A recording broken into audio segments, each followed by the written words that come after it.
Oh, we're about to get started, people. Hit that like. Share the show. It's the greatest live stream on the internet. Hal Sparks Mega Worldwide. You can do this. Don't forget to subscribe to the Hal Sparks podcast. Mega Worldwide, wherever you get your podcasts. That's a good time. Also, support the show, patreon.com/Hal Sparks. All right.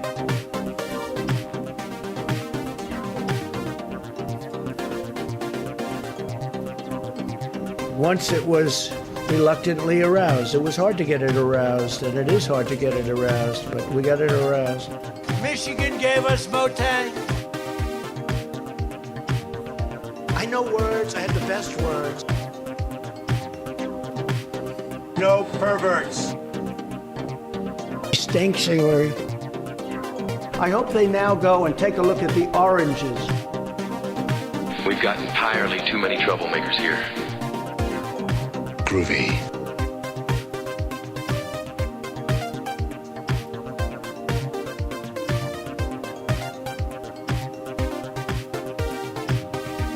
I think you're some kind of deviated prevert. You're like a Kentucky Fried Idiot. Did have shade. Did have shade. Oh, yeah.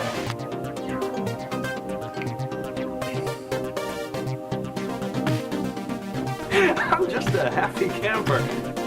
Leon's getting larger. Well, it's a well-known fact, Sonny Jim, that there's a secret society of the 5 wealthiest people in the world, known as the Pentaveret, who run everything in the world, including the newspapers, and meet tri-annually at a secret country mansion in Colorado known as the Meadows. So who's in this Pentaveret? The Queen, the Vatican, the Gettys, the Rothschilds, and Colonel Sanders before he went tits up.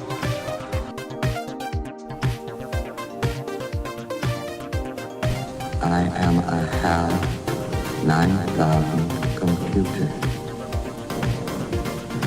I became operational at the HAL plant in Urbana, Illinois on the 12th of January, 1992.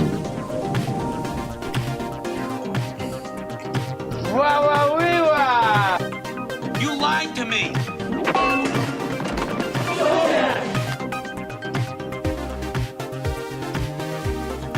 All right, let's start the show up.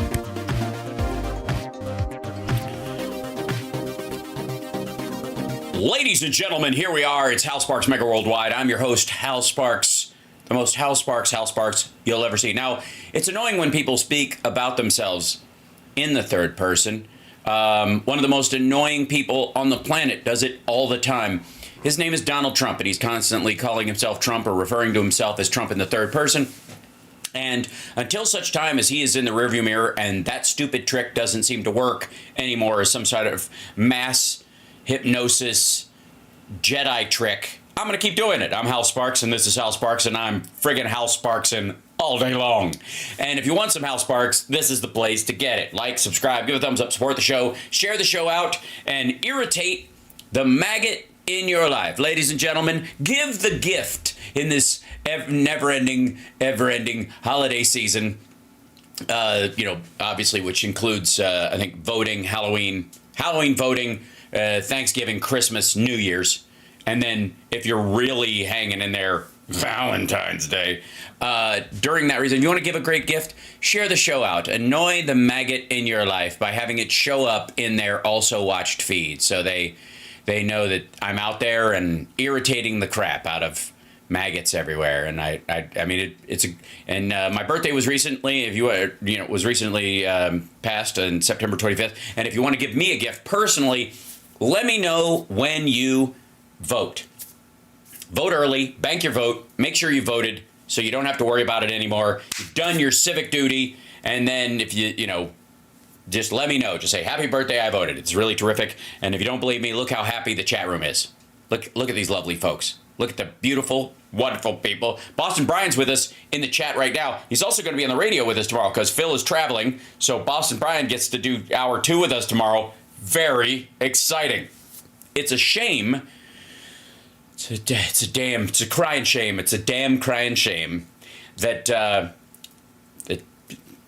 there's nothing happening in the news, and we'll work our way through it. And maybe we can turn it into a music review show like we did with the John Schneider Don't Donald to Trump. And I know what you're thinking. You're thinking, how? How in the duck fuck are you ever going to find something as goofy, ridiculous, and pitiful as the John Schneider shit stain of a song that we all had to deal with? How are you going to do that? Well, Timcast put out a song, another one. He does this on occasion. He has that guitar that hangs on the wall behind him, and he occasionally pulls it down and strums. In case you're looking at this, I don't know what happened with the plumbing in this place. Apparently, there's a giant, aardvark dick hanging in the background from the ceiling while he's singing into a microphone from that he got at Elvis's yard sale. I guess this is the illusion of being Elvis adjacent. And this is a song called Coming Home featuring Phil LeBont. It's the official music video. Now, obviously, I will get a copyright strike if I play more than, a second or two of it at a time. And I will also lose most of my audience. And those that do stay will lose their lunch. It's a very sad song with lots of tears and softness and sadness and sorrow and sadness. And I want you to know that this is, this is a song that is super sad, okay, everybody? And look, the chorus of this song, pay attention, is coming home was never supposed to be like this. Coming home was supposed to be a gift. I don't know if he wrote supposed to be S apostrophe posed, but it would be very appropriate.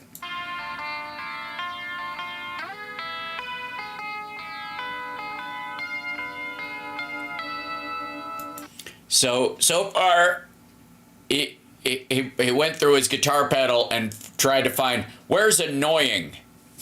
This would be the worst guitar sound I've ever heard. Okay. This is, oh, and this is Tim's singing voice. By the way, I would like to hear more about how Democrats are betas and cucks and something, we cry bitch tears or something. He drove himself to find. He couldn't even get a ride. A place. He drove himself to find a place. A place he promised he would never leave behind. So already we know that the protagonist in this story can't keep a promise. It promised not to have the most annoying clean guitar sound in the world. And, all right. But like a subtle proclamation. Yes, like a subtle proclamation. As opposed to the other kind. Of my unkept word. Hold on. A subtle proclamation of my unkept word. What? What? Wait a minute. Hold on. I cannot allow this to go on without a statement from my personal hero, me. Ladies and gentlemen, I am Harriet Hagman, Congresswoman from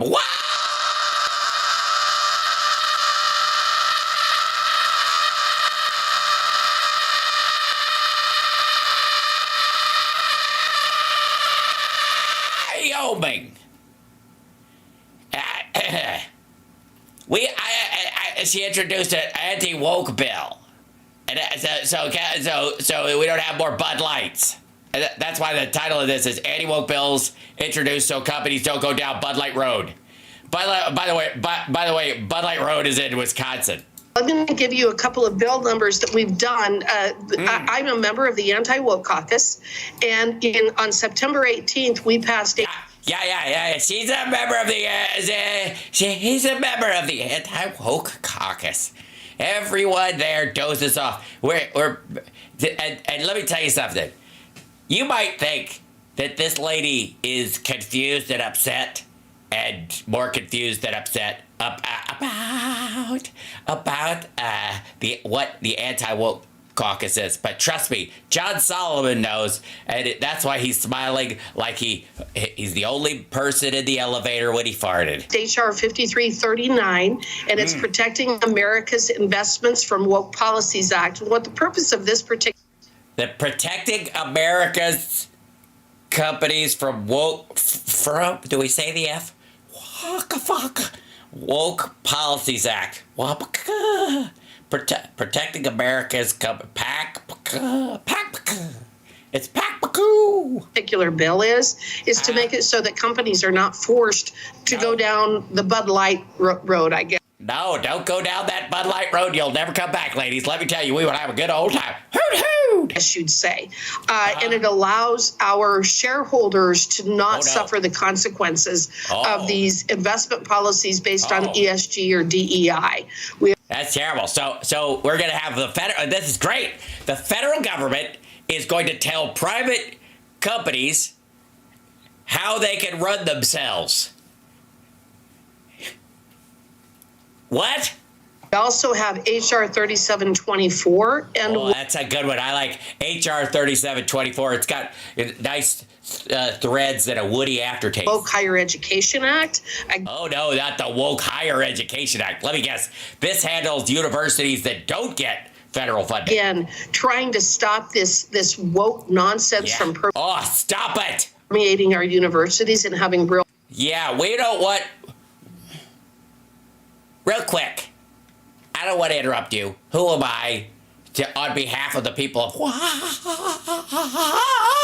Wyoming to interrupt you? But let me say, why do you have a picture of a car with, I think, a hot tub in the passenger seat? What kind of crazy... What is the outline of this? It's hard to make out. I guess that's the interior of it. Why do you have a picture of an empty driverless car? Is this supposed to be poetic, or are you sitting at a dealership? Wait a minute. Do you break into the Ferrari dealership down the street because they have really good internet and stream from there? Do you stream from there? You're streaming from there? That's not right. That's not right at all. Real consequences when our universities do things such as what's happened at the University of Wyoming with a male student who is now a member of one of the sororities there. Several of the women from that sorority have sued to stop that, but essentially what the sorority did is redefine what a woman is. Oh my God, in Wyoming, they did that? And there's, how many of them are there? So let me guess, it's like 700 women and one trans woman, and they're outnumbered. And they have redefined it, so a dude, again, a man, is... A dude, a man, a guy, a fella, a bro, a brohim, a pal, a guy can just walk into the ladies' room and use the sit-down toilet even while he's standing up. It has now invaded the personal spaces of women because he wants to claim that he's a woman, and he's not. Well, they let him, right? They let her as a trans woman in there. Now, they shouldn't have the right to do that. No sorority should have the right, because, women are forced to join these things, and this is their only conduit out of Wyoming. Another one that we did is I actually led the debate on HR 734, which... Yes, and I don't want anybody to think it's because no one else would, okay? Okay? Some of you seem to think that I led the debate because everyone else left the room in disgust. That is not true. Is Protection of Women and Girls in Sports Act of 2023. This is a bill that I spent 3 hours debating with the Democrats, trying to protect women, amateur women's athletics, as well as women in Olympics, to prohibit men from being able to participate either in amateur female athletics or in the Olympics. And then Right. They can in female ones, but if they're called women and girls, if it's girls sports or women's sports, then that's the problem. I think maybe change it from a descriptive to a definitional reason. Never mind. I was thinking clearly. But sorry, go back. You were saying. And also, we have legislation to combat U.S. boxing transgender policy. I'm sorry, transgender people can't work at warehouses, or what do you mean boxing? Can they do at least the wrapping and the bows? Because I know, because Fran, who works at Filene's basement, she's trans and she is just fabulous. Like, I won't take my presence anywhere else. I don't know if you know this, but the U.S. Boxing Association is now allowing men to compete against women, and they have this entire category. What they've done is they have defined. Oh, they've got a whole separate category. It's all pervy. Find how much testosterone a particular person can have before. Right. And don't get me wrong. She would not qualify. Let's be abundantly clear. She would have too much testosterone to box a woman. That's Harriet Hagman would have obviously the threshold is meaningless. Before they're considered a woman, and then the other thing that they require is that they have actually had the surgery to alter their body. Does a pierced septum count, or a Prince Albert? What, in or out of the can? In a way that allegedly makes them a woman, but that's obviously, allegedly. I mean, it might look great, but in fact make them a woman. It just cuts off body parts.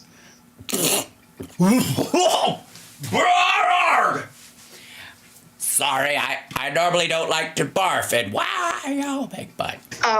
During the debate that we had on the Women and Girls in Sports Act, protecting the women. The Women and Girls in Sports Act. So this is about adult women competing against 9-year-old girls. That sounds terrible. I'm against that. And Girls in Sports Act was the Democrats kept saying that the Republicans would require examinations, that we would require these people to be examined to determine if they're girls or boys, which is just really such a ridiculous argument. I couldn't believe it. We can. You can tell, okay? Like, you can look at somebody based on their haircut and whether they overdo their makeup or something like that. You could go, I don't care what anybody says. That's a dude. We don't have to have all these examinations or medical people or experts or any of that shit. Nobody needs that. Some people, you can just look at them and go, that's George Santos. You know what I mean? I don't need any further evidence at all. Neither do you. Honestly, we can all go, well, I mean, it's like an urge that comes up. As soon as you see their face, you're like, sup, bruh? And you're like, oh, shit. Well, okay. Do swabs in the cheek and do DNA analysis to determine whether someone is a girl or a boy. What's interesting. I'm sorry, real quick, just in case you missed that, she's advocating the collection of DNA from all people participating in amateur sports in America.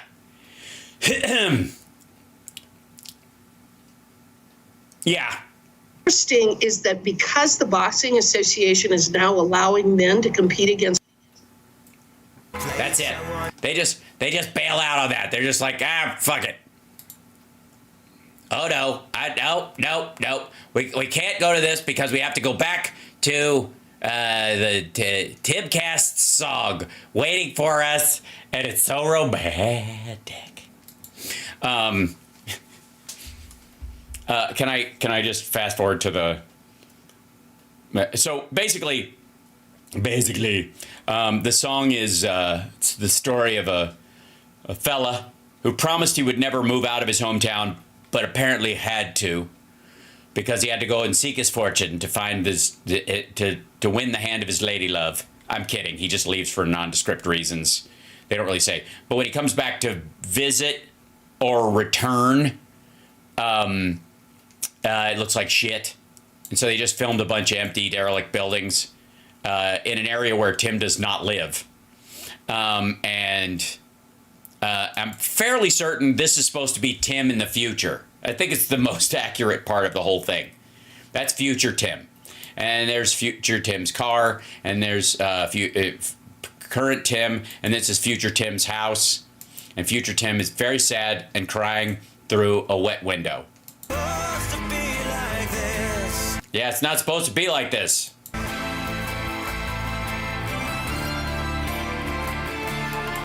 Yes.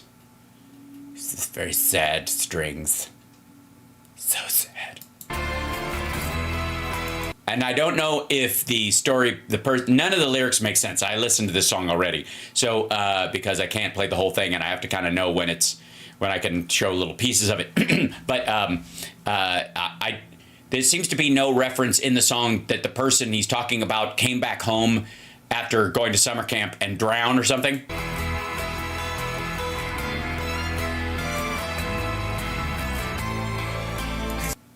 I don't know what that buddy was, but... Uh-oh, the hospital's on fire. The hospital's on fire. He made his way downtown, okay. And he searched the night in hopes. Why? Because you couldn't see the devastation in the daylight? If you're gonna go have a look around in Zombie Town, why not just do it when the sun's up? I don't know. Okay. Find the echoes of the past that on my mind.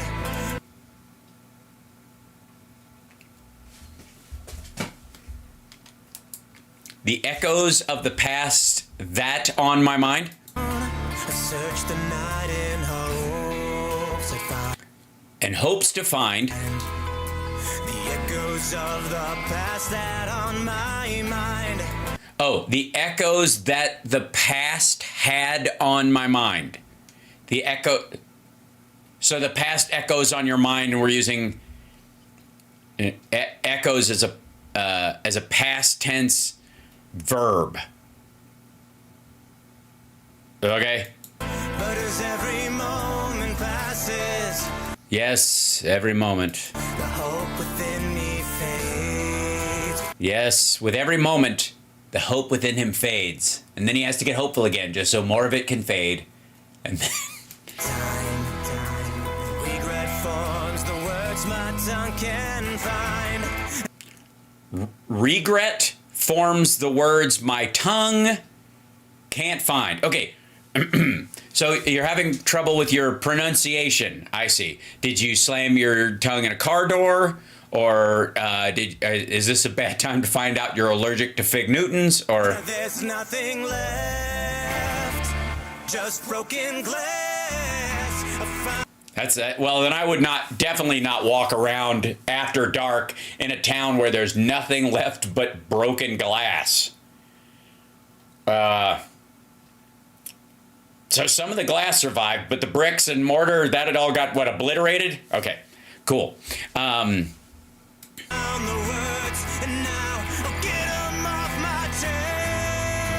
he found the words and he's going to get them off his chest.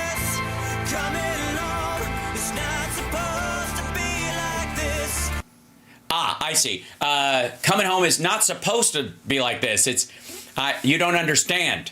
I'm a streamer who makes a lot of money. I should be able to come home and welcome to, I guess, the album White Privilege. This is more like, no, this is not, don't drag Nickelback into this. By the way, this sounds more like Default, if anybody's listening. It sounds like he listens to too much Default, but I would call this Tickleback if I was going to call it anything. But, okay, here we go. Shadow figures on the corner. Shadow figures on the corner. Yeah, that's just a corpse, I think, or a sleeping person. It's not a shadow. That's an actual living being.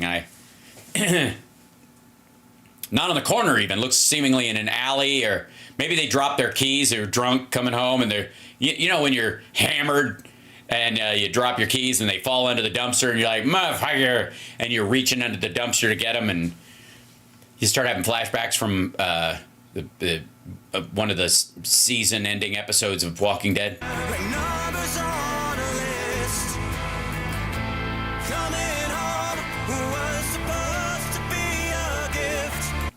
So coming home was supposed to be a gift. Now, I know what a bunch of you are saying. Hal, didn't he say earlier that he had promised never to leave in the first place, and when he came back, it was horrifying? I mean, not only was coming home not supposed to be like this, you were never supposed to leave in the first place, you lying piece of shit.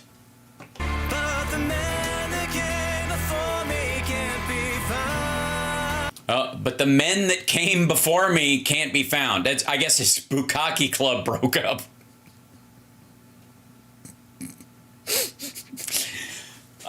What happened to the weekly circle jerk? Nobody's here anymore. The men who came before me. I guess I'll just stand here and yank it in the parking lot of the old Circle K. So, but we put this jerk in Circle K. Sorry. So there's another line in here I wanted to share with you. Let's see if I can find it. That's little Tim on a bicycle, I bet. Yeah, we get. Oh, by the way, apparently his hometown was destroyed by BLM riots. Is what we're supposed to draw from this. I want to show you the guy. At one point, there he is. Okay, so apropos of nothing, about the 3-minute 27 mark, he decides that this is about a soldier coming home from Iraq, I guess, to a town he fought for, and it's turned to shit because black people burned it to the ground and destroyed the nice white late 50s, early 60s life that he's too young to have experienced anyways. And my favorite part, I think, is, he definitely paid, he had a lot of Russian money to pay for the production on this. Didn't help. I mean, you can't polish a turd, but I would like you to notice the soldier who's having flashbacks of what they went through before they came back to their town that was destroyed by the BLM Marxist Democrats. And well, you'll see. It goes.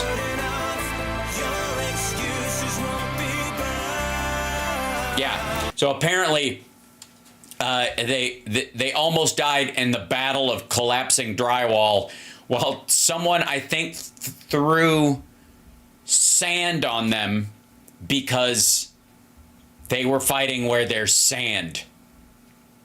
This is the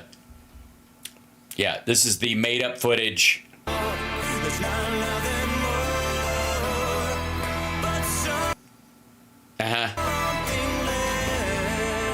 Oh, that's the other thing. It's not something more, but something less.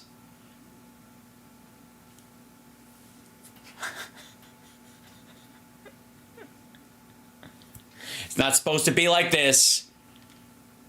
Not something more, but something less. Okay. Now, I think my favorite part is the heavy guitars come in. You can see the sound of it ramping up. I honestly think they should have gotten to this part way fucking earlier. I'm just saying. Drags a bit. But they should have brought in the heavy guitars in the wakunk part, which is about here, I think. Most replayed moment. This is... Oh, and then also, by the way, their drummer's so broke he has to play on paint buckets while being Thanos'd.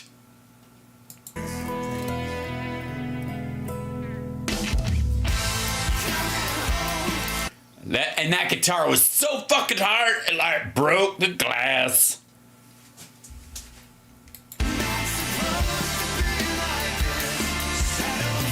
There you go. Shadows, figures on the blah, blah, blah, blah. And then they decided, and I think as they close it out, because it's featuring Phil Labonte, that while this graphic plays of, I guess, all the rooftops turning into crows and a nuclear war happening, while they're all safe in an abandoned house, I guess, that they're just like, fuck it, let everybody sing.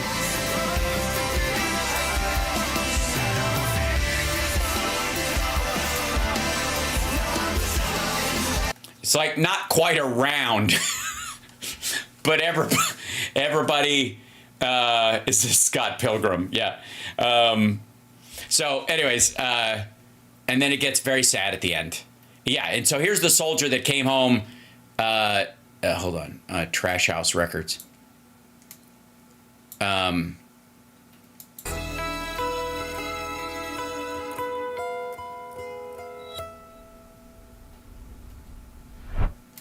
Also, hold on. Yeah, Corey Feldman called. He wants an apology. So, total devastation. City's destroyed. Fucking, look at this. Nuclear war. Like, everything this guy remembers about his home is fucked up. And then what happens? This guy comes, you see the soldier we saw get, who almost died in Operation Falling Drywall. And, fuck me. And the guy shows up at a perfectly nice house and drops his bag on the stoop. Like, this house is fine. It's like he's in a subdivision. The light's on. The siding looks fine. Like, the windows aren't broken. What did they do? Move? Dune. It's rough. Congratulations, Trash House Records. You got another winner on your hands. Fuck me. So I thought we'd start out with that just as an aperitif for the horrible evening we have ahead of ourselves as we visit Donald Trump at the Al Smith dinner. Ladies and gentlemen, like, subscribe, give a thumbs up, support the show. Here it is. Well,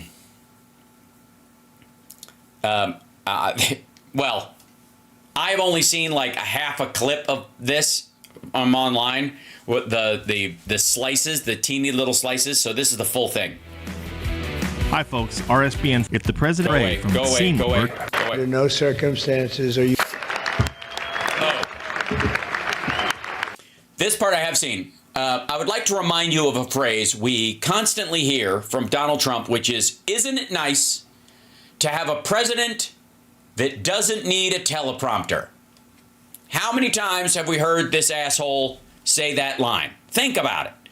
Think about the number of times, while using a teleprompter, no doubt, no less, that he actually says it.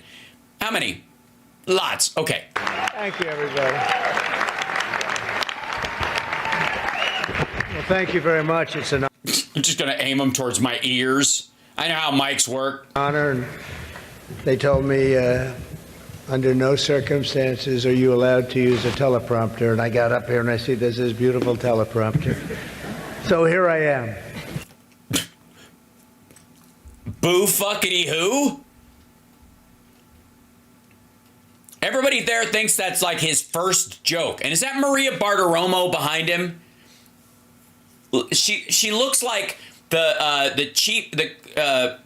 police commissioner in the movie Dragnet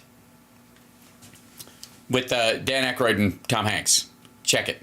But it is a tremendous thing. It's a tremendous dinner. I've come here with my father. So it was 3 times, but it was also many times before that. So more than 3. So many is more than 3. So if you have 3 and then you add many, it's math, people. A long time ago, and it's a very special dinner. And you've done a fantastic job, Cardinal. Thank you very much. I appreciate it. So I'd like to thank Your Eminence very much, and members of the clergy, so many people I know.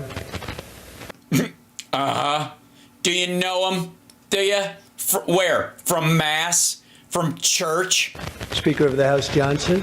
What a... By the way, quality production, Your Eminence. It's really good. Is someone running the microwave while I'm trying to talk? Good job you're doing. Fantastic job. He's done a great job. Senator Schumer, good.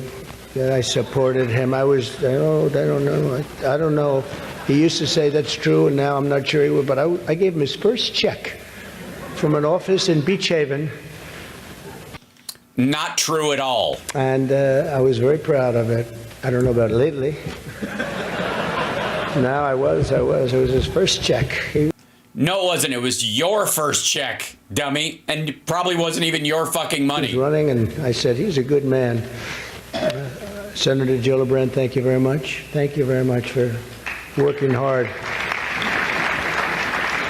Governor Hochul, wherever you may be up, this is a big day, that's right. Where is the governor? Good job. It's not an easy one, is it? But you're doing all right. We have to get a little money from the federal government, I have to tell you. It's about time. It's about time. Mayor Adams, good luck with everything. They went after you. They went after you, Mayor. Yeah, boy, I knew that. I knew, yeah, this is the whole thing is like, once he started talking about immigrants, they were going to come after him because that's what the deep state wants. This is, by the way, he's about to make what's effectively a great replacement theory joke. 9.5 months ago, I said, he just said something about the administration. He's going to be indicted any moment. And guess what happened? But you're going to win. I think you're going to win. I know you're going to win. No, he's not. So good luck. Good luck. Hey, asshole, you said you knew you were going to win. And you lost. I don't like... I'm sure that makes him feel a lot better. What they do. I don't like what they do. What they do. And also distinguished, got so many friends up here. It's great. Not a great... It is great. It's great to have friends up here. Friends, some of my best friends.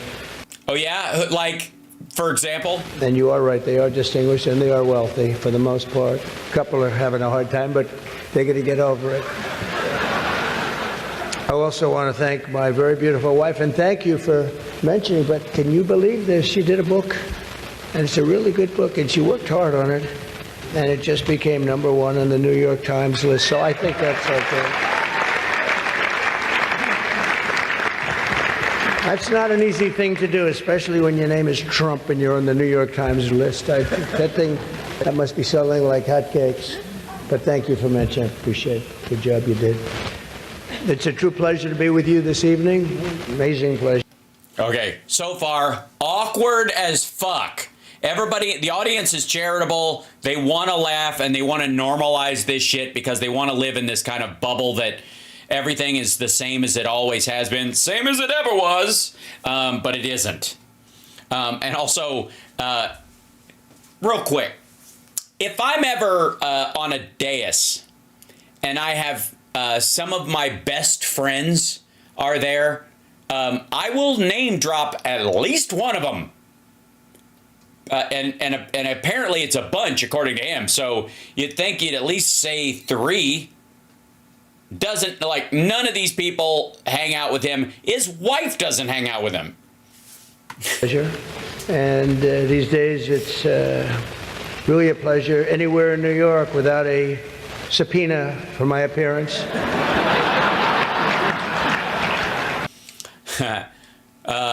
Hang on there, Jim. Anytime I don't get a subpoena, I'm very happy.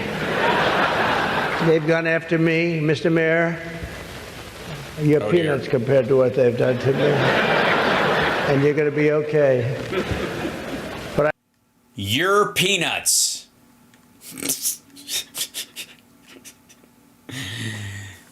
It's peanuts what they've done to you. What they've done to you is peanuts compared to what they've done to me is the proper phrasing of that. Not your penis. What about his penis? I have to be careful, however, to understand. Yeah, because you're slurring your words and you might say your penis. And that this will be the first time in the history of this event where jokes will be fact-checked, and they will be. And they. Oh my God. Fuck, dude. Just stop. All right. Look, most of these jokes were written by the Gutfeld writers, so they suck to start with. So they don't need any help sucking. But don't... Jesus, fuck. He puts these fucking dangly bits on the end of every sentence because he doesn't think it's enough. It's why he can't say you're fired from the, from The Apprentice without going, "Yeah, I'm fired, get out of here, you copy out of thing," when he's supposed to just say you're fired and shut the fuck up. It will be. It's been a long tradition for both Democrat and Republican candidates for president of the United States to attend this dinner. It's a rule. You got to go to the dinner. Yeah, you got to go to the dinner. I mean, it's no 60 Minutes, but you got to do it. Otherwise, bad things are going to happen to you from up there. You can't do what I just saw on that screen.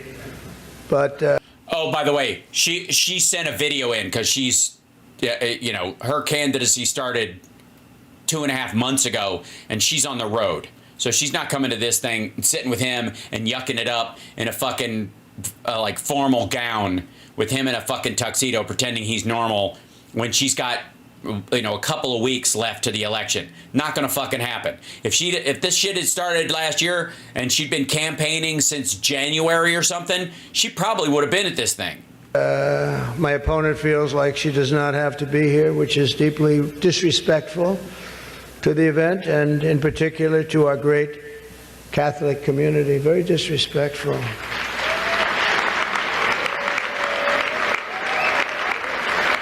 The last Democrat not to attend this important event was Walter Mondale, and it did not go very well for him.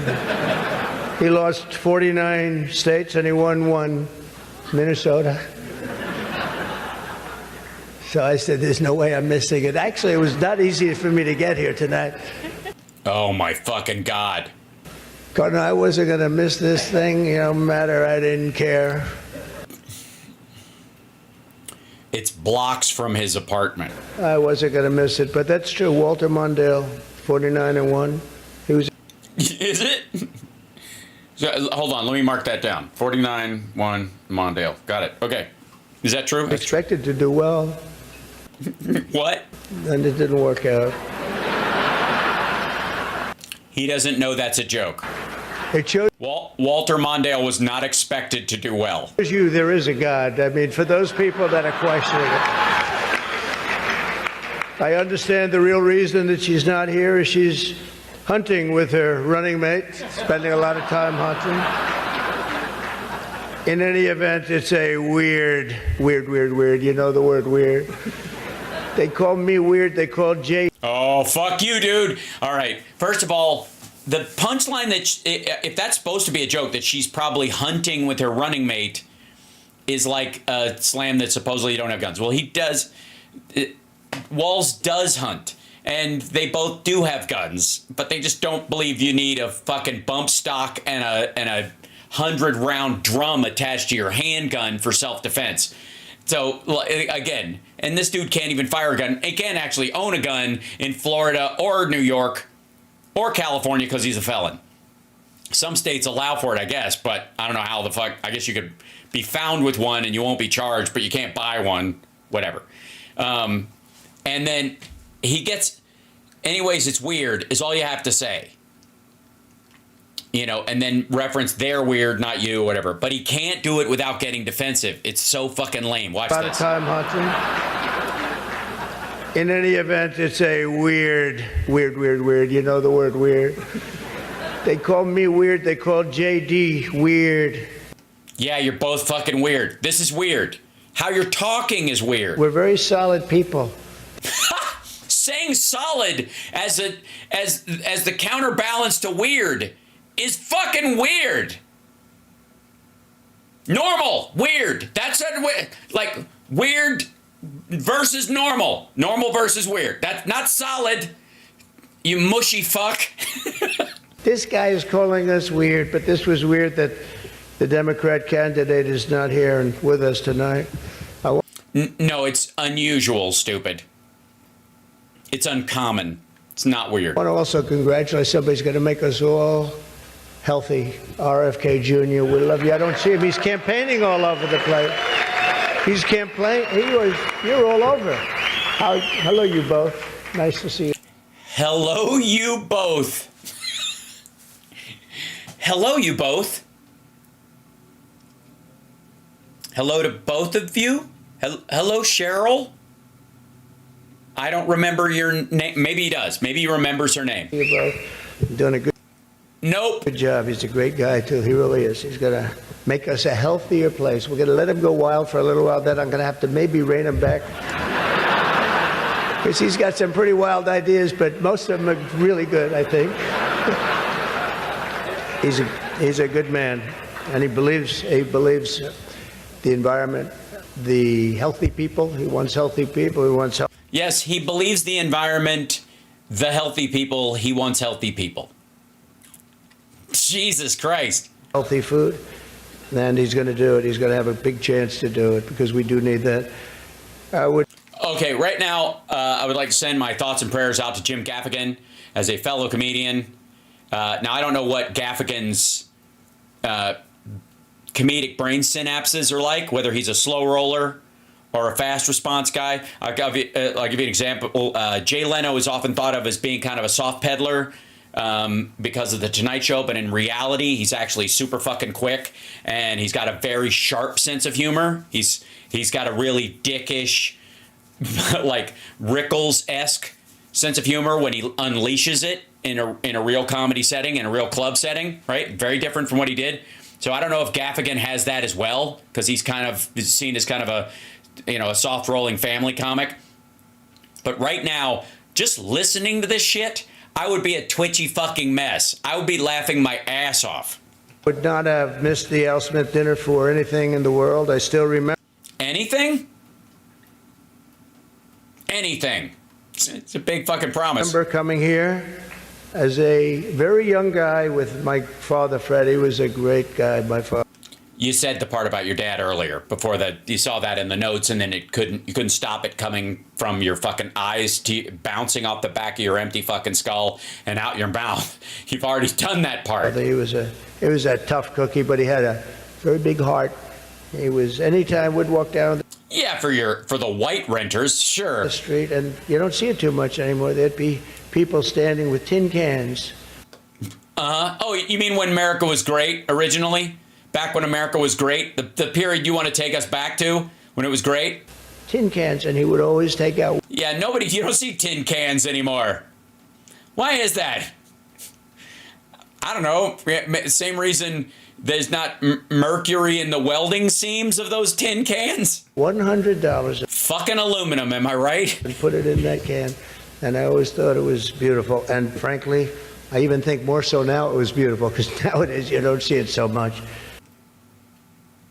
You mean you don't do it?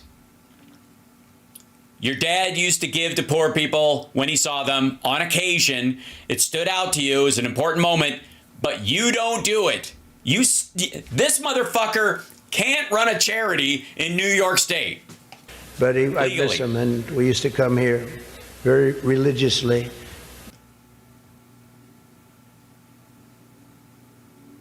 Mm-hmm. And a great New York tradition has been born 79 years ago. It was born... Has been born 79 years ago? Motherfucker, this is going to be painful. I don't know. All right. This is... do you think I'll be able to make it, Goat? I agree. That's how I feel inside, but... I mean, what did you think of the last couple of jokes?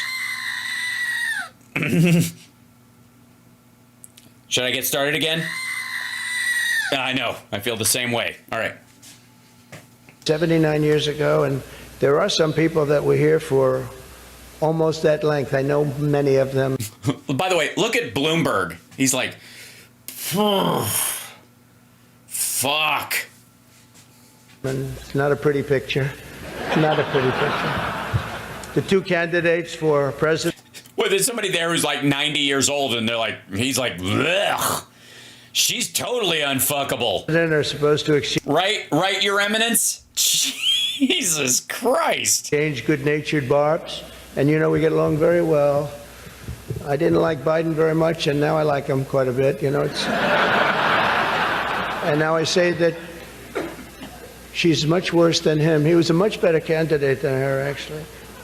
And when we hopefully... Oh, by the way, these folks are laughing at times because they genuinely think he's joking.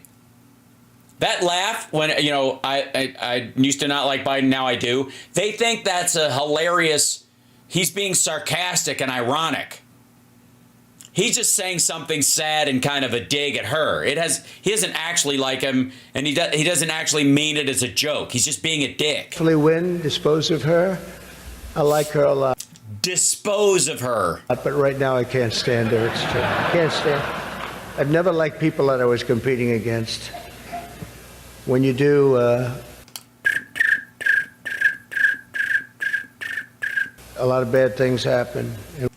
When you do, a lot of bad things happen. When you like people you're competing against, bad things happen.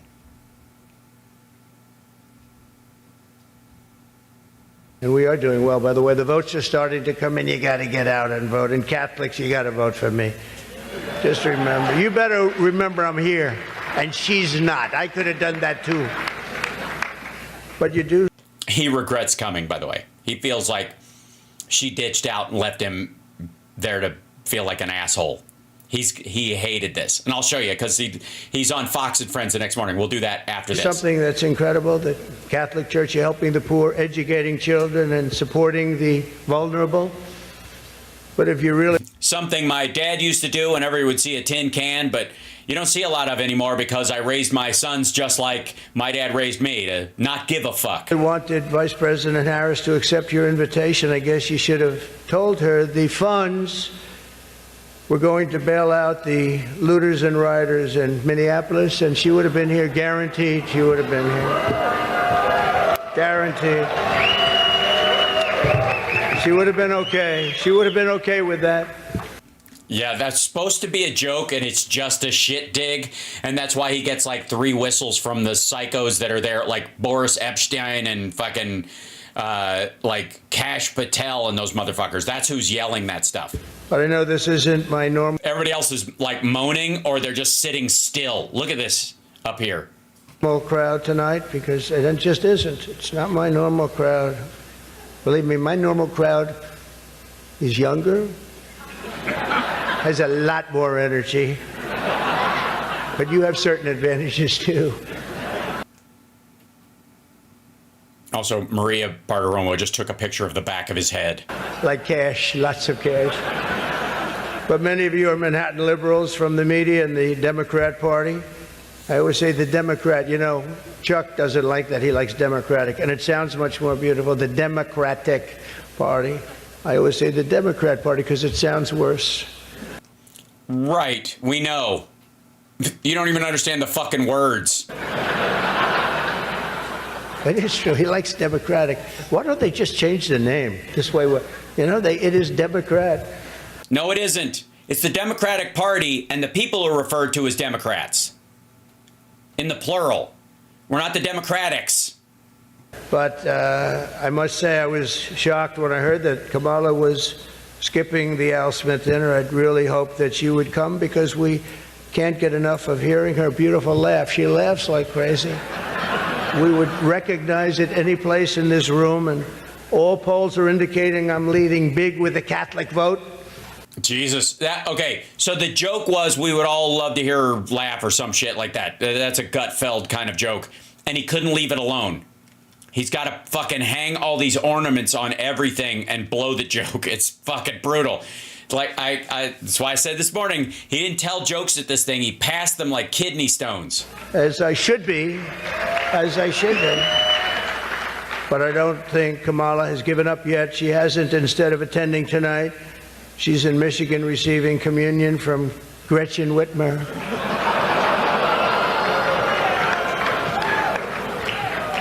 That's not a pretty sight. But Catholics, please don't. That's a reference to, I think, that Dorito shot that Gretchen Whitmer put up that I don't, like I just saw in passing everywhere, but.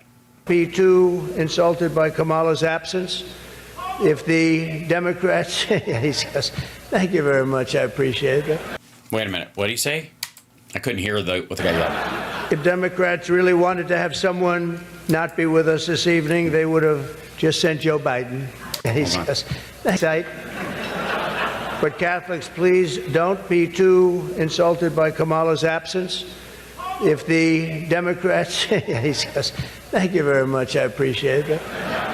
If Democrats I couldn't make out what he really said. wanted to have someone not be with us this evening, they would have just sent Joe Biden. You know, he's having second thoughts, you know that, right? Oh, he can't stop himself.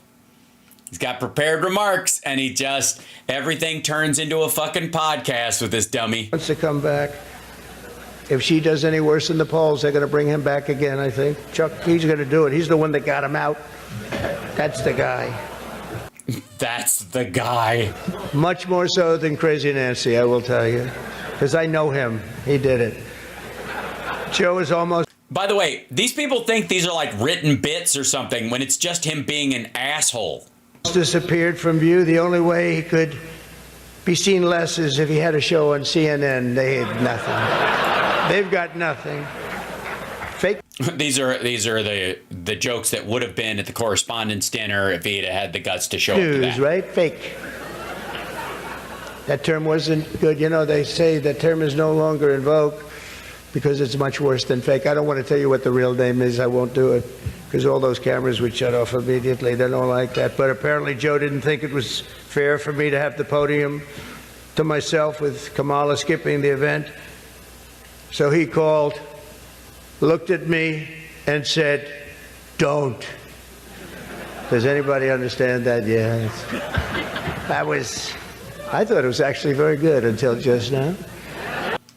That's a joke about Biden's Middle East stuff, saying don't, both to, I guess, Hamas, Netanyahu, others, that, by the way, have either paid off or proven true. And also Trump doesn't even get it as he's saying it. And Biden's in Germany right now receiving the highest order from the German government for his service to the world. It was announced this morning that at a funeral yesterday, in a rare moment of clarity, oh dear, Joe told Barack Hussein Obama that, quote, only a few people got that. No, there's nothing to get, asshole. Only a few people liked that because they're assholes. They came with, that's your fucking table. Or as Rush Limbaugh used to say, Barack Hussein Obama. Remember, bro? He was a piece of work. We miss him. Also not a joke. Something he says all the time. But everybody at this thing is like, haha, it must be kidding. But as he told Barack Hussein Obama, quote, "She's not as strong as me. She's not as strong. Do you understand that?" And Obama agreed, saying, "That's true. Other than that, I think the Democrats are getting along quite well." Right? Again, nobody got that one. Yikes. There's nothing to get, dum-dum. The fact is, we need new leadership in this country. Right now, we have someone in the White House who can barely talk. Oh, boy. Barely put together two coherent sentences. Please tell me there were, like, pauses written into this and some anti-hero at Fox went, this will be really funny. You should stagger the words when you're saying this part. Put big pauses. We'll put each word on a different piece of paper. Can barely talk and... Who seems to have mental faculties of a child, it's said. Is a person that has nothing going.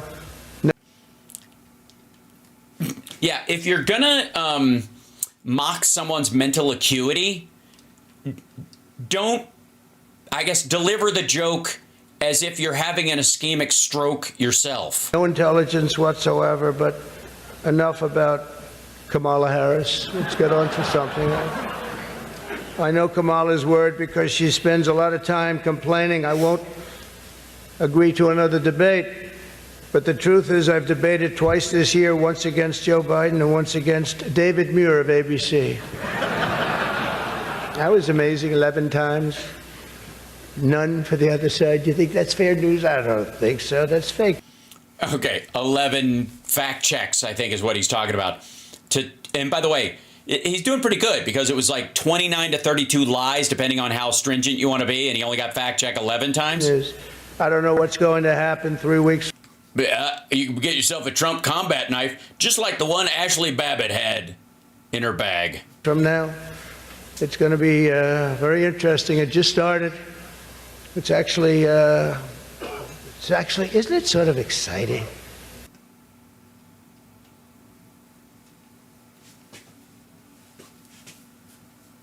What's happening? What is happening?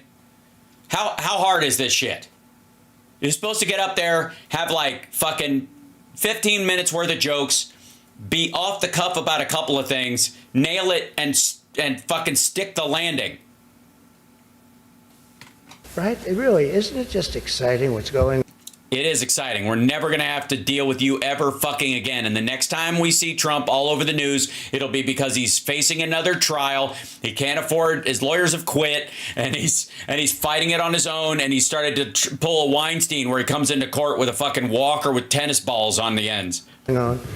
It's a process. It's a rough process too. Not is it though? So pretty, and yet sometimes very beautiful. Have you ever thought of writing lyrics for Tim Pool? Jesus, that's it? Hold on. I think they jump ahead. Hold on. Yeah, they put it like a gold ad. 898 for your free info kit from Birch Gold. But the press is reporting the Democrats are starting to panic. They're panicking.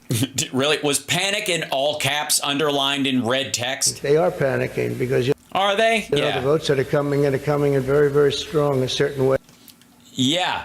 First of all, nobody knows who people are voting for just by volume. But whenever there's more voting, it benefits Democrats. We know this. And also, let's see. Hold on. I'm going to back up to this real quick because there's a tonal thing. Is reporting the Democrats are starting to panic. They're panicking. They are panicking because... Sound familiar? Hold on. Once it was reluctantly aroused. It was hard to get it aroused, and it is hard to get it aroused, but we got it aroused. Mm-hmm. As you know, the votes that are coming in very, very strong a certain way. I won't tell you what way that is, but Chuck Schumer is here looking very glum. Doesn't he look glum? He looks glum. But look on the bright side, Chuck, considering how woke your party has become. If Kamala loses, you still have a chance to become the first woman president.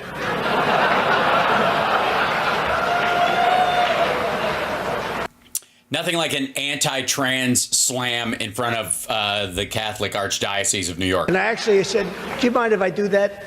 And he said, no, you got to do what you got to do. He's a pro. He's a professional. Wait a minute. You asked? Hold on. You cucked fuck? What the hell?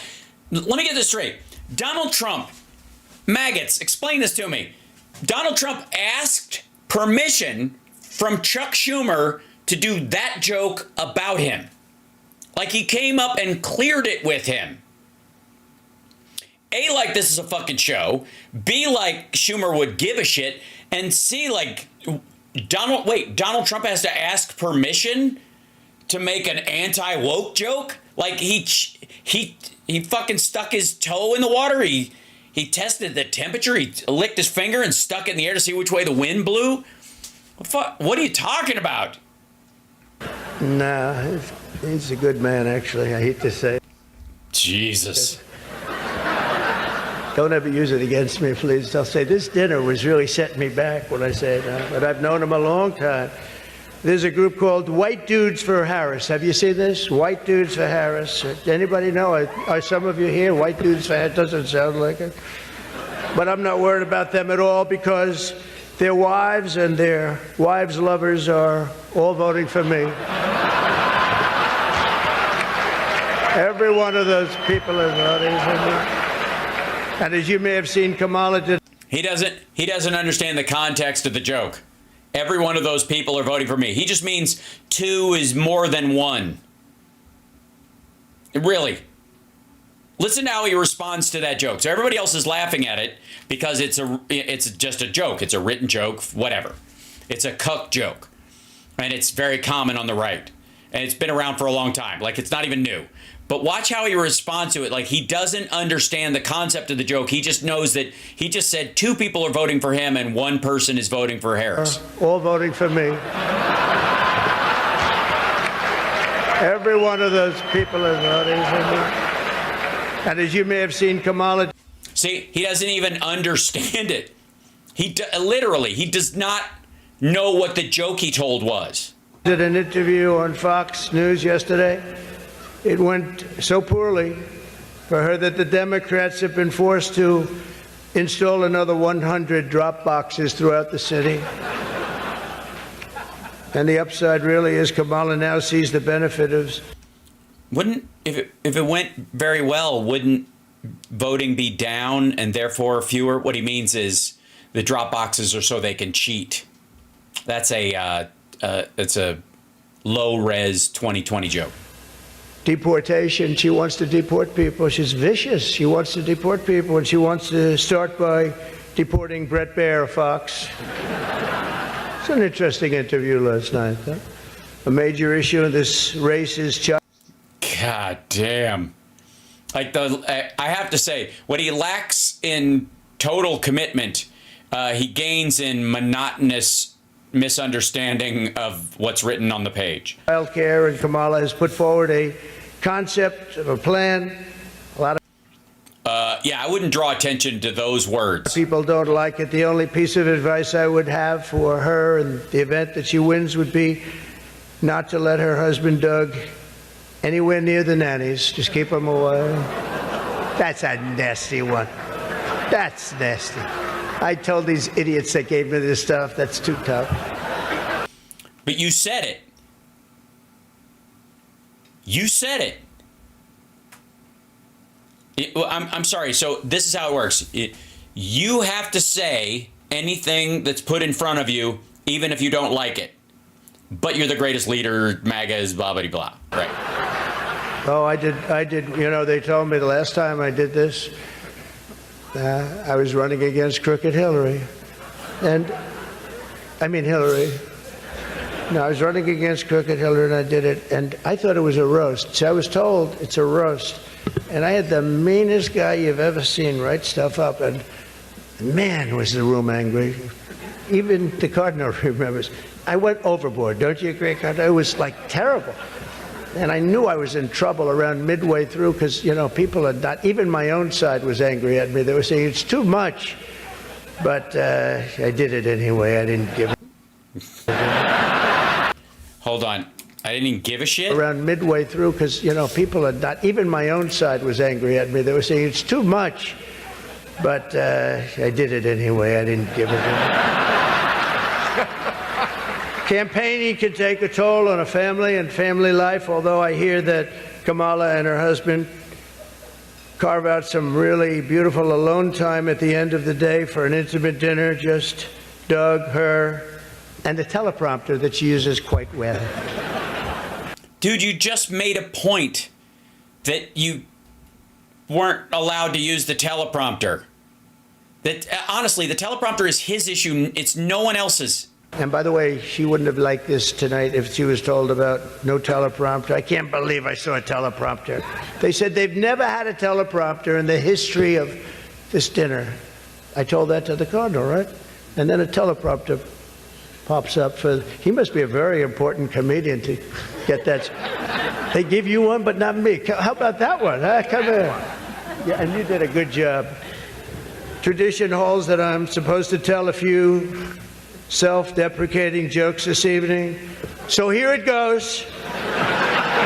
Nope. I've got nothing. I've got nothing. That's a Gutfeld special. There's nothing to say. I guess I just don't see the point of taking shots at myself when other people have been shooting at me for a hell of a long time and they shoot hard.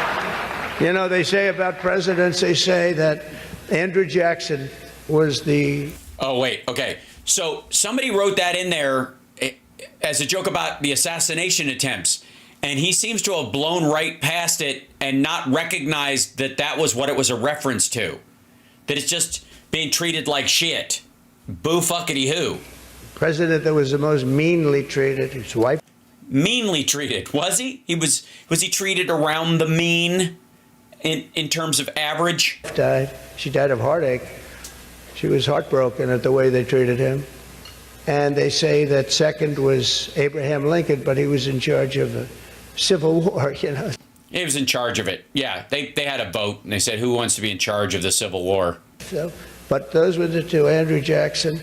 Up until me, now they say it's not even close. There's never been a president that's been treated so badly.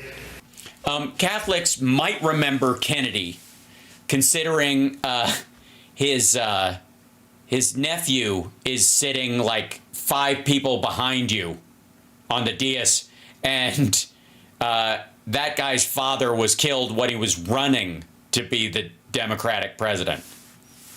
As me, and our people aren't happy about it, but I was treated a little bit rough. Boo, fuckity who. But I don't mind it somehow, and I think it's just part It kind of sounds like you do. of the game. I'd like to thank our MC this evening, Jim Gaffigan. Most recently, Jim has been playing Tim Waltz on Saturday Night Live, and that'll be a very short gig, I hope, Jim. But it was fun while it lasted, wasn't it? Let's see how that lasts. It better be quick. We don't want him, and I'm not going to say anymore. But unfortunately, Jesus, he can't, like, that again. That's the fucking punchline. You know, that, like, let's hope it's a short gig from his point of view. You know, in a month you'll be, you know, in 3 weeks you'll be saying it was fun while it lasted, whatever, and then stop. But he can't, because he doesn't get that the joke has started or ended. He has no idea. God damn, this is so fucking aggravating. fortunately, Governor Waltz It's like a class in how to fuck up a joke. is in here himself, but don't worry, he'll say that he was. He's going to say he was.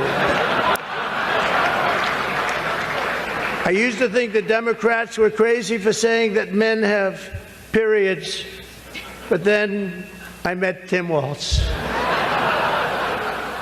This Yes, it's a good thing when abortion's one of the top issues, and Rovember is approaching steadily apace, that you bring up women's periods, and then you make an anti-trans and I guess a wuss joke.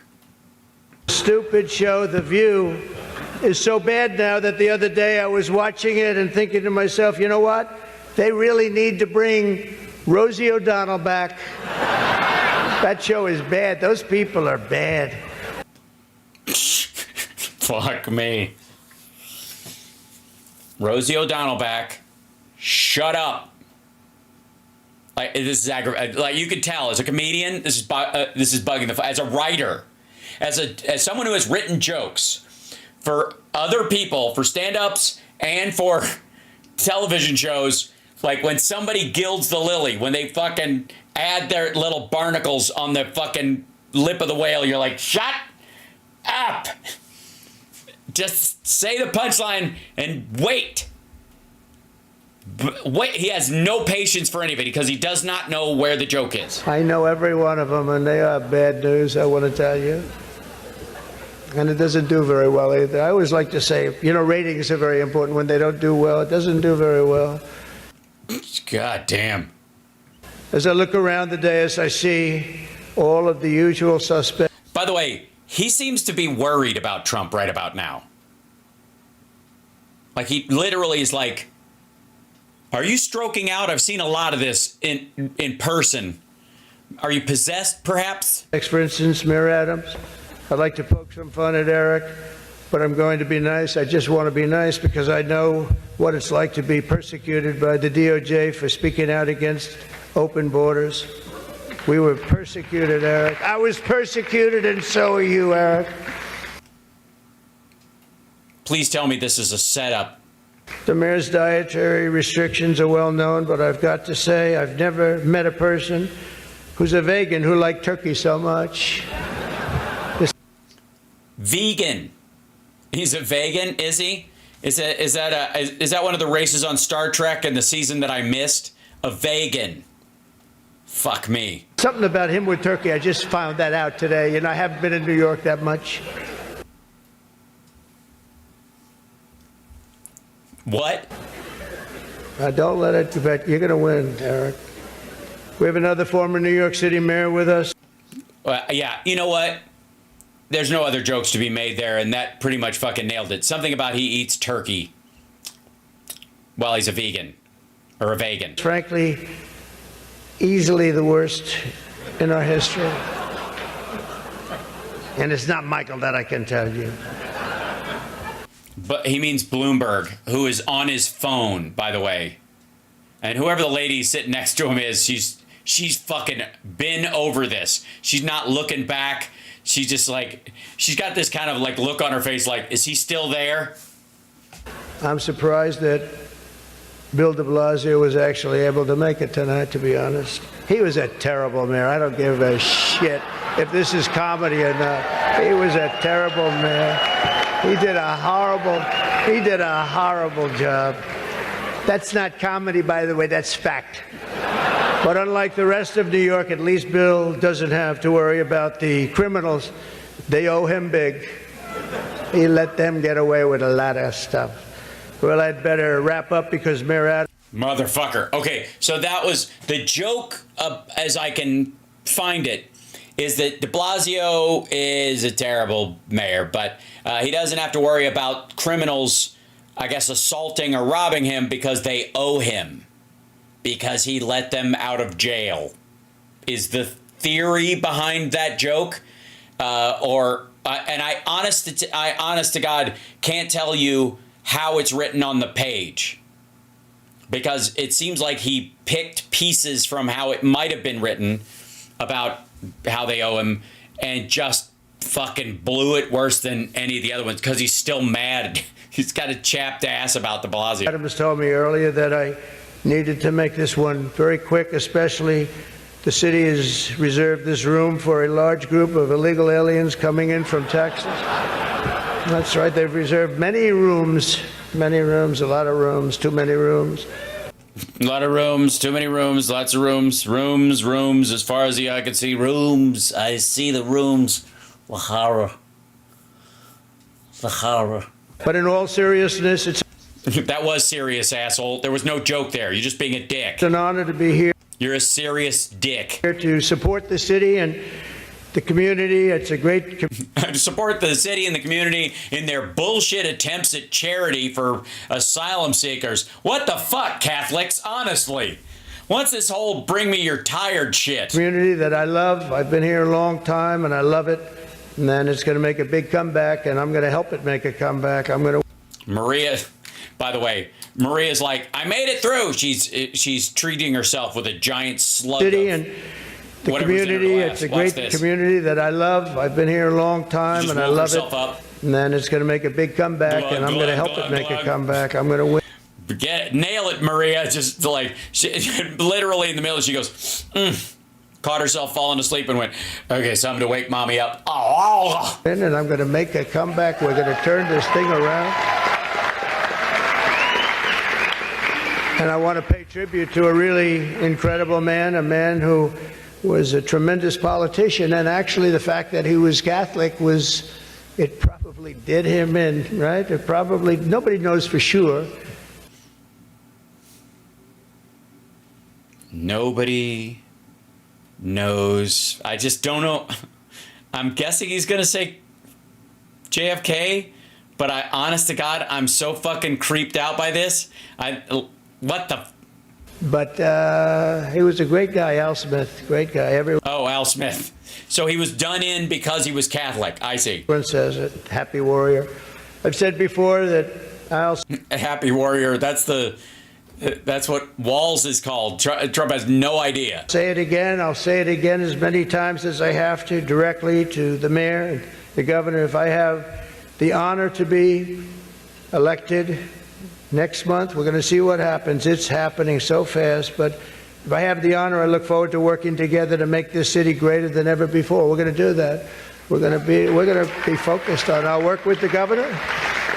Yeah, we're going to take it back to the real heyday of it, mid to late 70s, what it was like during the filming of The Warriors. I'll work with the mayor, Democrats. I will work with them. I work with whoever I have to, and we will even work very hard to bring back the SALT tax deduction. We're going to bring it back. He got rid of it. We're going to bring it back. We're going to get that thing going, Chuck, okay? I actually thought about not... By the way, Democrats are trying to get that right. Like, it's so stupid. Doing jokes tonight. I was going to come out here and say, listen... Well, that's how it worked out. Our country is doing very badly. This is not about jokes. And then some person said, you have to do jokes. I said, I don't want to. There's nothing funny about what's happening to our country. And I actually meant that. I was going to do that, but they convinced me. But then I was like, there's an audience, and you got to give the people what they want, and even if our country is being destroyed, I owe it to them to come up and be kind of shitty. Me to say some of the things I said tonight. I don't know if they were funny or not, but not. Hey, you think this is easy standing up here and doing this in front of half a room that hates my guts and the other half loves me?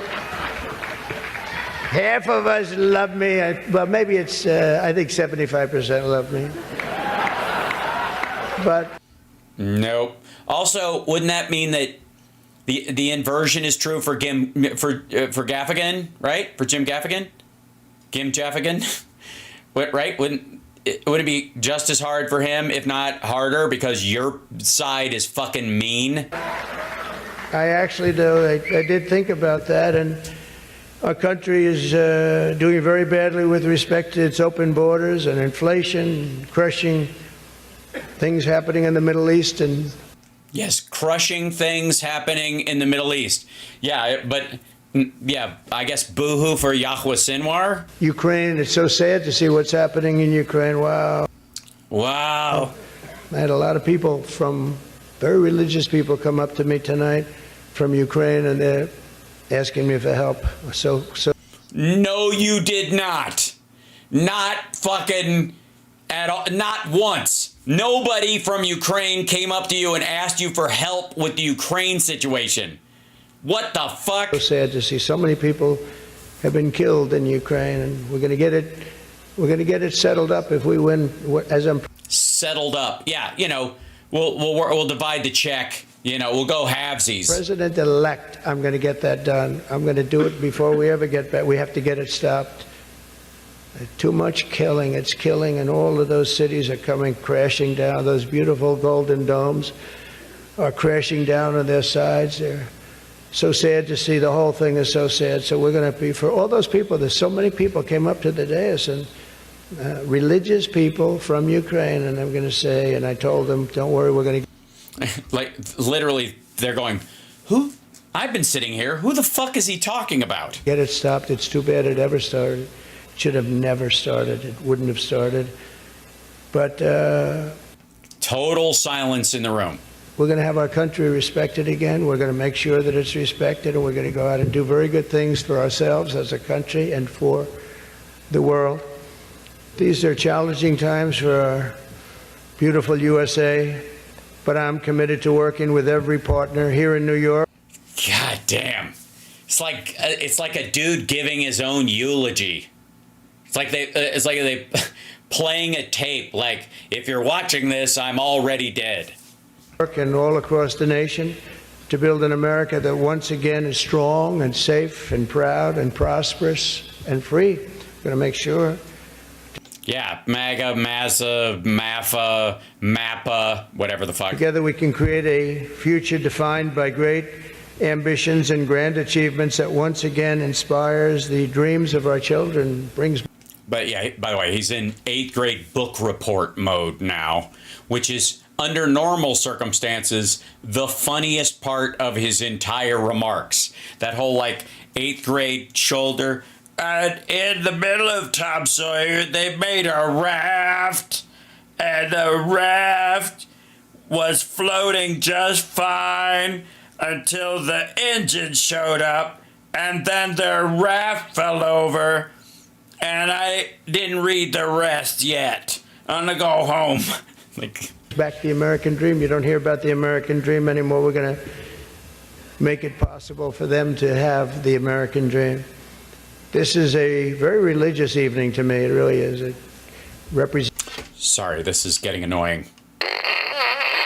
So much. My sister was somebody that loved the church and gave to the church. The cardinal knew that. Had a certain priest that she thought was incredible, right? A certain very, very fine man that she thought was incredible. What What would his name be? What would that person that you're talking about? The guy, the fucking guy. Your sister loved that dude. Gave him money all the time. Wouldn't shut the fuck up. What was his name again? Dr. Frenjensen Menfensen. Having recently myself survived 2 assassination attempts. They survived. S.A. survived. Wait, he survived. What was that?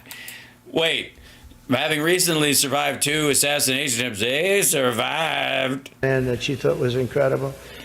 Having recently myself survived 2 assassination attempts. They survived. He survived. He did. He survived. He survived. He did survive. He survived. I have a chart that went down to the right. Fortunately, I looked at it's my all-time favorite piece of paper. But it went down, and I looked to the right, and I said, was that luck? What was that, luck, or was that God that did that? And I think it was God that did that. I do.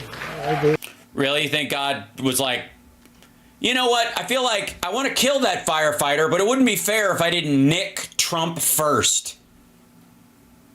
But I have a very fresh, Cardinal, I have a very fresh appreciation for how blessed we are by God's providence and his divine mercy. I mean, that was something I was not supposed to be here tonight. That I can tell you. Well, why? Do you have a hooker or something? So with God's help, I know there is nothing that cannot be achieved. We can achieve so much good with this country and get together and unify. I want to thank the Al Smith Foundation. Then do it. For its noble work, and I want to express my tremendous Then do it. gratitude to the Catholic community. It's a great community. It's a community I've gotten along with all my life. I'll tell you, when I was president, I was in the... What was the name of your sister's favorite priest? He must have been over all the time. I mean, it's your sister. You probably saw him all the time. What was that guy's name? Dr. Levinson, Dr. Cocktoaston, Dr. Rosen's penis. Oval Office said I got a call from the Cardinal, and he said, we need help. He said, call! It was during the China virus. I want to be accurate when I describe it. And he said, we need help. Our schools are in devastating shape. They needed much more than $1 billion. I won't even tell you the number, but much more than $1 billion. But I've known the community, and I've known the schools. I know so many people that were educated in the Catholic school system, and they are great, and they just speak with it like with love, much more so than almost any system that I've seen. Yeah. Wait, sorry. People who went to Catholic school talk with much more love about Catholic school than people who went to public school or were homeschooled or magnet schools or Montessori. What? First of all, no, they don't. Like, graduating from Catholic school is like a running fucking gag. They talk shit about it all the time. Have you seen the Blues Brothers? And he said, sir, we have... Tears in his eyes, big strong dude, probably the most hulking priest you've ever seen in your life. Neck's bulging with veins and stuff. He was like on God and steroids. A big problem. We need a number of billions of dollars. Did he say an actual number, or was he just really using the horseshoes concept? You just gotta, anything in the ballpark of more than one will do. Well, we're going to have to close down the New York school system, the whole system in New York. The whole system, everybody. Nobody's ever going to learn again. They're just going to close down and just forget teaching forever.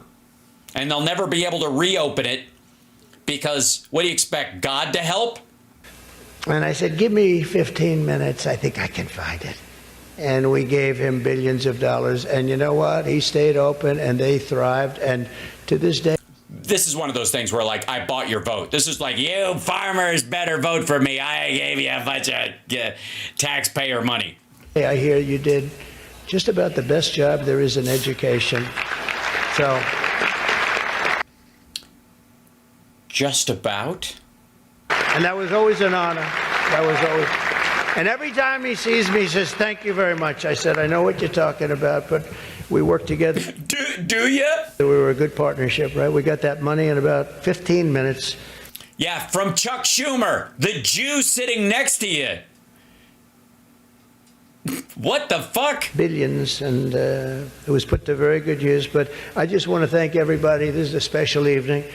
It's a very serious evening, I think. We have some serious problems in the world, but they're going to get solved, and we're going to make America great again. And thank you very much, and God bless you all. Thank you. Thank you very much.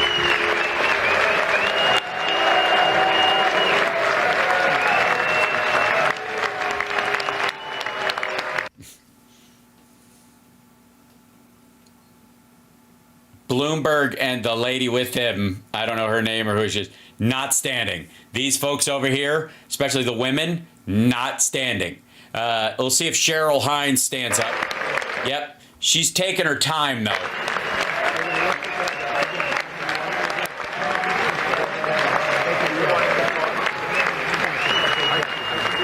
Yeah, not even pretending.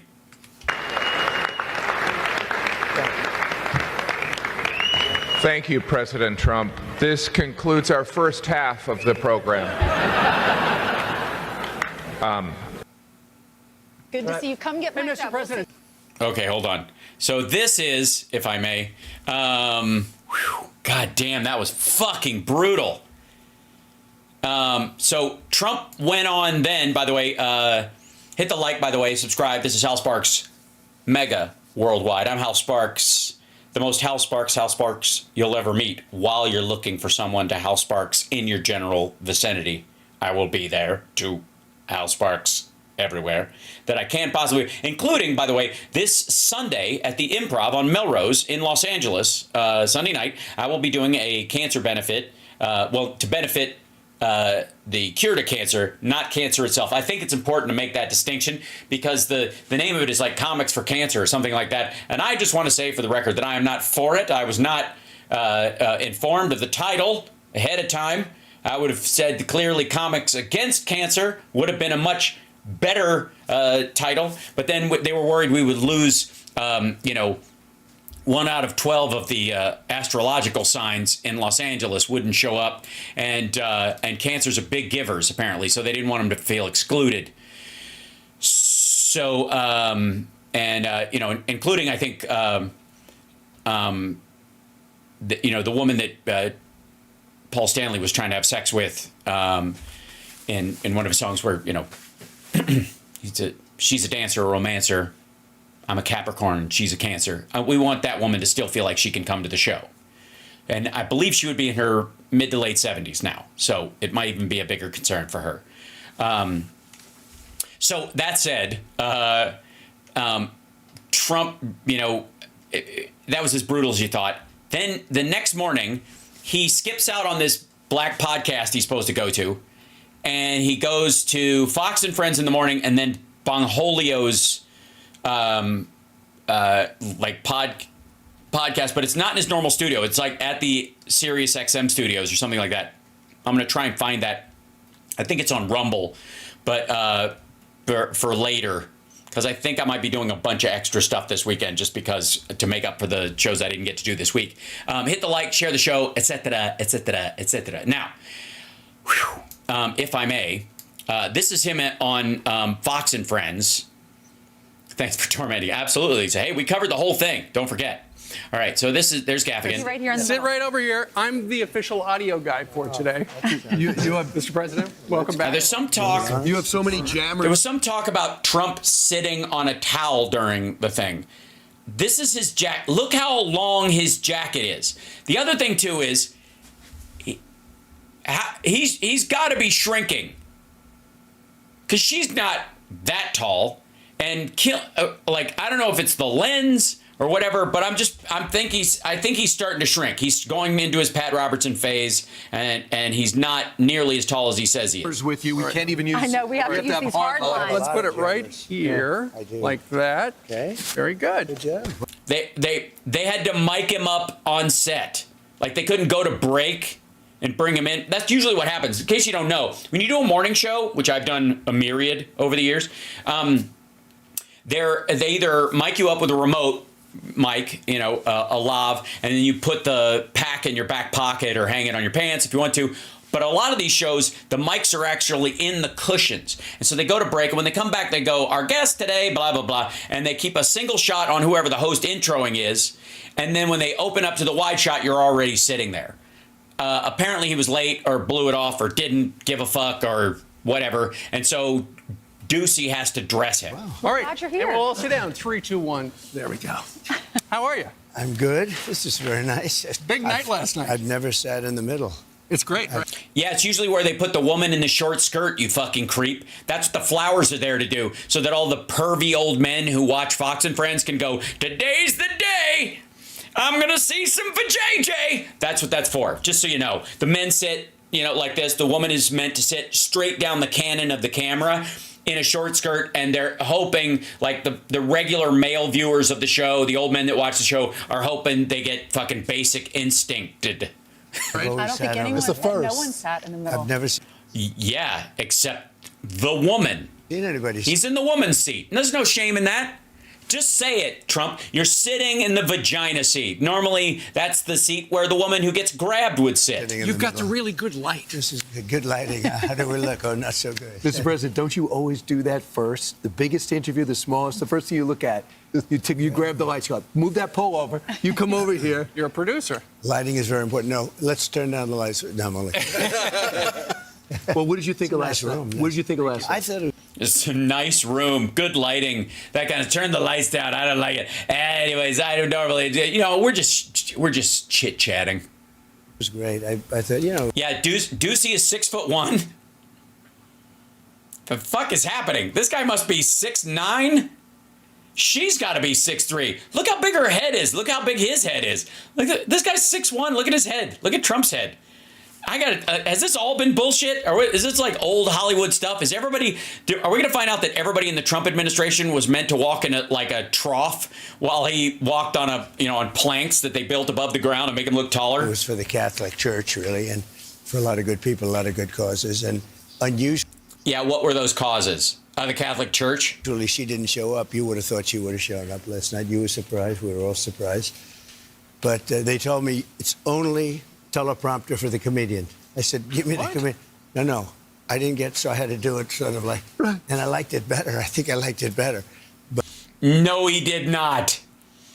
He didn't like, this is also a common defense he does, that it sucked, but it's probably better the way it sucked. Like that, this is his weird, I don't know, I'm rubber ball, you're glue, but against circumstance. But, when I went, I said, is this a teleprompter speech? And I had a pretty long speech. And they said, sir, we don't use teleprompter. It wasn't that long. It felt a lot longer. But then I get up there and see the comedian. And he was good, too, by the way. Jim Gaffigan's funny. I thought he was good, yeah. Kamala Harris did not show up, as you know. She sent a video from Saturday Night Live. We have seen historically a lot of Democrats, they turn to the guys at Saturday Night Live or The Tonight Show. They write all their material. Oh, dear. Your material was real funny. Who wrote it? Who helped you with it? Okay, first of all, no, it was not. A lot of people helping. A couple of people from Fox, actually, I shouldn't say that, but they wrote some jokes. And for the most part, I didn't like any of them. Greg Gutfeld, man, he's number one. You said it. You made him. He's your guy. You keep telling everybody he's the funniest dude, and that's who wrote your shit. His people, the same people that write his dipshit monologue at the beginning of his show that sucks ass every night. You were like, I'll go to that guy. By the way, he could hire some real writers. He really could. He can afford it. Shit, he could have used ChatGPT and come up with a better set. Do we see some highlights? I think you did great. Go ahead. Watch. Okay, these are the highlights. Well, you'll see. This is, I like the discomfort right beforehand. Hold on, as they like, let's see some highlights. You did great. Go ahead. Watch. Roll tape. Catholic Church, you help me to Roll tape. for educating children and supporting the vulnerable. But if you really wanted Vice President Harris to accept your invitation, I guess you should have told her the funds were going to bail out the looters and rioters in Minneapolis, and she would have been here, guaranteed she would have been here. Guaranteed. Yeah, I would have picked that one first, too. That would have been my first joke. Yeah, if you really want to sell him to, you know, if you got some voters on the fence and they watch morning shows and you're like, hey, they might be tuning in, let me pick something that makes him, shows that he's still got it. You know what I mean? Sharp as a fucking tack. Look at the face he's making. That was a fucking egg. Jesus. It's a true pleasure to be with you this evening. Amazing pleasure. And amazing pleasure. Yummy. And, these days it's amazing pleasure. What? Amazing pleasure. It's really a pleasure anywhere in New York without a subpoena for my appearance. Anytime I don't get a subpoena, I'm very happy. I don't like subpoenas or flies or mosquitoes. But unfortunately, Governor Walz isn't here himself, but don't worry, he'll say that he was. He's going to say he was. Also, I'm not quite sure what that's supposed to be a direct reference to, and I think a lot of people are laughing habitually at that. But I have to be careful, however, to understand that this will be the first time in the history of this event where jokes will be fact-checked, and they will be. All polls God damn, these are worse on the second viewing. Polls are indicating I'm leading big with the Catholic vote, as I should be, But I don't think Kamala has given up yet. She hasn't. Instead of attending tonight, she's in Michigan receiving communion from Gretchen Whitmer.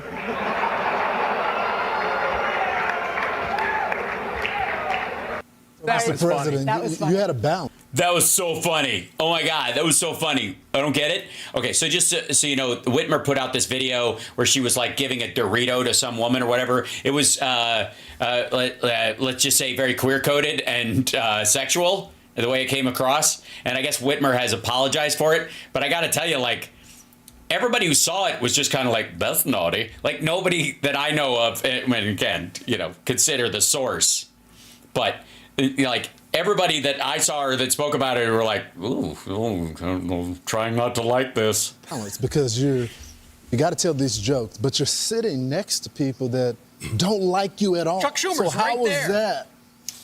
You know, I know him very well. I guess he doesn't like, but he likes me enough. It's a little bit, it's hard to explain. You know, I gave him his first check. When he was young, I was young. It was his first check. I don't know, is that good or bad? But it was the first check that he ever got. He was running for, I think, Assembly up bullshit in New York. And oh, he's talking about the Tiananmen Square thing? Is that what you think that's a reference to? Okay.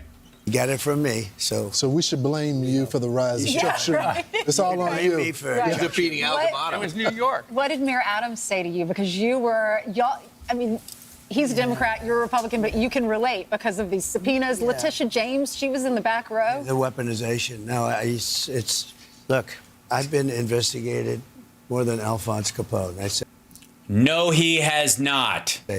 But Adams, he came out against the immigrants, you know, against the destruction of New York, frankly. He did the right thing. I said, he will be indicted within 6 months. And he was. They indicted him. Why? Were you in business with him and you realized that he was going to, I mean, did you know the same criminals he was engaged with? Now, I don't know if it's legit. I haven't looked at it. Well, then shut the fuck up, one would think. If you're running for president, you should treat kind of what you're talking about with a little more seriousness than some off-the-cuff fuck that's on Fox and Friends on the random. But it seems very suspicious when he comes out. Here's a good idea. Doesn't have to seem suspicious at all. Read the fucking story. It ain't suspicious. He's guilty as fuck. I mean, allegedly. But he's in deep shit. against something they're doing. They're destroying the country. They are destroying our country. He was right. Yeah, you can see it out the window. You know what I mean? I'm sorry. I can barely see the buildings from all the smoke and fire and Christmas decorations. And go down the streets of New York. I went down the streets of New York 2 days ago. Did you? And I'm looking at migrants all over Madison Avenue, all over Fifth Avenue. I've never... Were you? I've never seen anything like it. I'll tell you, I've never seen... This is New York. Also, wait a minute. First of all, how do you know they're migrants? What are you talking about? All over Madison Avenue? The fuck are you talking about? Are they... What are they? Working the, like, hot dog wrapped in bacon stand? What, you just assume that if they're brown, they're migrants? It's fucking New York. You see empty stores. You never saw empty stores on Madison Avenue. You never... No, you never saw Madison Avenue with empty stores before. Certainly not after 2008. And certainly not after the crash of '82. And certainly not in the mid-'70s. And certainly not in the early '90s. See him? It's a shame. He did the right thing, but he got indicted. And they play weaponization. These are an evil group of people. These are really a bad group of people. Yeah, and it was great to be there and make jokes with them. I'm doing well with my stuff. I won in Florida. I'm winning all over the place. But he didn't win in Florida. You know, what they want to do is keep him busy. Let me spend plenty of money fighting it and let him maybe. But I think so far it's backfired because the public understands. No, not at all. The win in Florida, that was the big case. That was the case, oh, you're going to lose. Now, he actually lost because he had documents, but he didn't have the presidential. The documents case in Florida. It was the documents case. That was, like, they say the big one. I don't know what's the big one, but the big one. That's one of the big ones. And by the way, you didn't win it. She recused herself in the dumbest way possible. That case is coming back. And it's going to come back right after the election, after he loses. And we had a very brilliant judge, a very fair judge. And what happened to them? Because obviously Eileen Cannon came in and fucked up the whole thing. And I won the case. I won the whole thing. No, you didn't. No, you didn't. Everybody there sitting next to you knows this. Kilmeade knows this. Ducey definitely knows this. I don't know if he knows it or she knows it because I don't know how committed to paying attention either of these folks are. But this asshole has a radio show. He's on the air all the time. And even though he's an idiot, he's aware of the details. Ducey actually is the one who can't hide it. He's the one who actually says, well, actually, you didn't. He didn't most of the win. time. They said he was grossly incompetent, and based on that, they're not going to charge him. But the funny is, he can be president, but he can't go to court. They say he can't go to court because he's incompetent. No. So he can't go to court, so that's okay, but he's allowed to be president. So there's something wrong with our country when that happens. But yeah, they're all very uncomfortable. You can tell that not only does Grandpa is he in heavy ramble mode, but he smells funny. That's the other thing. Trump stinks. He smells bad. He always smells bad, and you can tell. And they're like you can. She looks like she's holding her breath, and that's not an accident. I thought last night's it was great. I think it was terrible that she missed it because it's only been one person missed it in many years, and that's Walter Mondale, and he lost 49-1. But let me ask you, why do you think she missed it? God was not with him. Mr. President, why do you think she missed it? There's a lot of theories. Okay, I think that she's not competent. I don't want to say this kind of stuff, but we can't live with this. We're not going to be able to live with it. So you don't think she's funny? I don't think she's funny. I don't look her staff. She's got 5% of her staff stayed with her. 95% quit. If that happened to me, I'd be front page of every. Nobody likes her. Nobody wants to be with her. And I only say this. I don't like even saying it, but we. Also, again, no, they did not. 95% of her staff didn't quit. 95% of the like 44. What was it? 41 out of 44 people that work for him in the cabinet are not endorsing him or actively endorsing Kamala Harris. That's why he keeps saying 95%, 99%, all that shit. We can't have her as a president. She's a Marxist. We're not ready for. No, she's not. A Marxist. Do you agree with that? I do agree with you. I think a Marxist. Yeah, let me ask you this. And she's not very good. Let's just face it. Closing on. Yeah, she's not very good. She's just not. I mean, it's important that you say she's not very good. No, excellent. Argument time, because we're only 2.5 weeks until the election. So this is the final. This is it. So she realize. Home stretch, Ainsley, is the phrase you're looking for. Home stretch. Now, the problem, if you say home stretch to Trump, he will at some point go, we're in the stretchy home part of the home thing. We're stretching now. And some people say stretching at home, and we don't home stretch. Joy, joy, joy. That's not working for them. Not so now working too well. they've changed it. Now they're ramping up their rhetoric. And when she sat down with Bret Baier, she said, talking about you, he's unstable. When she was speaking at a rally in Erie, Pennsylvania, Now, folks, what Ainsley doesn't know is that Donald Trump blames her for even reading that shit about him that someone else said out loud. You don't get to cue him up free and clear. You don't go, somebody said something shitty about you. Repeat what it is so that he can slam them like you would with a normal person who's kind of in that mode. This assumption about Trump is that he's an attack dog. And so you can say, you can read this to him, and what that does is basically just like wind him up and he'll fucking knock her out of the water. The weird part is, blow her out of the water. The weird part is that he blames her for reading this out loud, for actually saying it. She's part of the problem. He does this all the fucking time. He gets mad at people. He does it, and J.D. Vance does the same shit. They do the exact same shit. He does the same shit when he's at one of these events, and somebody goes, people have said this and people have said this. Why would people trust you for your vote? And that's what they're doing in that situation.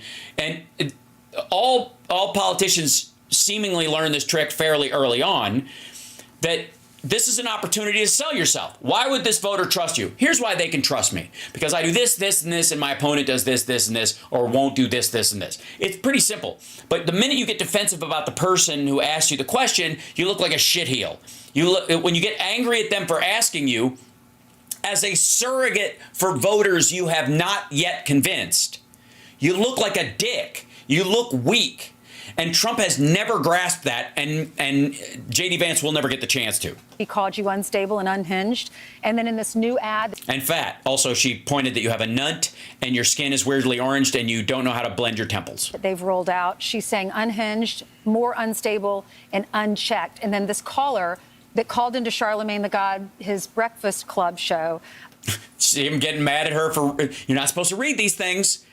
We're just supposed to pretend nobody says anything bad about me. Very respected people say great things about me all the time. You're not supposed to bring this shit up. That's what he's... Look at him. He's fucking twisting. This is actually so nice. Ainsley, I want to take back some of the things I've said about you. You're a hero, and none of us knew you were a mole for our side who knew exactly what it would take to diminish this idiot on Fox.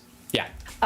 This caller says, I have a sneaking suspicion that if Trump wins, he's going to use this law to put anyone that doesn't look white in camps. And I'm scared. And she says, yeah. So you've hit on a really important point. What is your response and what is your closing argument?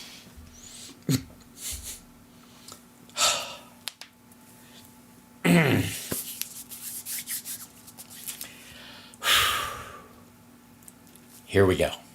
Well, first of all, the question is a pretty rough question because, you're giving this whole argument of this woman that I don't think she knows. See? He's attacking Ainsley. I did not pre-watch this. He's mad that she brought this up. It's a tough question because, look, listen to him. He's not reacting to what was said about him. He's reacting to the fact that Ainsley dare bring it up. Watch this shit. As soon as she finishes, what's your reaction to what the caller said, what Kamala Harris said, what Charlemagne the God allowed her to say, and what was said about what she's been saying about you? What's your response? This is your opportunity to knock it out of the park. And who does he attack first? Her. It's a pretty tough question to bring up these things. Watch. What is your response and what is your closing argument? Well, first of all, the question is a pretty rough question because, you're giving this whole argument of this woman that I don't think she knows where she is. You're giving this whole argument of this woman who doesn't know where she is. What he means is you're agreeing with her argument just by bringing it up. He does this all the fucking time. A low IQ person. She's not smart. Everyone knows that. Yeah, this isn't helping. That's not an answer. Didn't even pass her law exam. It was a big thing. She never thought she was going to be able to pass it. You know, if you tell me this stuff, I'll say it. I am. If you tell me this stuff, I'll say it.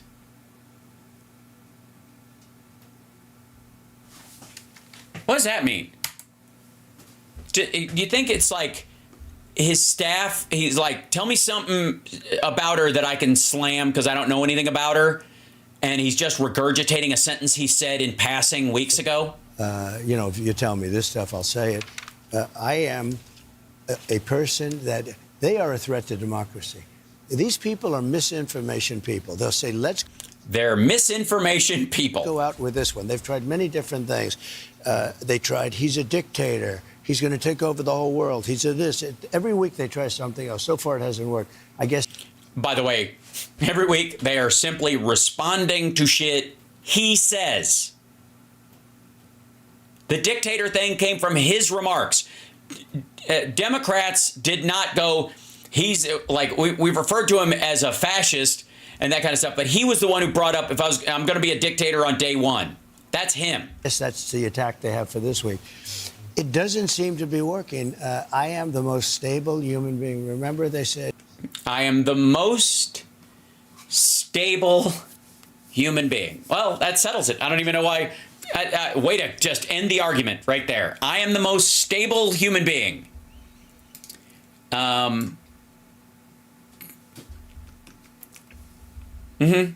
don't you just go with stable genius? When did you downgrade from genius to just human being? A stable genius. I am the most. Oh fuck! He said it again.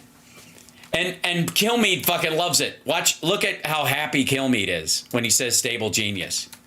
They both smile when he says stable genius because they think he's fucking around. I am the most stable human being. Remember, they said a stable genius. I am the most stable human being. I've been doing. Also, they didn't say stable genius. He said stable genius. He called himself a stable genius. This for a long time. We had 4 years of greatness. We had the greatest economy in history. We had the greatest border. Brian, you were down there. Absolutely. We had a border that. Nope. That was the best we've ever had in the history. Right, and then you had to build a wall, which built an access road on the southern side of it and allowed people to walk all the way to the end of the wall and around it when they would have had to traverse difficult terrain beforehand, but now they can roll a fucking rolling suitcase down that road till they reach Indian land or private land and walk right around the wall. And unless people get permission, the native tribe or the people who own the land give the government permission to catch those people, they can at least stay on that land until they can wait till, I guess, the trucks go away and then they run through. And that's, so it's a brilliant plan. It's great. History of our country. There's never been anything like it. Yeah, there kind of has. I mean, obviously, remember the Alamo? I built 551 miles of wall. No, he built like 30 miles of wall. The wall was already there. He turned, a couple hundred miles of barrier into more wall, but it was still wall. Which is far more than I said I was going to build when I campaigned. No, he said he was going to do a big, beautiful wall across the entire southern border, 1,000+ miles. I had a border where the drugs were at the lowest level, the human trafficking. No.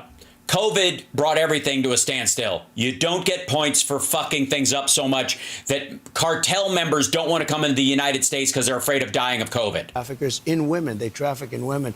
Everything was at the lowest level. I got kudos. Again, in April of 2020, when everything on earth was at its lowest. Excuse me, the Border Patrol gave me, with thousands of people, unanimous, every single one. They endorsed you, Mr. President. They endorsed me. What can you do better than that? And, Mr. President, you're gaining with minorities. And, I've been going across the country to these barbershops. Yesterday, you said you wanted to go. So we went to the Bronx yesterday. Here's a little bit of what we saw. Yeah, again, we went to the Bronx. Fox sets up this outing, arranges for the whole fucking thing. They tent off the street in front of it, and he goes to this barbershop. You guys are the same as me. It's the same stuff. We were born the same way. What? C-section? What do you mean? I grew up in Queens and all of that. I mean, it's. I had a great father. I had a father who was a great guy. He was tough but good. Big heart. Big. Yeah, unless you were a black tenant. Big heart. Did these people know that? Did the people in this barbershop know that the very first lawsuit against Trump and his dad was because they would not rent to black people in his buildings? And he was a construction guy, pretty much, and a real estate guy. And he was a real estate guy and a construction guy, pretty much. And I learned a lot from him. He was great. But I know you people so well without knowing. You know who? I know who? I learned a lot from him. He was great. But I know you people so well without knowing. I know you people so well without knowing you. I know you so well. When I walked in here, I said, this is home territory. Uh-huh. So, Mr. President, we're going to play the full thing on Monday, but what was that experience like? There was so much love in the room. Yeah, there was so much love in the room because we asked everybody who wasn't a 100% supporter to leave the building. It was like people that I grew up with, actually, you know. No, it is not. All different types, everything perfect. All different types, everything. Yes, Donald Trump grew up in a United Colors of Benetton ad that was heavy on the you people.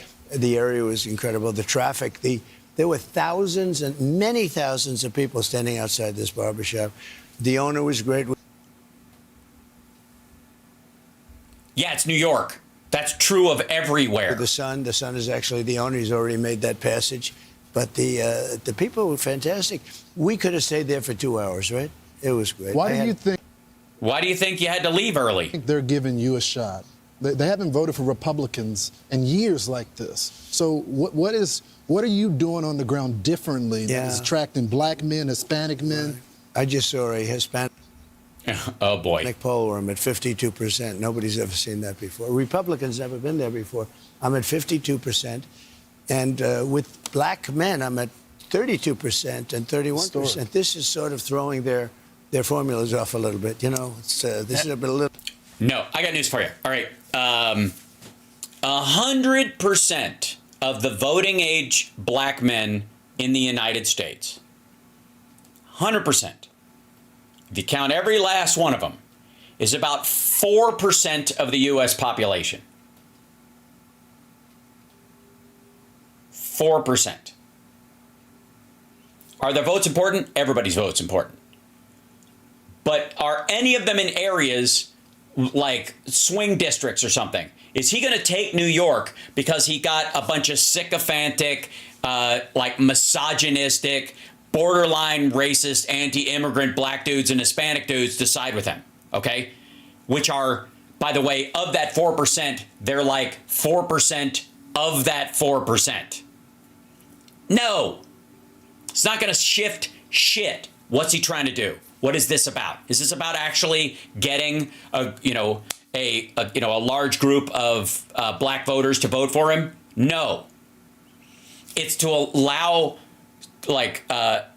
independents on the fence to think he's not a racist. That's what this is. He's using these folks as human shields in his election process. And that's what they're for. He doesn't give a fuck about their needs, what they want, except for the fact that some of them don't think women should be in charge, and some of them don't want any more migrants in the country because they believe their jobs are going to be taken. That kind of shit. That's the specific crowd that he's going for. Just saying. But does he care? Is it gonna change a fucking thing in any of these areas? Is this gonna drift the vote in New York his way? No. Is it gonna do it anywhere in the 5 boroughs? No. So what's it for? It's for Wisconsin and Michigan and the outlying areas, the areas around Grand Rapids and for these independents who have been told he's a racist to believe temporarily that he can stand to sit in the fucking room with some black people and therefore he must not be as racist as they say. A little bit of a change. But look, we ran a great country. We had everything going. The world No, we didn't. Respected us. We had no wars. The Afghan war continued apace the entire time he was there. He didn't get us. He ran on getting us out, and he couldn't even do it during fucking COVID, which would have been the perfect time. Can I just say, for the record, that if you were president of the United States after we'd been in Afghanistan for 20 fucking years, and you were looking for a reason to pack up every American and everybody in an ancillary position around Americans and sneak them out under the cover of night, COVID was fucking perfect. You could have evacuated every contractor, every American citizen, and every U.S. service person in Afghanistan during COVID. And by the time they looked up, everybody would have been fucking gone.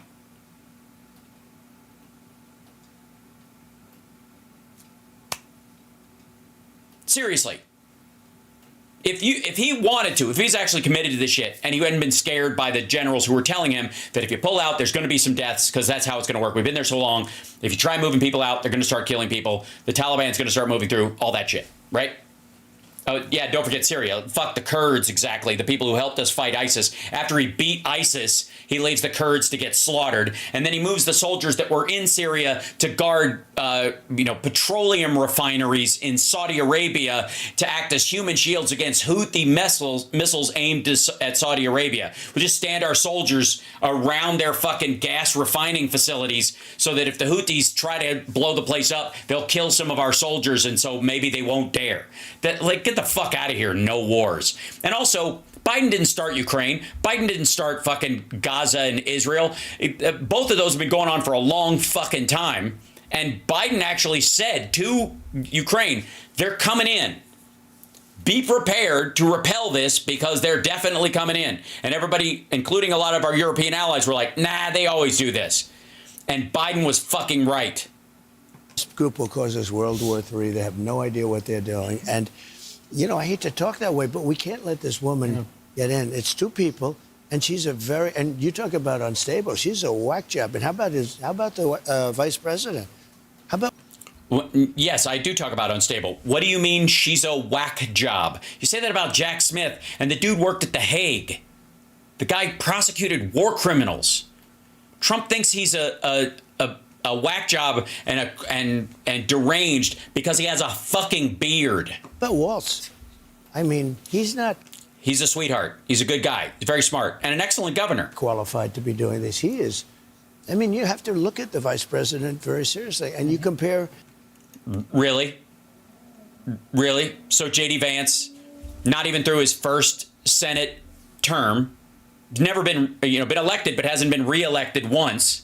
Right, which is usually crucial to see if it's just kind of an accident or they actually can do it, or if they can actually serve and accomplish anything during the term. You're picking him up midway, right? Who gives a shit? Because he was on fucking TV and he knows Peter Thiel and you want Peter Thiel's money. Him and J.D. Vance. J.D. Vance, #1 at Yale. The whole thing. I mean, high academic. J.D. is doing a phenomenal job. Yeah. No, he isn't. He literally has the worst ranking of any vice presidential candidate in history. He's amazingly unpopular and comes across as a robotic douchebag. The motherfucker can't even order donuts. And he was with us on the yesterday. Joined us from the Washington D.C. area. One of the things about Fox and Friends, we've been doing the show for like 28 years. Yeah, I know. I was on there a couple of times. Back before 9/11, when these people weren't like freaked out and turned into like xenophobes post 9/11. But one of the biggest days was the day you became president, and we actually got to do the very first interview at the White House after you were sworn in. Yeah, that's the benefits of Pravda, I guess. And it was a great interview, and it made a lot of news. Ainsley asked a great question in 2017, and we're gonna get in the Wayback Machine, Mr. President. We're gonna play that for you, and then we're gonna. This is your life. State the question. But you know the difference? Uh-oh. In the old days, you never played negative ads. In other words, when I leave here, I'll then be hit by 5 or 6 ads. And in the old days, you never had Ian Fox News. News. Yeah. Oh my God. Boo fuckity who? What do you mean? Like nobody bought negative ads against him on Fox News in 2017, and that's why he feels like he won? Because Fox was a guaranteed safe space, you fucking pussy. Jesus. Well, in the old days. But in the old days, which wasn't so... when I leave, I'll have 12 people from Kamala on, and, you know, pretty much unopposed. For 19 days, I don't think we should do that anymore. I think you shouldn't play negative ads.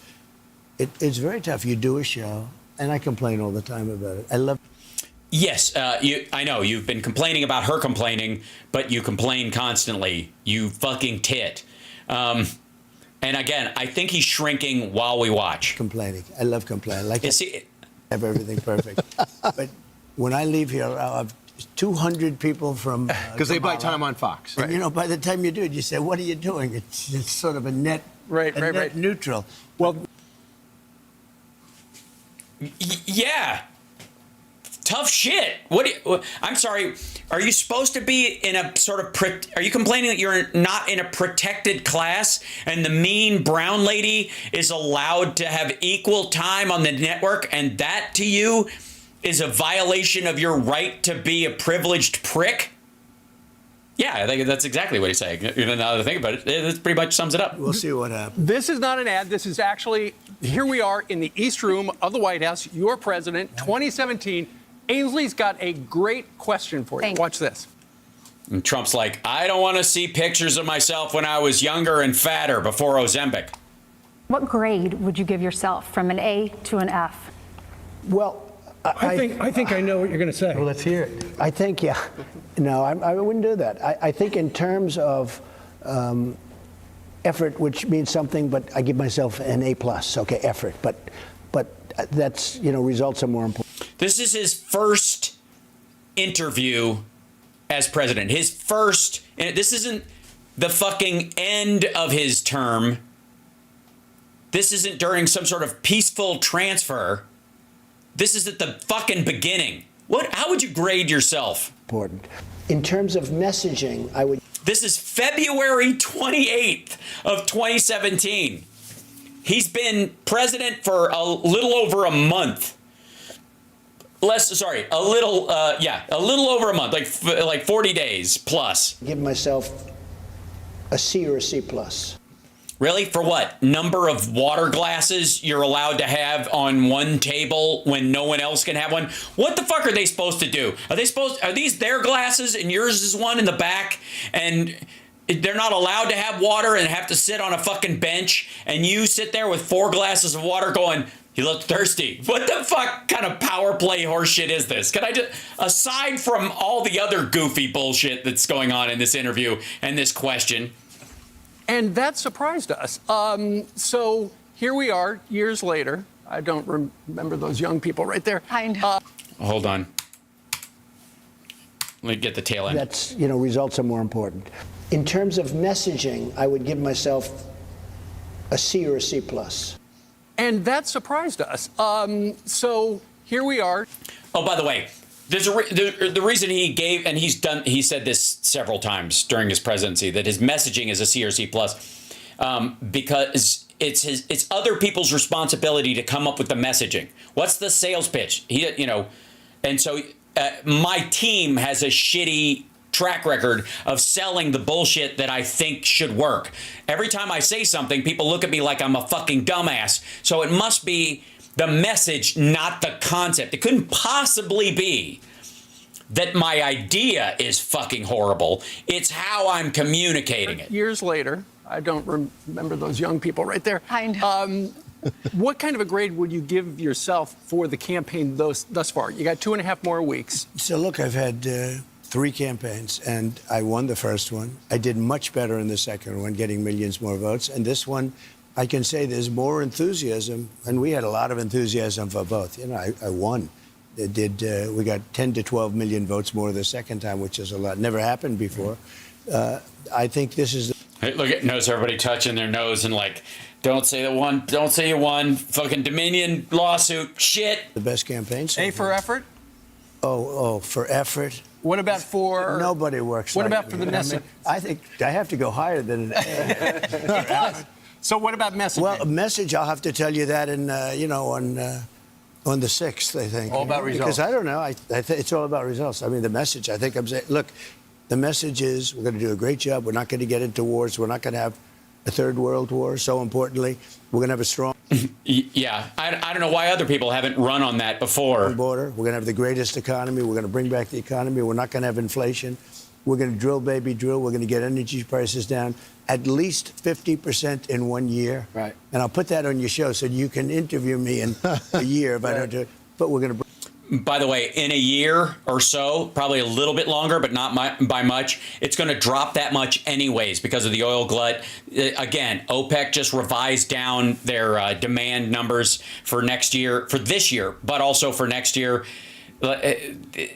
He's been told by somebody like, we could do this so easily, and he believes his plans will do it. Life is just going to do it. Bring energy prices down. That's going to bring the inflation and the costs down. Now, we're going to make this thing really good. We're going to bring a lot of companies back in to the U.S. Jobs are going to be good. Everything is going to be good. And everything was good when we had the greatest economy in the history of the country. No, we did not. 5 years ago, go back in. 5 years ago, we had the greatest economy in the history of the country. And now we have a horrible economy from the standpoint that inflation ruined. From the standpoint. I had no inflation. Inflation ruined the economy, just ruined it. And I get. No, it didn't. For whatever damage you want to talk about was caused by COVID. And the recovery from COVID is a painful one because the loss was so extraordinary. Gave them inflation-free. I gave them almost no inflation. You gave them almost no economy. And it carried on for 2 years. And then they went out and borrowed like $7 trillion, which was so stupid to do. And when they borrowed that, it all blew up. The other thing they did is they blew up the energy policy. I had the best energy policy this country's ever had. We were. Again, what was that energy policy? Does anybody know? Does anybody know what the energy policy was? I mean, the idea that the Keystone XL pipeline should go through, which is Canadian oil. It's not even ours. It goes, we'd get transit fees for it, but it would go right over our aquifers. So the cost, if it had a leak to our drinking water, would outpace any of the funds that we would get just letting a fucking pipeline from Canada go over our land to the Great Lakes. I don't know what the fuck. And then Anwar, there wouldn't have been drilling there that would have produced anything for half a decade. So that wasn't even part of the equation. So what was it during his time? Because we're producing more oil and gas now than we were then. Energy independent. We will soon be energy independent and energy dominant. We are already selling all over the world. So I watched your Univision, your Univision town hall, and one thing stood out to me. They said one of the questions was, "Hey, what would you like to do again? What would you do different?" He goes, "Well, I probably wouldn't have hired some of the people I hired. So I want to just look forward." So as people have 18 days, they're going to vote, and as Jim Gaffigan said, I can't believe. Hold on. What is this, Alyosha? Detroit News, part 3. Nobody got a bigger stick than this guy right here, Pannebecker said. When he starts waving it around, people listen. At one point, Trump said he was surprised that Pannebecker knew about the large number of Hamtramck residents who work in auto plants. General Motors Company's electric vehicle assembly plant, Factory Zero, straddles both Detroit and Hamtramck. Do you have a little Arab blood in you? Trump asked Pannebecker. Really? Hal, my wife is still freaking out from the neck and neck polls. Please tell her it's cool. You are my competition with her. Mr. Hansen, what she called you. You're going to be just fine. Don't worry about it. He's eating shit right now. That's why he's up at 7 o'clock on fucking on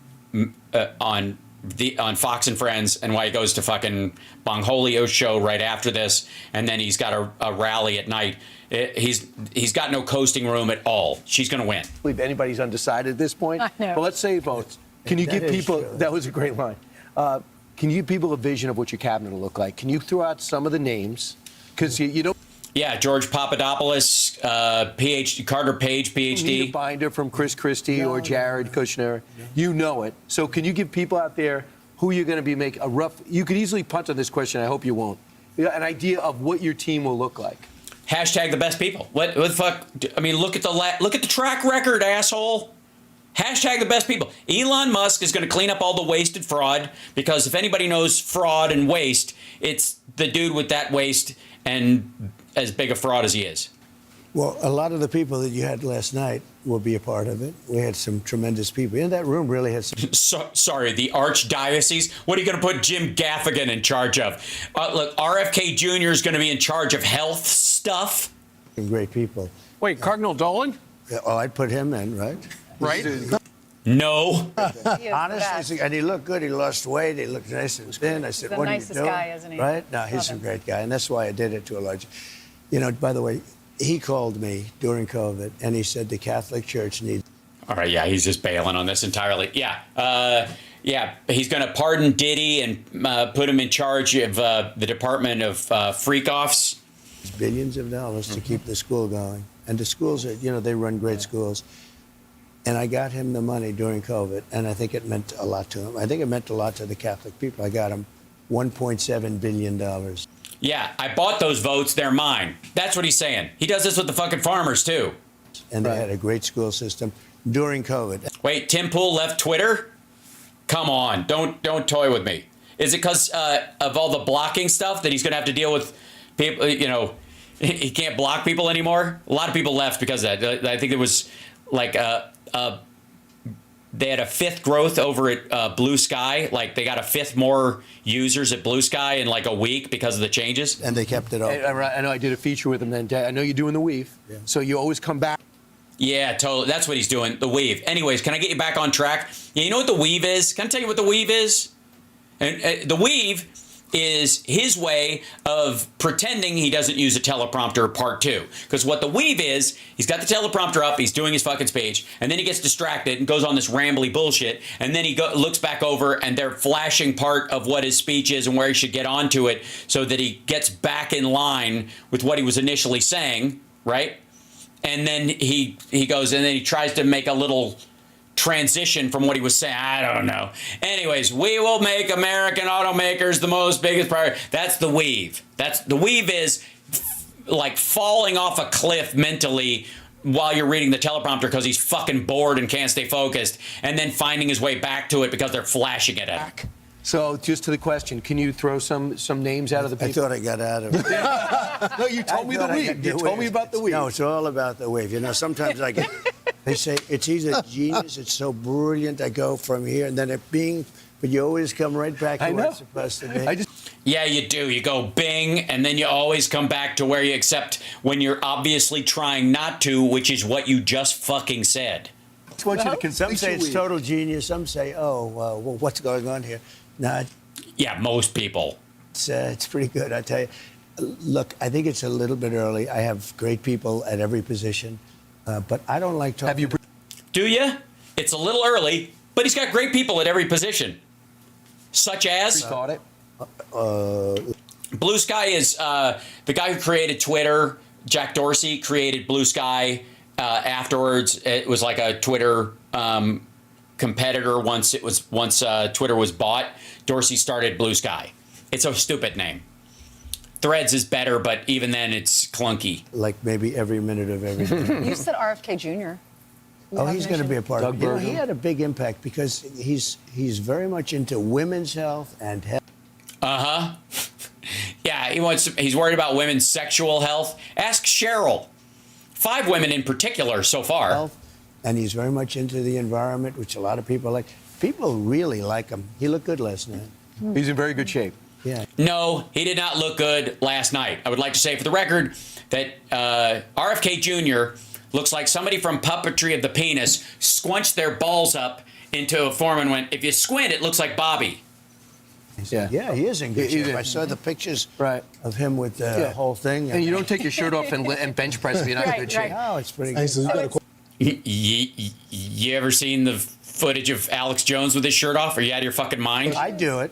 Would you like me to do it? I would like you to do that. Yeah, do it.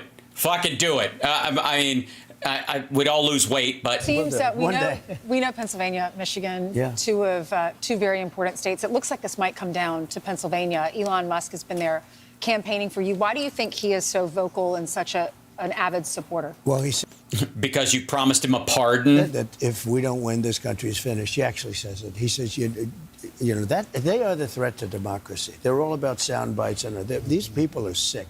They have people. You know, I talk about the enemy from within. Oh, dear. Dude, they have been trying to clean up this shit for him. Brett Baer got in trouble because he was trying to clean this shit up. Harris Faulkner was trying to clean this shit up. This is the same stuff that Hannity went through with the dictator for a day stuff. Shut the fuck up. This is a terrible talking point. I don't know why the fuck I don't mind because this is lunacy and it's going to be one of the big reasons why he loses. Right? But like, look at fucking like Kilmeade. He's like, shit, don't do it. Don't make another clippable piece of you saying we have they're worse than China and Russia and they're inside the country and we'll have to use the military to deal with them. What person wants to have open borders? What person wants to have men playing in women's sports? All of this stuff, it doesn't make sense. It's no good. It's horrible. But Nobody. Trans women aren't men. Autogynephiliacs aren't trans. Fuck you. And the border's not open. And we could have had it even closed more if you hadn't killed the border bill. So shut the fuck up. Don't bring up the border. It's a bad idea. They have an open border. They're going to... No, we don't. We do not have an open border. Stop telling people the border is open, hoping that this airs in South America so that people go, oh, fuck, it's open. Let's go. Always have an open border. By the way, the only people who say we have an open border, Republicans. If anybody in any other country in the world heard that the border is open and you can just walk right through, they heard it from a Republican. They heard it from this asshole. They heard it from Ted Cruz or fucking Marjorie Taylor Greene or Mike Johnson. But they don't hear it from Democrats. Not a single fucking one. We'll have... So they let 21 million people into our country. Of the 20... No, they didn't. Recidivism being what it is, probably the number is like 3 million who actually crossed into the country. Not all of them got to stay. They were rejected multiple times during Title 42. They got kicked out and came back and kicked out and came back. Some of them 3, 4, 5 times. A person that you meet 5 times, it does not have 4 brothers you've never heard of. 21 million. 13,000 were murderers.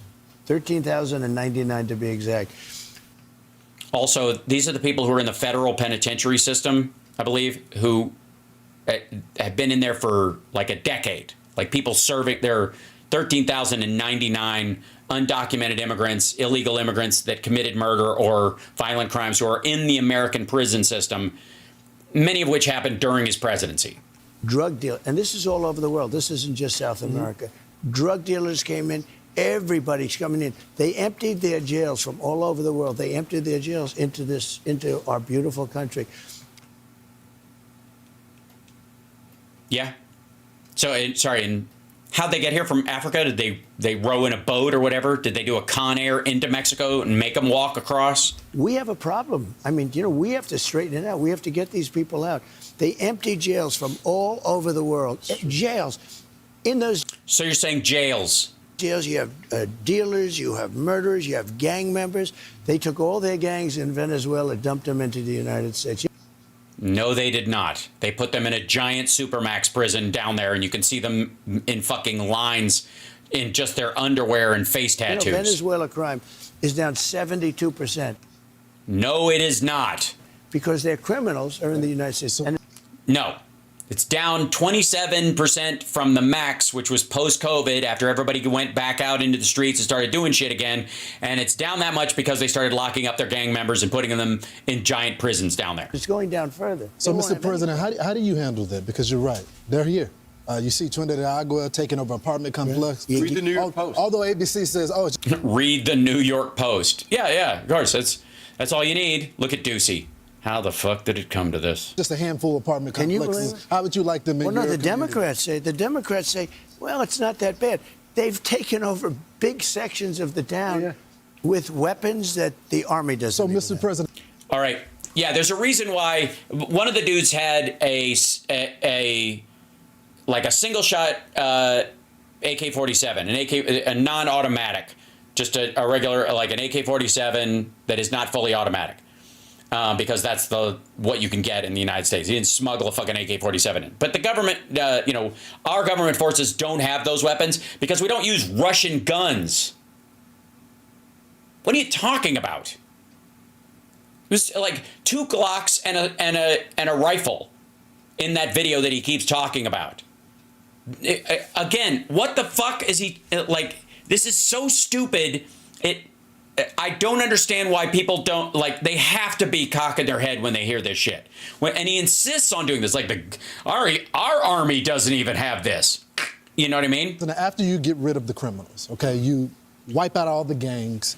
Yeah, you wipe them out, sure. Yes, with some sort of the Crossbow Project or something. All the people that are raping people in this country. All of them? There goes half the population of Texas. I'm kidding. Sexual assault. You get rid of them in the country. You get ICE funded. Hold on real quick.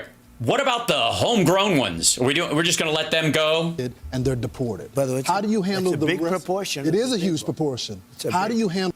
No, it's not. The next portion. Okay, then yeah, after you get out the criminals, the people who are doing terrible things, how do you get out the women and children and the innocent victims and the asylum seekers and the DACA people? That broke the law to come in here, but then we start thinking. Okay? Then we start thinking. Then we start thinking. We're not going to think before that. Thinking. Because, you know, look, you're talking about millions of people. You're talking about 21 million people in 3 years. No, you're not. 10.3, probably the number, and it's a constantly fluctuating number. 11 million is the standard that most people talk about. Right now it's 10.3. It's lower than that standard. It was 14 million, something like that, in 2015. Just so you know, they will let this happen. If they win the election, they're going to open up the border, and the border is going to be open for 4 years. You'll have 200 million people come in. No, you won't. No, you won't. Like, this is just goofy. Like, if he just said 40 million, if he just doubled the number he's saying, which is already bullshit, they're going to open it up and 40 million people are going to be there. He's going with 10 times because that's a scary number. But all four of them are like 200 million. There's only 320 million people in the fucking country, dummy. Men, we have no idea. They tend. All right. The other thing, too, is we have no idea where these people come from. We don't know anything about them. They're not vetted. Well, then how do you know they're fucking criminals? How do you know they're not all innocent? How do you know that it's not 100% innocent until proven guilty? Even if you do a 20% mental health issue with any large group of people, that still doesn't mean that these are monsters or rapists, where they could just have OCD, or they could just have fucking, like, they've got diseases. Maybe they've just got allergies. They got allergic rhinitis. Tend to be not the best for a reason. Because the countries send them out. No. A lot of times, in a country that's failing like Venezuela, the best flee. They're the ones with the money. They're the ones that can afford to travel. They're the ones who can afford to pay a coyote $8,000, $10,000, $12,000, $15,000 to get across the fucking border. The worst people, this idea that there's sort of like zombie, homeless, murderer psychopaths that all have a perfect compass to find the southern border of the United States is asinine. It's weird. It's a bizarre accusation because it's so detached from reality that even his fucking followers don't believe it. The countries are not sending their best people out. I've been saying that. Yeah, you've been saying it since 2016. It's what got you elected last time, and you're hoping that, if you play the hits, people will get you. Nope. This for a long time. They're not. Yeah. And it wasn't true then, and it's not true now. Your very first speech, you said they're not sending in their best. It's common sense, Brian. So when a country sends people out, they don't send them. A country doesn't send them, okay? People trying to get into the United States, to migrate to the United States, to get work and all that kind of stuff, they're not sent by their country at all. You fucking weirdo. They leave their home country to come to the United States to make a living or find hope or raise a family or start a family or just have some sense of freedom like any other immigrant that's come here before. They're not sent. Fucking Venezuela doesn't have like a fucking line like this way to the United States. Right? It's so bizarre. Like, this is so weird. Like, the fact that he got away with this whole they're sending idea, because everything else he says is so racist and shitty and stupid, that you miss the subtleties of how fucking dumb he is. That none of these countries are sending people. The Afghans that fled, that helped us during the Afghanistan war, who need to leave because they have daughters and wives and mothers that they don't want to have, live under the Taliban, or they're feared for their life because they're viewed as an enemy by the Taliban, or they're fucking gay or something like that, and they won't survive if they're there. I'm waving at you, Queers for Palestine. I got news for you. There's a reason those folks come here. That's why a lot of the gay Arabs that live in Israel that are Muslims, the Muslims that live in Israel, have fled the Palestinian territories because they won't be alive if they don't. There's a lot of that. Those people, they're not sent. The Israelis are not saying the Gazans are sending us all their queers. Do you understand? It's so odd. Like, it's everything else he says is so awful and stupid that you miss the subtle, bizarre garbage part of what he's saying. The absolute false premise that everything else is built on. They're not saying, hey, let's take our best people and send them. Whoops, hold on. Did my headphones? Oh, yeah, my headphones drop out sometimes, and then they come back in. All right. I don't know why that is.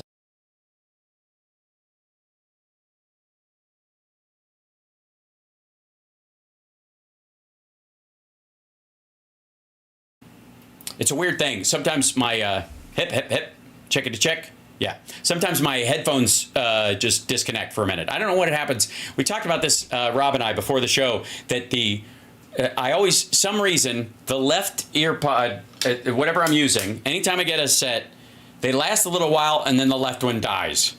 I think it's my head. How is the civics course I wish I'd paid attention to back in the day? Well, Jack, I'm glad to be here for you now. I really am. The population of Mexico is 130 million, so I guess we're going to have everybody come twice. Well, honestly, I'm for everybody coming at least twice. I'm just, magnanimous kind of a guy. But yeah, the idea is that even like Mexico has a growing industry. There are more jobs that are popping up in Mexico where speaking Spanish is a plus. That if you're fleeing South American countries and you already speak Spanish, going to Mexico, there are factory jobs, there are farm jobs, just like there are in like the Southern American states. But again, you don't have to learn English. Like you're already there. You're already ready to work. And in many ways, you have options in terms of travel back and forth to your own country and their porous southern border, which is even more porous than ours has ever been. Never mind the fact that Trump was like, they're building these big automated factories in Mexico and they should build them here. Why? If it's an automated factory, how many jobs are we losing? 8? Fuck does that mean? What, Michigan, explain to me why you would be excited if Hyundai or Volkswagen or anybody built a fucking auto plant in Michigan that just draws power, but there are no jobs. What? Somebody please explain that shit to me. Because he's been talking about this dude who he knows who builds fucking factories. He talks about this dude all the fucking time. Oh my God. To the U.S. They're sending their rapists. They're not sending them. They're not sending anybody. And also, in what? Buses? You were president for 4 fucking years. You could show me one bus full of criminals that arrived in Mexico. Mexico gives you 28,000 soldiers because you threaten them with all these tariffs. In the same time, you wouldn't, threaten them that if there's a busload of fucking rapists and murderers with criminal records coming from Venezuela, that if they try to cross our border or dump them off in fucking Juarez to walk across into El Paso or wherever the fuck they are, or Tijuana or any of those places, that you're going to threaten them with even more sanctions if Mexico allows that to happen. Show me fucking one. It's fucking ridiculous. Show me one busload or group of people where you're like, there they are. We have all these fucking face scans, and he's like, they're sending their rapists. Well, dude, we have all this footage of these people from that were supposedly in these caravans, right? That, by the way, none of them ever reached the American border. They were always going into Mexico, and then they went like that, which is Very telling. But explain to me why during his 4 years as fucking president, he was not able to show us one, like, video footage. Like, here we are, we're using face scanning software that is available to our military, but I want to show you exactly who Venezuela is sending. We consider this an act of war, and I've called the president of Venezuela about this, and they're in deep shit. Right? And here's the footage. And then you play the footage, and it scans the people's faces. And you go, this is so-and-so. And this guy, we know has a criminal record because Interpol was looking for him as he crossed into Brazil. And there he is. And there's this person. Like, look at all these neck tattoos. We know that this neck tattoo means they've killed this many people. That kind of shit. There's plenty of gang-related tattoos and stuff that you can actually track and say this person is a criminal. And they admit it because they got a fucking face tattoo or some shit. Why, during the 4 years he was president, he didn't bother to show that? If there's these fucking caravans of rapists and murderers coming into the country, how easy would that be to fucking show? And that's right, Footmunch, because it's all made up. It's all bullshit. Not only are they not sending these monsters in, because who the fuck would turn them loose on their neighboring countries? What do you expect? They're going to walk through Guatemala without raping or murdering anybody? They're going to, hey, hold on to your uncontrollable psycho impulses until you reach the southern border of the United States. You guys have got good impulse control, right? Just trust me. If you can manage to get in the United States, it's just free reign. It's just all cattle. Good Lord. It's so fucking dumb. They're sending their murderers. We have a big country. Look at what's happening in Springfield, Ohio. Nothing's happening in Springfield. Nothing. Nothing. They're not eating the cats or the dogs or the geese. And even if they were, it's still not murder. It's just hunting without a license, I think. Look at what's happening, though, in Aurora. Aurora is amazing. Do you know there are many Auroras right now? Yeah, name one. Because Aurora isn't even an Aurora. And by the way, you notice how these motherfuckers didn't give a shit about Aurora when a dude dressed up like the Joker shot up a fucking theater, which drove down ticket sales in movie theaters in this country more than COVID did? Because nobody wants to be sitting in a fucking theater when some dude snaps and shoots into everybody in front of him. So movie tickets dropped off a fucking cliff because of that shit. In LA, they started having magnetometers at movie theaters. Just like you're going to sporting events and that kind of shit. And by the way, that's the theater I go to. But you haven't heard about him. San Antonio, we just interviewed a man running for Congress down there. Said this is happening at an apartment complex down there. It's only going to get worse. At an apartment complex in San Antonio, a guy running for office down there said it's happening there. Give us the address. You're the news. Tell us about it. What's wrong with doing that? Why not just fucking send people down there to call it out? Right? Do a live report. So let's talk about when you look at the positive. By the way, they're destroying our country. Yeah, we got that. We got that, Gramps. Yeah. Do you mind? We're all trying to eat our fucking pancakes. Destroying this country. Say destroying our country again, because it'll work like Beetlejuice. I know they took over Randall's Island. The kids can't even play soccer. They just took over. I looked at. I'm telling you, I drove down Madison Avenue. First time I've ever seen vacant stores, and I see. Okay, fuck you. Post-COVID, there's vacant fucking stores everywhere, especially in Manhattan. Because the building above it, like the rent on the fucking building is through the roof. You want to fill those stores up again? You want to talk about make America great again? You want to make it so that there's just vibrant cities and all that kind of shit? You know how you do it? You fucking crowbar the foreign money out of our real estate. The opaque nature of LLCs, you make people, if they're going to buy land in the United States, we got to know who they are for real. Yeah, if you're going to own land in the United States, people should know who owns the land. Why is that weird? Why can a conglomerate of LLCs hide who's in them, buy giant chunks of fucking land and buildings like that one in Manhattan right there, and keep it basically vacant so that if they decide to sell it, they don't have to broom out a bunch of other fucking people, right? They don't have to worry about lawsuits from that many people. They slowly drive the rents up so nobody can even afford to stay there anymore because they just want the property to go up. Even if it goes up this much, they're selling it. It's just a way to like sit on money. This is where Vladimir Putin's money fucking sits, in empty fucking buildings in New York City. And you don't want anybody in it because if you want to sell the goddamn thing, you don't want to have to deal with the lawsuits about it and whether it's going to change hands. There's all this shit with New York. So you just slowly but surely broom everybody out. And you keep the fucking empty, and you own the building next door to it, and the rent is higher there.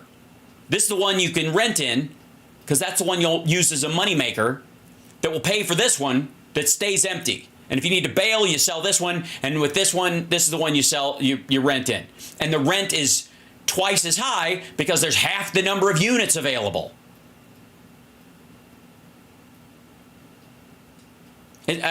Francie says pure greed. I don't even know if it qualifies as greed. It's subterfuge. It's a crime. They're undermining and manipulating the real estate values in the United States because it's one of the ways you create unrest.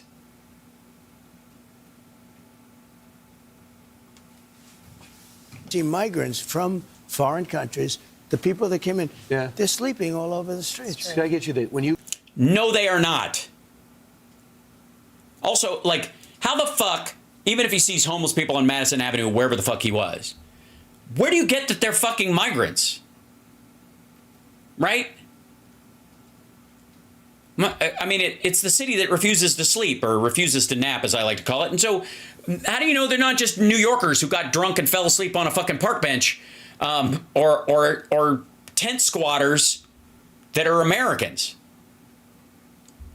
Right? That's an issue. That's something you could deal with. But if you just pretend. You look at your positives, obviously, with men, it's through the roof. You're making gains in Hispanics, blacks. I understand that. But when the doors close and the team sits around you, they say, Mr. President, you got to do better with women. That's where where the Kamala Harris is excelling with women. Is one move to get women on your side is to get. Oh, dear. Ivanka out, Melania out, and especially Nikki Haley out in these final 18 days. Yeah, let's pick out 3 women who have either in the past shit-talked him or have a grudge against him that they don't want to talk about or are trying to currently distance themselves from him as he falls. Brilliant. Is that something that... I think Kilmeade is earning his cabinet position right now. It's coming out of your strategy session. Look, I think I do very well with women. You don't. You don't. And I think it's all nonsense. I see the polls, and we do well. What about You have one issue. You have the issue of abortion. Without abortion, the women love me. Now, well, then you're fucked. Without abortion, women, you mean without control? If they stopped giving a shit about control of their own body, I do great. Well, then you're fucked. And good. What the hell? And by the way, I do great with women while talking right past her. This is like when he was at the Univision thing going, look, I do great with the Hispanics. Like, motherfucker, there's a room full of Hispanics. They like me anyway because what I've done is so good. I've taken this issue out of the federal government and put it back to the states where they're voting. Yeah, no. That's not what's actually happening, fuckhead.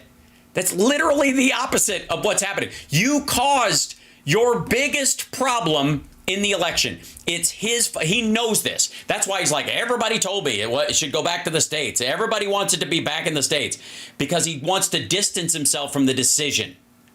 Voting, and I believe in exceptions, and most people do, for rape and all, rape, incest, life of the mother. But well, then you believe in late-term abortions because life of the mother abortions happen mostly in the third trimester. That's when they really become crucial and they have to happen. And there's, you're beyond the point of where a C-section might solve the problem or something. It's when something has gone drastically wrong It's usually anywhere between the 5th and the 9th month, and specifically the last trimester, or God forbid, in the last month. It's terrifying and sad, and it's horrible when a woman goes through it, and all of them were looking forward to having a baby, and this motherfucker is like, well, you're shit out of luck. You shouldn't have bit the apple. I've done so, and I think I've taken an issue. So could I amend my question? Let me just say, that issue has torn our country apart for 52 years. No, it hasn't. It was settled law. We got through multiple Supreme Court justice confirmations because they all agreed it was settled law, even the ones that were lying. Now it's tearing the country apart. And it's not tearing the country apart. It's tearing the Republican Party apart. And good riddance to bad fucking rubbish. No legal scholar, no Democrat, Republican, no liberal, conservative wanted it to be in Congress. They wanted it to be out of the federal government. Bullshit. Just garbage. And this has to be because one person told him, and it's just what he wants to believe. So it's not his fault. And again, this goes to the whole, like, this person came very highly recommended. It's not my fault. I chose them. I didn't want to do these jokes because the World Series, but they gave me these jokes, so I have to say them. I didn't want to send this back to the states, but every legal scholar said that's where it should go. It's all just passing the buck. It's lazy and fucking weak. I got it out through 6 very brave judges who were also brilliant. And now... Liars. All of them liars. All of them lied during their confirmation, said it was settled law, with the idea that one day they would outnumber the liberals on the SCOTUS, and they would vote it. They would get rid of it. They all lied.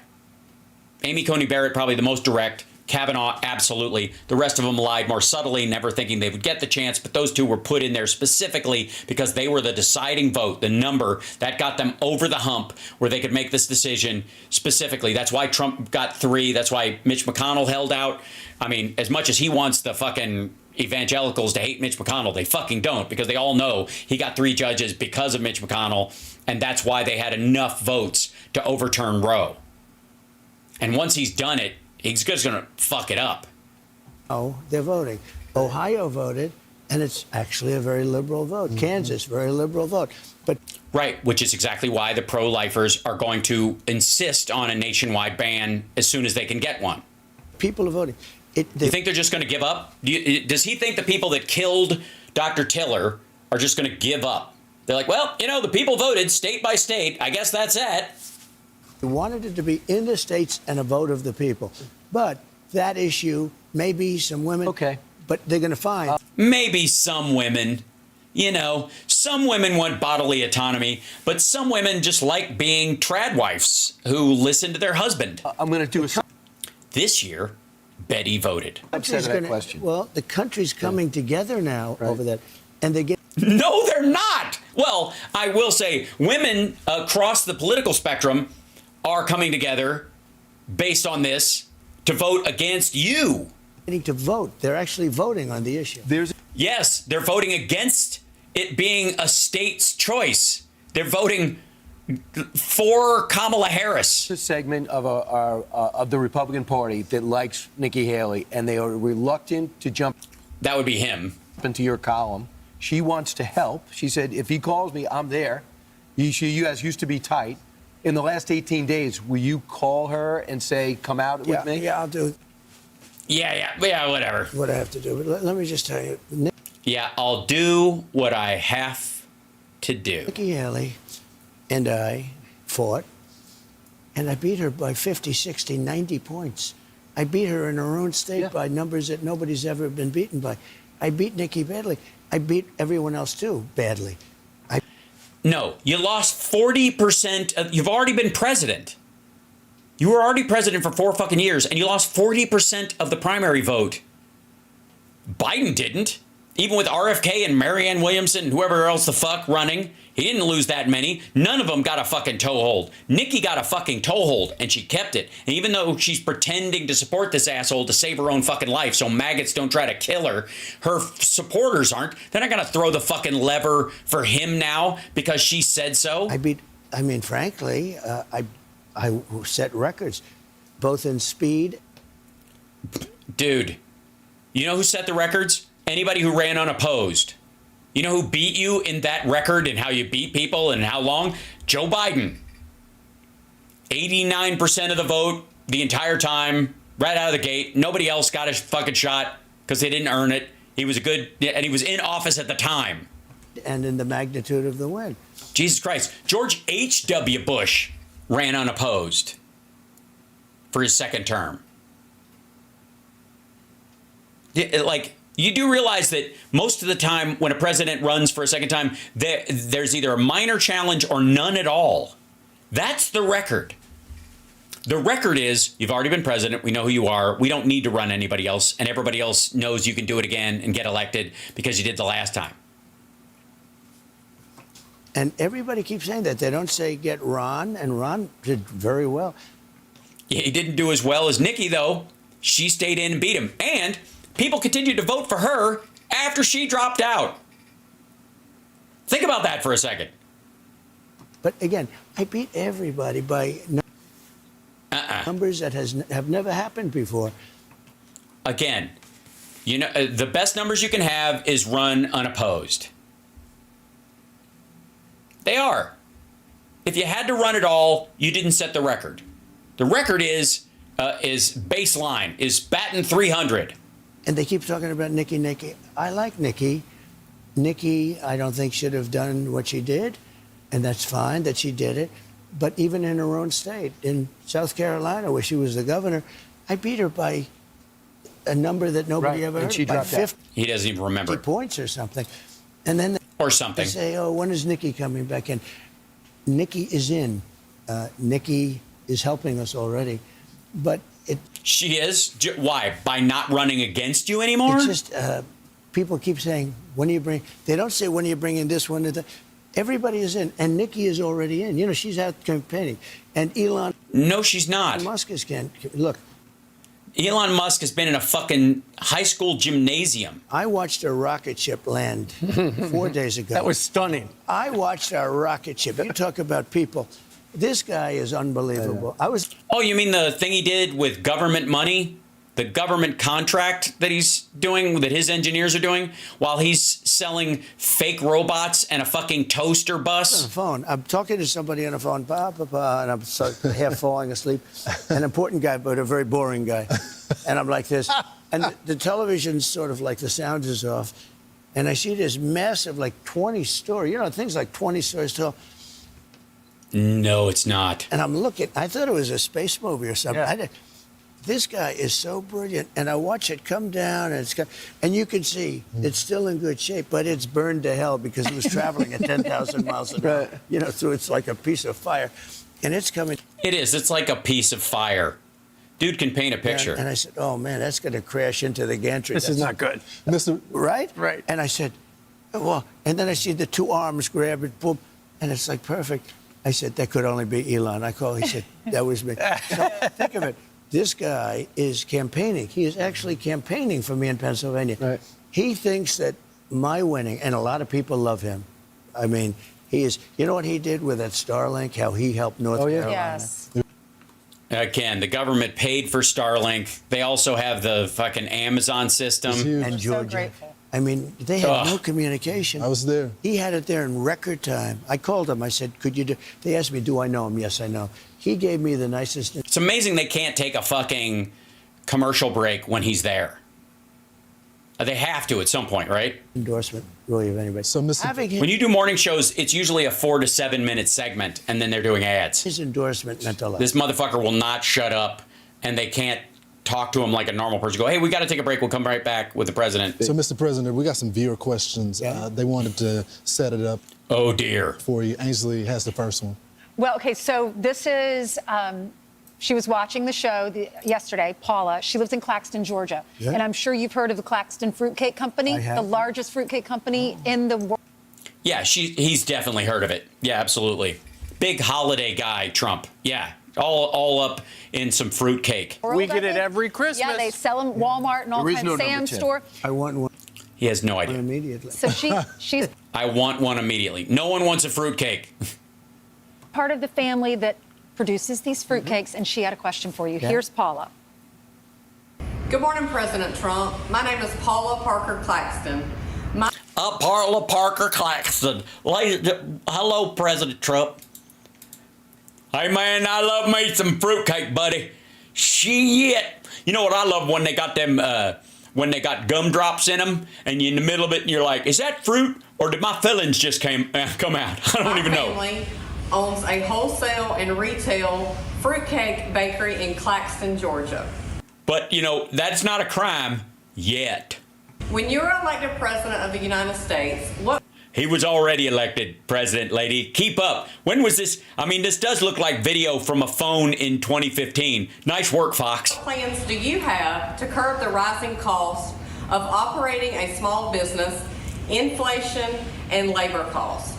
That's right. How will you lower the cost of gummy bears that I bake into cakes as a crime against nature? You're going to get your energy down to the lowest. She's not. Hey, dumb. She ain't actually there. It's on tape. That's not a phone call. You can just answer the question. Ben, we're going to get it down by 50% immediately. Those ovens that you use are going to be half price. You will be so happy because I'm bringing it down with. She don't need a new oven, dumb fuck. She needs like tax breaks. She's worried about supplies, I suppose, but she didn't microwave these motherfuckers. You're going to allow gas energy, and we're going to allow gas stoves, all the gas stoves you want. That's the other. Hey, gas stoves are allowed everywhere. They just have to have proper ventilation so that kids don't grow up with asthma. They're restricting all the good stuff. Yeah. Are they? They're restricting all the good stuff, like asthma? They're restricting it. You're going to have a beautiful gas stove, and you're going to have, mark my words, your energy costs will be 50% down. That's going to bring everything else down. You're going to love Trump. Terrific. You know, that's right. And Trump will be. Here's a good reason to vote for Trump. He will be responsible for twice as many fruitcakes circulating during the holiday season. I'm Kamala Harris, and I approve this message. Mr. President, that event you were at last night raises millions of dollars, a lot for, Catholic schools here in the New York City. Right. More than you've ever raised. I mean. Area. We've got a question from Anthony in Wisconsin, a swing state, and it's about school choice. Listen to this.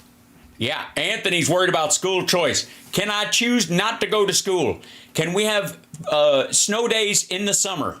I am Anthony from Appleton, Wisconsin. I have high-functioning autism, but my autism means I am only allowed to go to public schools that teach things and promote things against my values and faith. This makes life hard and confusing. What? Hold on. His parents are like holding up a card behind him that says Jesus is the reason for the season and prayer changes things, and they're doing this, they're holding it up behind him. I'm just saying, it's a little fucked up. When you become president, what can you and J.D. Vance do to help other students like me to have a choice of schools? School choice. Well, thank you very much. And it's all about school choice. You know that. It is. It's all about school choice. Yeah, like some people shouldn't go to school. It's one of the biggest things on my platform. It is. Tell us about it. In Project 2025, getting rid of the Department of Education is a whole chapter. It's about school choice, and it's also, we're going to get it out of Washington. That's right. Get learning out of Washington and back to Alabama where it belongs. If you look at our schools, we spend more per pupil than any other country. Yeah, but that spending is not consistent state to state, county to county. You see, the Montessori school areas pay a lot for schools, and the Alabama territories pay almost fucking nothing, and the federal government makes up a bunch of that, and the blue states pay for a bunch of that, so it evens it out at a certain point. But it ain't like we spend it the same amount on every student in the country. It's important to know that. Mm-hmm. Norway, Sweden, Denmark, I hate to say this, China, can you believe? Top 5. They have great school programs. We are... Not so much. I mean, Norway's kick-ass, whatever, but China's school systems are kind of butt. I'm just telling you. Number 40. You can ask that Hal Sparks fella or go watch that Peter Zeihan. He'll tell you all about it. Which is sort of like at the bottom of the list. We spend more per pupil than... We're moving it all out of Washington, and we're going to let the states run... Hey, most of it ain't in Washington. The Department of Education sets standards, but it doesn't supply all the funding for the fucking schools. So if there's too much being paid for schools in a bunch of places, it's because how much the schools are paying for them. And why is that? Because you're taking a bunch of blue state money and forcing Republican states to teach their kids, which is un-American. Let red state kids stay dumb. The schools. So you give the schools to Iowa, they're going to be another Norway. It's going to be great. You give them to... Yeah, that's true. All you got to do is give some schools to Iowa, and they'll basically be Norway. Jesu nam, kavitilbord, spiese dreke, padetord. That's I know how to say grace in Norwegian. So many different states. Indiana, they're dying to do it. Oh, yeah. Yeah, especially that Joliet. They're like, hey, big government, get off our back. Stop trying to fund our schools with money from another place. You can do it for less than half. And you will have those states competing with the best. Get rid of the Department of Yeah, they got this thing they're going to do. Elon Musk has this thing. It's based on the Matrix spike.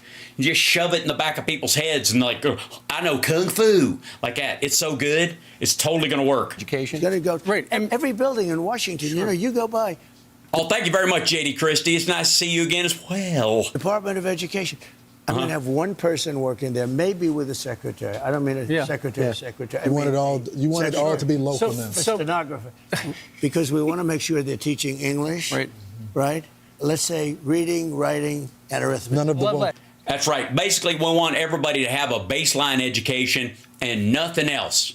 Basically, the goal is to have uncultured students incapable of comprehending reality or history. They just got to be able to spell and add and basically use math they will never use in a career and speak English, not necessarily write it. That way they can be tricked into contracts and specifically NDAs. Not transgender. We're not going to be heavy. What about our history? Right. Well, and wait, they're not going to be a transgender class? Well, how will I learn? Oh, I guess I could go to TikTok. All of that, absolutely. Mr. President, the key about school choice is there are a lot of people who would love to be able to take the money that that they put into taxes and put it into a different school. Not the public school, but the Catholic school, the private school. Like Arizona. Yeah. So, Mr. President, we got to... Right. Yeah. Tough shit. Because everybody gets to, it's a baseline. If you can afford that, you can afford that. And you know what? Here's what I've always wondered. And this might be a big question for a guy with a little brain like mine, but maybe y'all can help me figure it out right now. Why do Catholic schools cost any money at all? Churches don't pay taxes. They got all these land. The church owns more land than anybody in the whole fucking, except maybe McDonald's. How the fuck? Right? Why does it cost anything? Shouldn't it be free? You don't got to pay taxes. You're saving all that fucking money. Why? Somebody's got to explain this shit to me. Why didn't it all like donations and shit like that? People who go to the fucking church, tithing their way. Instead of a big cathedral, why don't you get some fucking books? I don't know. Seems a bit weird. I don't know why any religious school would require any kind of funds from anywhere else. And also, the other thing is, let's just say, and this is a crazy thought, I know. I'm going to put this out there. I know it's going to sound wackadoodle, and all I can say is you're welcome to that idea. But let's just say you have a school that everybody goes to that has a baseline kind of a learning to it. Okay? It's got a thing where you can learn how to read and write and do your arithmetic, what George Bush calls the 3 R's. And so you learn those things there. And then at church, you can have a little thing called you could have a school there on the same day you go to church. Maybe, I'm spitballing, call it Sunday school. And they can learn all the other stuff about morals, how to act and all how to behave and all that kind of shit there. And then the other place, that we all pay for, we can leave all that shit out. You can decide about that later, and everybody can just learn the kind of basic, you know, generalized knowledge at your school that the public goes to. What could that be called? Maybe, I don't know, again, spitballing, public school. And then you go to the public school and you learn that stuff there. And then you go to church to learn the other stuff. But then, of course, you need a good preacher, and you need a good priest, and you need a good rabbi, and you need a good imam or whatever who knows what the fuck they're doing, can keep people's attention. You need to have some good, you know, people teaching Sunday school and shit like that don't diddle or fuckle the kids, you know, that kind of thing. That's hard to come by, I understand. So you want the taxpayer to build you a fucking school and pay for it so you can keep your church school open when 80% of the time you're teaching them what they'd learn everywhere else. Maybe, I don't know, try to get them to go back to fucking church. How about that? How about that? Carol, don't ask me what's moral. You know what moral is. Don't do no coveting. Try not to kill anybody unless they, you know, they try to kill you first. Don't steal nothing. Don't lie about your neighbor or your friend or your enemy. Tell the truth as much as you can without offending somebody about the expanding waistline. And then, I mean, the first 5 commandments obviously are bullshit because that's what the First Amendment gets rid of. That's why there's 5 sections of it. And you're on board with that. School choice is one of the most important things we're going to be doing. Absolutely. Because we have the worst. Yeah, you can choose what Sunday school to go to. You can go to the Methodist Sunday school. You can go to the Catholic Sunday school. You can go to the fucking Lutheran. You can go to the Baptist. I wouldn't do that because they don't let you dance. But the girls all have to wear skirts. All right, get some shiny shoes. I'm wrong. I shouldn't have said it. I feel bad. What am I going to do? Okay. Think of it. Out of 40, we're number 40. Yeah. And yet we're number 1 when it comes to spending per pupil. Does that sound good? Well, there's a bill that just passed the Ways and That's, by the way, that includes all the private schools and Catholic schools, and that shit's real expensive. You do realize that, right? Like, they don't just go public school financing, that's what we pay. It's all the fucking stuff as a nation that we pay. God damn, how do I know this more than they do? Means Committee, you know, it could pass in your first 100 days as president. Dude, he couldn't pass a fucking kidney stone in his first 100 days. Dude, Biden passed an infrastructure bill, and it's still Trump infrastructure week. It's like you'd sign it. I would sign it. Anything to do with school choice, also. Okay. But also, separate from... Anything to do with school choice, I will sign. Anything. So if a school chooses to only teach illegal immigrants, you will sign that. School choice. We're going to take the Department of Education, close it. I'm going to close it. We'll have one person. It could be you. Close if you this. decide to retire. Okay, Mr. President, here's what bothers Central Casting. here's what bothers me about that. So let's say you have a liberal city, let's Los Angeles, San Diego, and they just decide they... Yeah, they just decide, fuck you, fund their schools. All their students get way ahead. They get all the good jobs. Alabama guts their entire education system, cranks out a bunch of dumbasses who can't read a stop sign. Their death rate goes up, you know, immeasurably in 6 months, and suddenly all the power goes to the blue states. Oh shit, it's already there. We're going to get rid of that history. We got new history. This is America built off the backs of slaves on stolen land. And that curriculum comes in. Then we don't send them money. You're already not going to send them money, dumb fuck. What money? California doesn't need your money, man. It's the 6th largest economy on fucking earth. We would save half of our budget. Okay. And we're going to save. But if they wanted... Half of the budget is not education financing, you absolute asshole. What the fuck? Because you do lose control when you go local. You do lose control when you go local. Speak for yourself, dillweed. We've lost control. We're number 40. We're last on the list. Okay. We're the worst there is, and we spend more money than... And a lot of states... We're the last in line. The states that are well run now, like, I don't want to say specifically because... Illinois, New York, California, Washington State, all the blue states with high test scores. But you take Indiana. It's so nice. No debt, everything is good. Because they get more money from the federal government than they give. Our beautiful Iowa, right, that I win every time. Every one of those states. So let's say out of the 50, we have close to 40 like that. Then you have the laggards run by guys like Gavin Newsom, who is, you probably won't do as well there, but there you have to watch it a little bit more. Right. But no, if they want to. Hold on. Do as well. Motherfucker, that's the only state you'll be able to get a decent education in because they got money. They got a tax break. They got a tax base. They can actually pay for their fucking schools. Get cute, then you don't send them the money. So, Mr. President, we got to. If they get cute, hang the fuck on. Real quick, this is actually a serious fucking thing. This is just goofy bullshit. And by the way, hi chat room. You're watching Hal Sparks Mega Worldwide. Like, subscribe, give a thumbs up, support the show. I know I'm going late, but I missed you guys. Okay, hold on one second. U.S. education ranking world. What? Okay.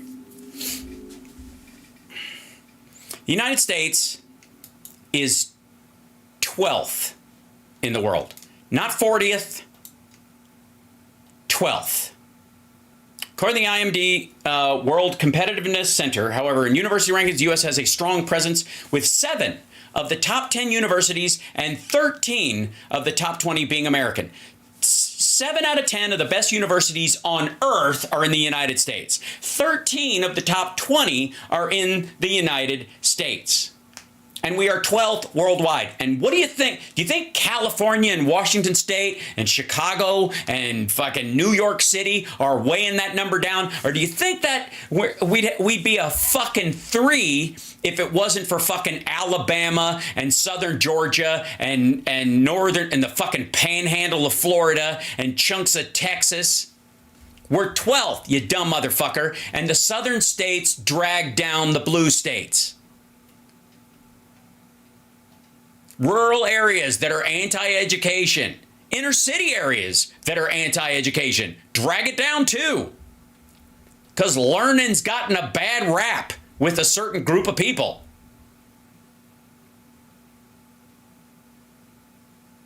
How many in England? 2. Cambridge and Oxford are 2 of the best in the world. So that, I don't know what the other one is of the 7 of the 10 universities of the top 10. I guarantee Cambridge and Oxford are in the top 10. The other thing too is like there's not a number 1 and a number 9, you know, because it's just about competitiveness and the quality of the education and the depth of the learning and all that kind of stuff. This is another one says 13th. Here we go. For example, U.S. education ranking comes in 13th place with a score of 0.883 and falls behind countries like Germany and New Zealand in 2nd and 3rd place, respectively. By the way, all countries that are the size of our states. And if you put like California or specifically Washington State or New York State up against these other countries, they'd be number 1 or number 2. They'd beat it out. Again, heavily weighted by southern states that hate fucking learning. Arkansas fucks up our average. Louisiana fucks up our average. Alabama fucks up our average. That's why we're 12th. Not because we spend more money than anybody in the fucking country or in the world. We don't spend more on students worldwide. Than other countries worldwide as a country. Different areas spend different amounts of money. It's all based on the geography, basically the tax base of the area. So if you have an area with a lot of money, the schools spend a lot of money because they give a shit about their kids, and those kids go to 7 of the top 10 colleges and universities in the fucking world that are here in the United States. Fucking hell. Yes. And exactly, Maria Ali, all the places that blue states spend money keeping the red states afloat. Yeah, exactly. The Confederate States of Idiocracy. It said 12th, but 10 of the top 13 universities in America. Context matters. Yes. Well, 12th in the world as far as overall education. This includes the public school system and the private school system, the learning quality in the country as a whole. And then the universities are a separate, secondary universities are kind of their own second category. Okay. It definitely pulls it up a little bit to have 10 of the, top, hold on. Here we go. 7 of the top 10 and 13 of the top 20 being, American universities in the world. definitely raises our ranking. But do you know how like fucked up Alabama and all these other and Arkansas and chunks of Kansas and fucking Missouri? Don't get me fucking started. Like outside of St. Louis, the drop off, and outside of Kansas City, Missouri, and even in parts of it, quite frankly, the drop off is fucking brutal as far as what they spend on schooling. And if they didn't get it from the federal government, they wouldn't get it at all. And when I said Florida, I'm specifically talking about the Panhandle, because Miami, West Palm, Fort Myers, all those areas, they got plenty of money. Tampa, they got plenty of money to spend on shit. But the Panhandle, which is basically, you know, like Floribama, they're broke as fuck. And that's where the government of Florida largely is. It's in Tallahassee. Fuck, it's like a dot with a, like it's a college town, you know, Tallahassee, surrounded by miles and miles of swampy idiocy. What you reading for? You know, God damn it, you stumped me. So we're not 40th. He's talking out of his ass. We're 12th, maybe 13th, depending on the standard, if you're talking about including universities or not. And it's all the fucking red states dragging it down. And it's Democrats that want to fund red state education systems through the Department of Education so that kids who are born into poverty, are born into a poor, state-run system, don't end up growing up stupid. So they have as much of a chance as everybody else.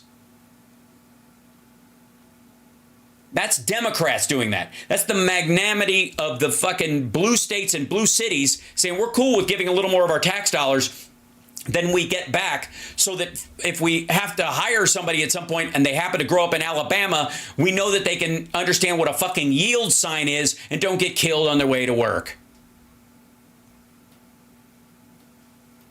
I had a question from my home state of Texas. This is Don. He has a question about accomplishments. Yeah. Why couldn't you fix our electrical system in Texas? Why did everybody have to freeze to death? Where did Cancun Cruise go during that part of it? Why are we not attached to the grid? Are we not America too? Oh, wait, we did that to ourselves. Good morning, Mr. President. My name is Don Albright. I live in Katy, Texas. And I am gainfully employed. By the way, King's X is from Katy, Texas, largely. Doug lived there for a while, and it's one of the best things that's come out of Katy, Texas. I wouldn't downplay the rest of the city, but it's a little industrial site. My question is, what is something that you did not accomplish in your first term that you would like to accomplish in this term? Brooming all the brown people out of the country, Operation Stephen Miller. Well, you know, we had a great first term. Shut up. Just answer the fucking question. Stop getting defensive and go, look, there's always more you can do. Here's what I would do next time. Why is that hard? We had the greatest economy we've ever had. We had the which is a lie. Strongest borders we've ever bullshit. Had. Just lies, nonsense. Just fucking nonsense. We didn't have the greatest economy. We didn't have the strongest border. The wall made it worse, and he had a recession before COVID even came in. That's why he was fighting with the Fed to get negative interest rates to pay off the debt he'd already accrued through his fucking tax break, which only benefited the upper 1%. Fuck off with this nonsense. He skated in on Obama's recovery economy, which was growing at a normal pace, and then fucked it up because he ignored COVID. We rebuilt the entire U.S. military. Unfortunately, they gave a lot of it to Afghanistan. No, they didn't. What are you talking about? This idea that somehow before leaving, within 6 fucking months? Explain, what the fuck is this? All right, it's one thing to think that, like, he rebuilt it. They gave it, meaning before Biden got us out in August of 2021, he dumped $84 billion worth of brand new equipment and then took the military out first and left everybody there, and it was the most embarrassing whatever. He thinks we dropped $84 billion worth of gear in fucking that he rebuilt from the military, because apparently this was shit he built while he was there.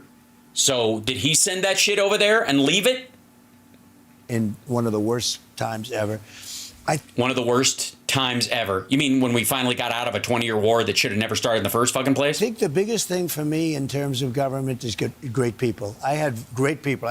Okay, this is the same excuse he gave the other day. I had great people and I will get great people, and the mistake I made was Great people. Some shit like that. Had a lot of great, like Bob Lighthizer and Trade. We had great people. But I had a couple of clinkers that I would not... Clinkers? You mean clunkers? Want again. And I didn't know, you have to understand, I was there 17 times in my entire... No, asshole. No, you don't, no. You don't get to fucking bail on this shit. You ran on #TheBestPeople. You knew the best people. That's why you're coming in. You didn't need to know the guys in Washington, D.C., because you'd have all the fucking amazing people on speed dial, and you could call them and solve all our problems quickly because we're run by stupid people. Why would you want anybody from D.C. at all if you think they're all fucking stupid? You were going to bring them the best from, military contractors who were going to come in and teach everybody how to run a really efficient military. And you're going to bring in all these economic advisors that are the smartest guys on Wall Street. Remember that shit? You don't get to say, I didn't know anybody now. Motherfucker, you ran on not knowing anybody. Life. All of a sudden, I'm president. I'm saying, wait a minute. All of the sudden, because he didn't expect to win. He was running on a lark. And people are recommending different people. Yeah, it's their fault. How was I supposed to know? People are recommending people. I took their recommendations. It's their fucking fault. The buck stops there. Of the people. This dude is such a pussy. I'm surprised he doesn't grab himself. People, usually we got it right, but there were some ones that we didn't get right. I now know everybody in Washington. I think it's been enforced. I know people in Washington that nobody... It's been enforced? You mean confirmed? Affirmed? What the fuck does that mean? It's been everybody in Washington. I think it's been enforced. I know people in Washington that nobody ever heard. Now you'll be the... Also, what are these motherfuckers nodding at? Honestly. We got it right, but there were some ones that we didn't get right. I now know everybody in Washington. I think it's been enforced. I now know everybody in Washington. It's been enforced. I know people in Washington that nobody ever heard. Now you'll be the most experienced president. I know people in Washington that nobody's ever heard of. How's that supposed to make us feel better? I think I'll be the most experienced guy. I know the good ones, the bad ones, the dumb ones, the smart ones, the loyal ones, right. The people that want to... What about the list of... Okay, here's a good idea, asshole. Answer the goddamn question and tell us the loyal, smart one you're going to hire. The good, loyal, smart person. Name one. Name one person that is in the Venn diagram of those particular traits is dead fucking center. If you know them, say it. The dumb ones. Let's hear that. Oh, I give you a list. All the people that were involved. Most of them are the people that I fired. When you fire, Biden has never fired anybody. Never. He should have fired a lot of generals and a lot of people for Afghanistan, as an example. I took out ISIS. I promote people. I beat ISIS. It was supposed to take 5 years. It took 1 month. I did it in 1 month. No, you didn't. ISIS-K has Bagram completely surrounded. They did at the time. They did during the evacuation. It was an ISIS-K suicide bomber that blew up the Afghan airport, that set off the bomb at the Afghan airport that killed 13 of our service members and wounded 45 others and killed 178 plus Afghans. That was an ISIS fighter. ISIS fighters are also the people who set off the bomb at Soleimani's memorial service earlier this year, and killed a bunch of Iranians, which was odd because suddenly they're on our side in this mess. Secondly, it was the Kurds who helped us defeat ISIS, and you left them to fucking die when you gave Russia 2 of our bases, one of which is being used by Iran to transfer arms to Hezbollah. We have unbelievable generals. We have unbelievable military. Cool. They're unbelievable. These people are unbelievable. Name one. Tell me one good guy besides fucking Raising Cane. But not the guys like Milley that you see on television all the time. We have great people. Are those generals fired when you're there? Because some of the people involved with Afghanistan are still almost dead. every person that speaks badly of me. Look, firing. Again, most of them quit. I think Bolton's the only one where they had an argument where he's like, I'm quitting. Well, give me your resignation letter. And he gave it to him in the morning. And so Trump gets some credit for allegedly firing Bolton, who, by the way, fuck that dude. But everybody else quit. I know a lot about firing. No, you don't. He didn't fire anybody on The Apprentice. He had stupid fucking ideas. The producers picked who to fire and who to keep for TV ratings. It had nothing to do with his decision-making. Garbage. Fire somebody, you can do it nicely and take a year and just, not working out, blah, blah, blah. That's not firing someone. That's phasing them out or demoting them over time. Firing is a pretty direct act, isn't it? I've done that, and I've done it. Get out, you're fired. Get out. And I saw that on TV. But can I tell you? Yeah, and this was just as real as that, Steve. Yeah, it did quite well. So I've done it always. You know, at the end, when you get fired, you get fired. It doesn't matter. You might as well just do it quickly. And then if you're famous, like me, they read a book. Right. Because the sleazebags. Hey, asshole, they're not writing a book because you're famous. Famous people fire people all the fucking time. And everybody who fires them does not write a book. Because a lot of people get fired for cause, justly, and for good reason. And so if they write a book about their former boss, they get in deep shit. It's slander, it's libel, all that kind of stuff. When you're president of the United States and people quit because fuck you and you're a lunatic and they're not going to break the law for you, then those people often will write a book warning people that you are a danger. They're not calling you an asshole. They're not writing a book to go, he fired me because I had a better idea and you'll just have to trust me on what that idea is, which is his plan. And then he was mean to me. Like, they're not doing that. They're all writing books going, he said this and this is a crime. And if he gets back in there, he will commit more crimes. This is fucking nuts. Come out and they offer him $1 million to write a book. And then sometimes they'll say, I want to make it good. No, we're not interested in a good book. We're only... So I end up with more books than... Yeah, that happened. I just end up... And I end up with... It is true. If Bush fired somebody, nobody cares about Bush. They couldn't care less about Bush. I think you do. You're like, oh, you like Bush. Yeah. I do. I'll use it. Let me use it differently. Are you like W? You guys get along? He's fine. Well, yeah. He doesn't get along with anybody. No former Republican presidents or presidential candidates are running with or for him at all. Every Democrat who can run to support Harris is.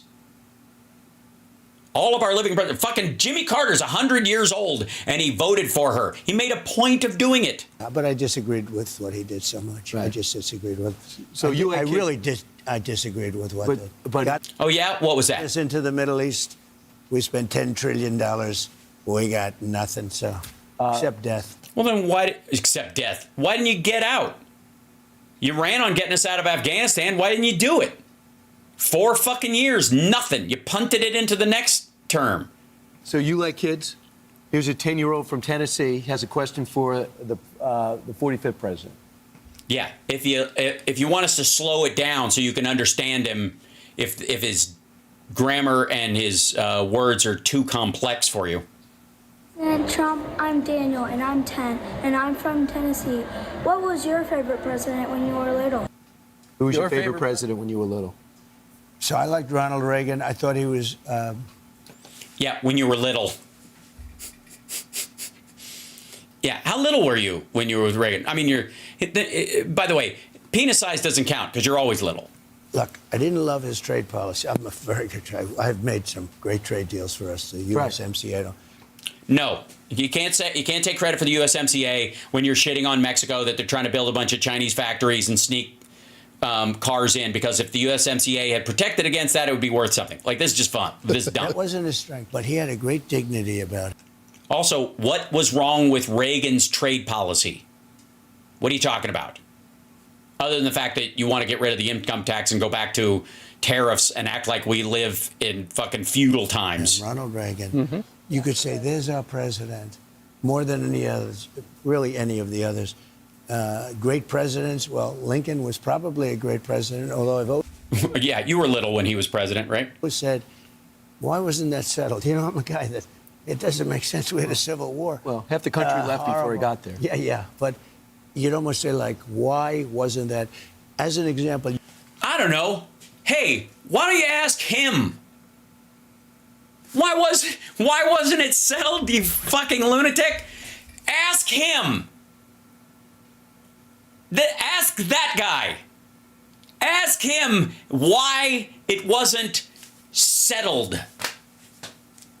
Oh my God. Fuck is wrong with you? Jesus Christ. That's like, why do we have to give women the vote with the whole suffrage thing, you know? Talking to Kilmeade right across her. Motherfucker. Ugh. Ukraine would have never happened in Russia if I were president. It was happening the entire time. There was fighting going on in the Donbass. It would continue to pace. They were going to, like, again, my belief is that they were going to start the attack in his second, in the beginning of his second term. And then when he lost, they had to punt it a year because they missed the window because they thought there was a chance he might be president again or he'd fight his way back in or some shit like that. And it didn't happen. So they had to wait till the weather came back around. So they did the exact same plan a year later. That was what was going to happen. It was always bullshit. And then he was going to just let them have Ukraine. Look, it's none of our fucking business. That's what he was going to do. He would slow roll America's response till it was too late. Israel would have never happened. October 7th. Again, October 7th happened because, according to Yahweh Sinwar, when he gave the Golan Heights to Israel, they came to the conclusion that the United States, under Trump's leadership, and this might continue for a while with Netanyahu, would be for the elimination of Gaza entirely, and therefore they were going to do this rope-a-dope. So he sent a letter to Netanyahu saying, can we have a conditional peace? During that time, they built up arms, dug more tunnels, practiced this thing. The entire operation cost like $150,000. They didn't even need fucking Iranian money to pull it off. And then Russia decided at one point, hey, pull the fucking trigger. We need a distraction. And so they made a deal with Iran, and Iran said go for it because it didn't cost them anything. 7th would have never happened. As you know, Iran was broke. They wanted to make no, they weren't a deal. I told anybody buys any oil from Iran, you're finished. You know, you can't deal with the United States. Bullshit. The reason there were $6 billion of Iranian oil money in a South Korean bank is because of oil purchased during the Trump administration by South Korea from Iran with permission from the administration. Nobody was buying oil from Iran. They wanted to make a deal. Now they have $300 billion. Yep. Also, if they wanted to make a deal, why didn't you make the deal? Who cares if you win or lose? You're still president till January 20th, right? Why not go out a fucking hero? If you lost the election. And again, what was the Biden administration going to do if you made a deal with Iran to make sure that they don't have a weapon? What part of it was so egregious that they would have shut it down? Can anybody explain that to me? He keeps saying it. We would have had a deal a week after the election. Well, then why didn't you? You were still president. You just fucking gave up. What'd you do? Just kind of go, fuck it. I don't care if Iran destroys Israel. Netanyahu pissed me off. Cash. Biden has been, and her, I don't know if she was involved in it, but she's terrible. Hey, look, remember this. She was the Hey, look, remember this. border czar. She never went there. She was not the border czar. Her specific mission on immigration was to deal with South American countries and stem the flow of immigrants, which is a process that takes time. And it worked. About a year after she went down there and had those meetings, it slowed to a trickle. It's one of the reasons why the numbers have gone down. Yeah. Right. She was the border czar. No, she was not. The border czar would be an emergency position. You wouldn't even have one. A border czar is a little silly. By the time they get to the border, there's already a problem.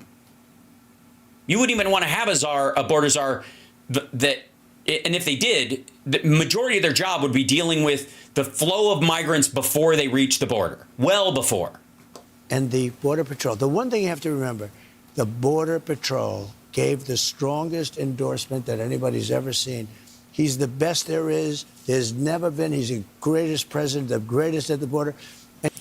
Right. But those guys don't deal with the long-term ramifications of the problem at all.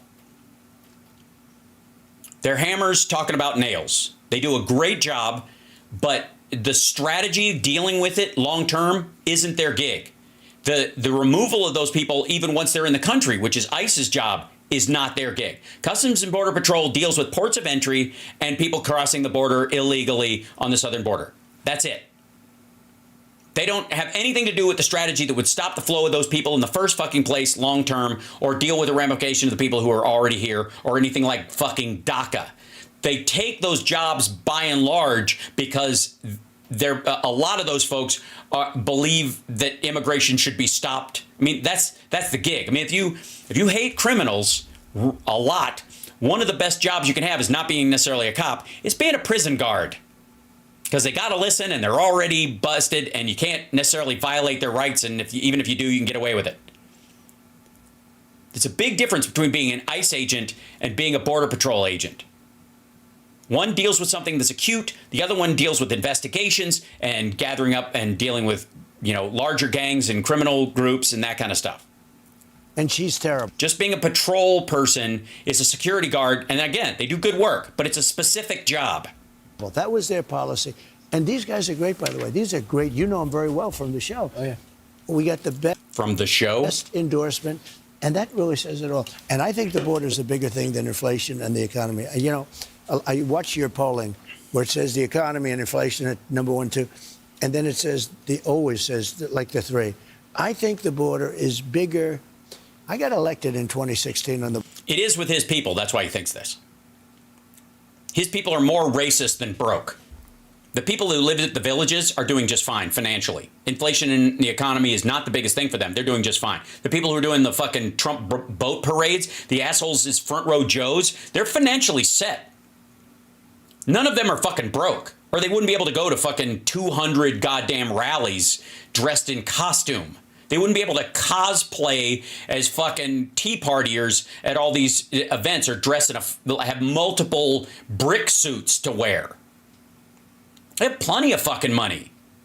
That's why it's not a big deal even with his group. The reason he thinks that immigration is a bigger deal is because they are more racist than broke. The border. I did a great job. I couldn't even mention it after that because nobody cared. Yeah, you could. You could say we need a consistent strength at the border. I fixed it, but we got to keep it going. This is all horseshit. His people told him not to talk about the border because nobody was crossing the border because we had more fucking cases of COVID in this country than Mexico did. And nobody was coming from Mexico into the United States at that point because they didn't want to die picking strawberries. Because it was fixed. We had a great border. It wasn't fixed. If it was fixed, it would stay fixed. What's the unfixed part? What'd you fix? They blew it. And I have to. Title 42 only works if you have a pandemic. If he wants to reinstate a pandemic protocol, say so. Do it again. The difference is it's much worse this time.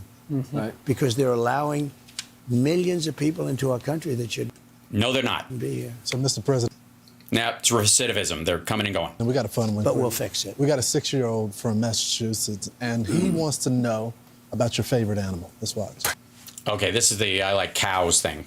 Mr. President, my name is Briar. I'm 6 years old.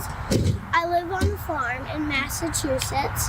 What's your favorite farm animal? Never trust a man with a pig farm. Favorite farm animal? What's the animal? Well, this guy grew up in the city. I'll tell you what I love. I love cows. But if we go with Kamala, you won't have any cows anymore because you're not allowed. I don't want to ruin this kid's day. But I love cows. I think they're so cute and so beautiful and so productive. But according to Kamala, who's a radical left... Okay, first of all, he doesn't love cows or like cows. This dude would never stand next to a fucking cow. He eats cows. He likes hamburgers. He doesn't like cows. You can like both.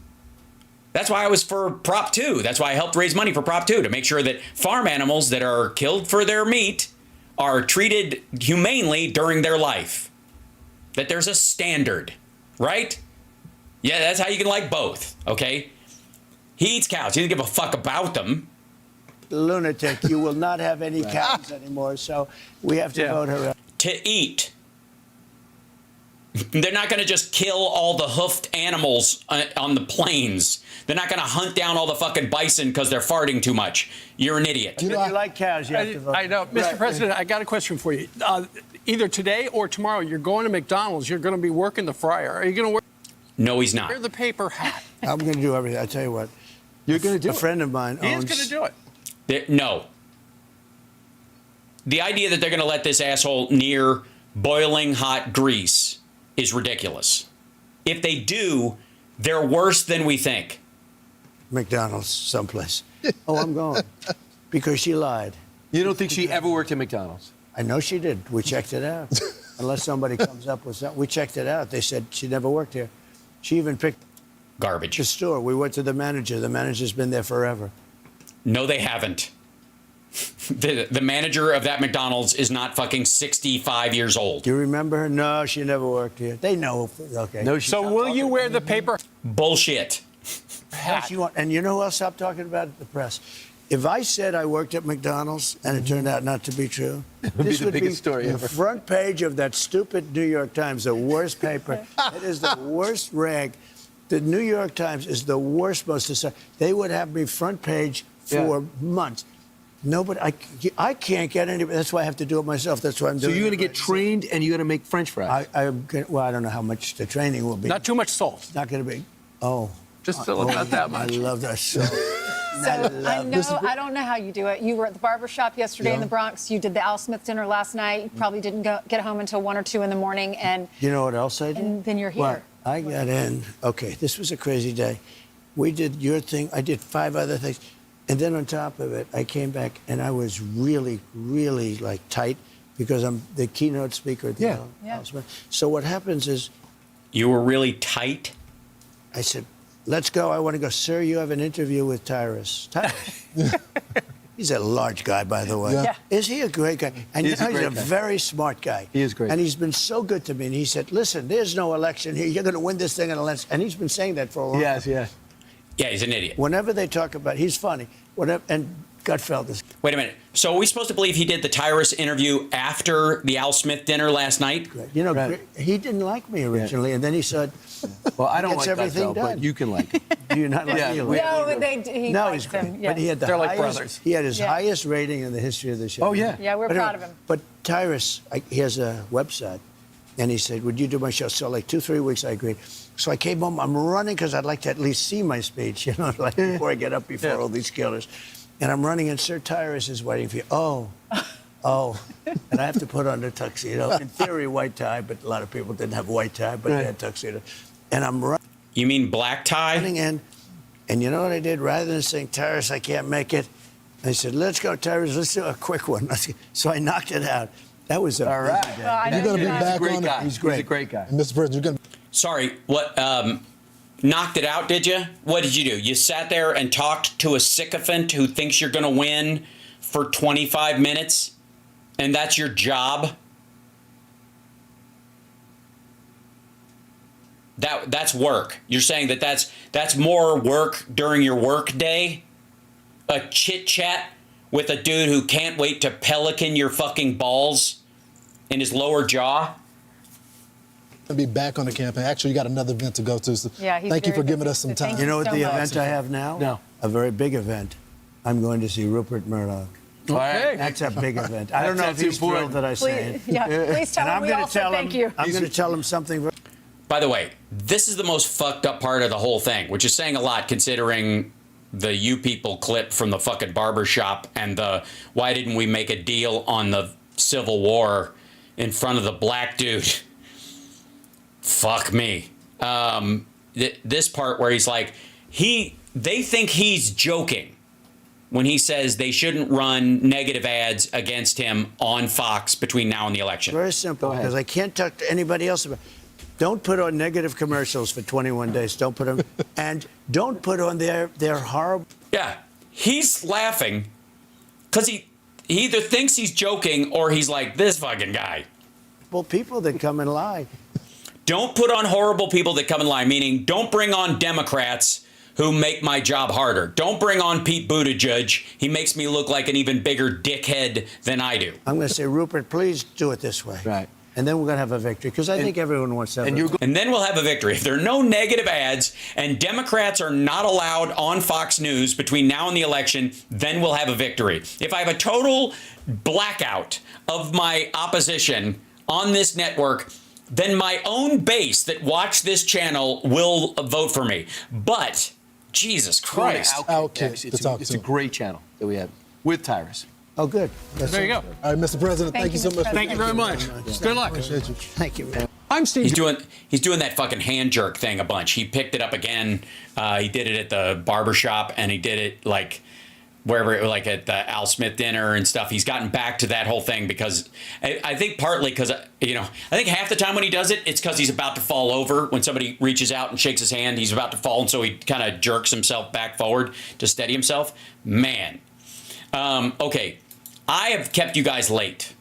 I'm just saying. Hold on one second. And I appreciate you guys hanging with me. It's you know, it's Friday night. I got radio in the morning. I do want to do one thing before I go. Let me see if I can find this. Just like a mini clip of something, which is him on Tyrus's show.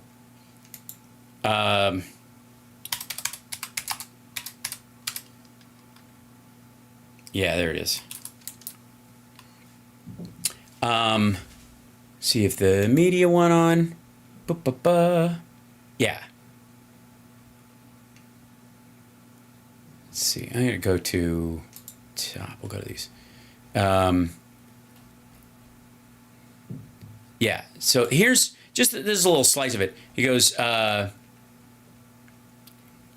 was and this is so fucked up. So one of the things that has been happening a bunch with Trump is there's this insistence on talking about what a great father he is and that his kids are decent people, and so like it's odd. Now that seems like it would be a point of attack that you would have used when he was up against Biden and we're dealing with, you know, Hunter is the second son, and people are going to forget Bo, who was a great guy because he's been dead for a while, and you know, and that kind of stuff. So they're going to focus largely on Hunter and question, you know, Biden's parenting skills and all that kind of shit. Even though any person can fall into addiction, and it's not the parents' fault, especially if it happens later in life when they're a fucking, you know, they're in their 30s for God's sake, when that shit starts, right? You know, especially if they've gone through a trauma and all that kind of stuff, right? Nobody's holding that against Biden, but that would be when you would sell that. If you were really going for the fucking jugular, that's what you would go for. For some reason, and it might just be that he's running against a woman now, there's this big thing about, and women are going away from him, that there's trying to make women think he's a good guy. And one of the things is he's a good father. They're trying to use this idea that he's a good father and a grandfather. And his sons are fucking a mess. Like, I don't know about Barron. Again, he's too young. He was minor during all this other stuff. So I kind of leave him aside. And we'll see what he turns into when he's in a few fucking years. But early, you know, like Don and Eric are just assholes. And Don's fucking coked out of his mind and high constantly. He's like, you can tell he smokes weed to take the edge off the coke he's snorting, and his eyes are fucking glossy and it's fucked up.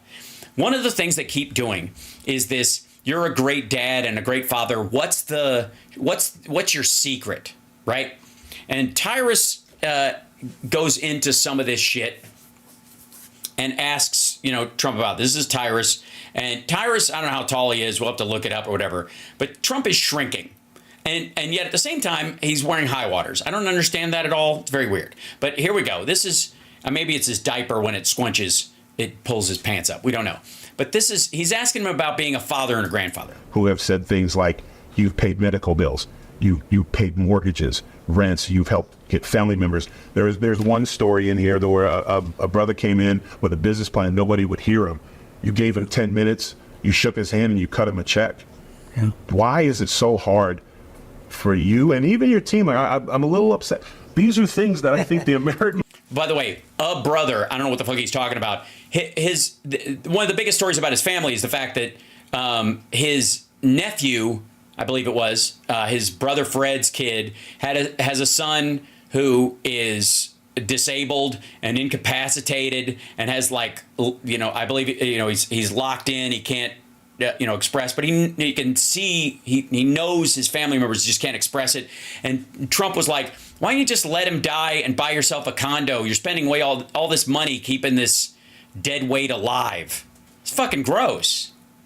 And maybe that's why. Maybe this is how they're compensating. They're making people like Tyrus do cleanup. It would make sense. And I get it, you're humble because you're a father first. Yeah, yes, totally. He's a father first. Absolutely. Never mind raising kids is fucking women's work. Like, you can even look at him when he says this, Trump's face is like, you're fucking kidding, right? and a grandfather. And that's something, again, one thing we need in this country is we need a father figure again. We need... No, we don't. Fuck you. I don't need a father figure. We've got George Michael's, and we're fine. We have his entire catalog. Thank you very much. I will be your father figure. Put your tiny hand in mine. Put your tireless hand in mine. I will be the one who loves you till the end of time. Do-do-do-do-do-do-do. I don't need a fucking father figure, you asshole. I need competent fucking leadership in an executive position in the government. I have a father. I am a father, you piece of shit. Husbands and boyfriends and young men need to see that fathers are capable of great things, because we've dealt with us. What? Sorry, no. Trump is not your fucking surrogate. Mr. Third Marriage buried his kid's mom on a fucking golf course. Are you shitting me? What, OJ wasn't good enough for you?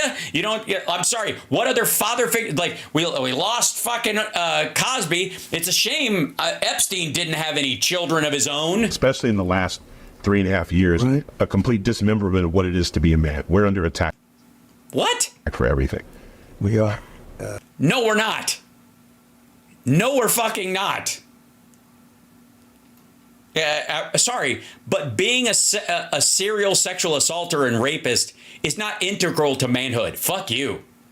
Well, actually, manhood is under attack. I see.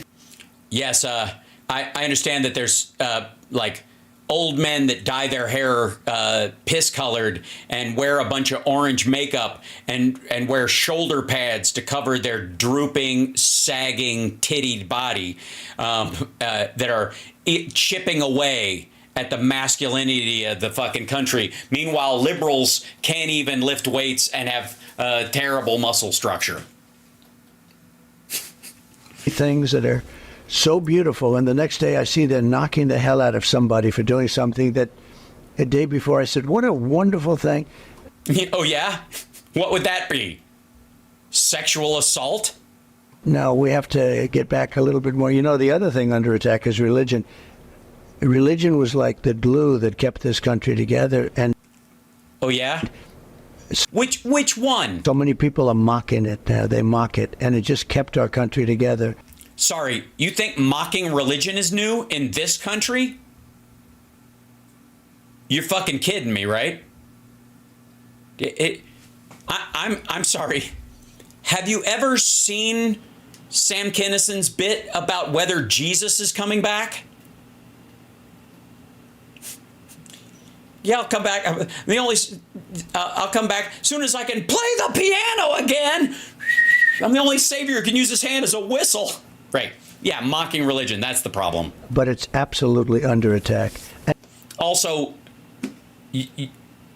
you're a fucking Darwinist.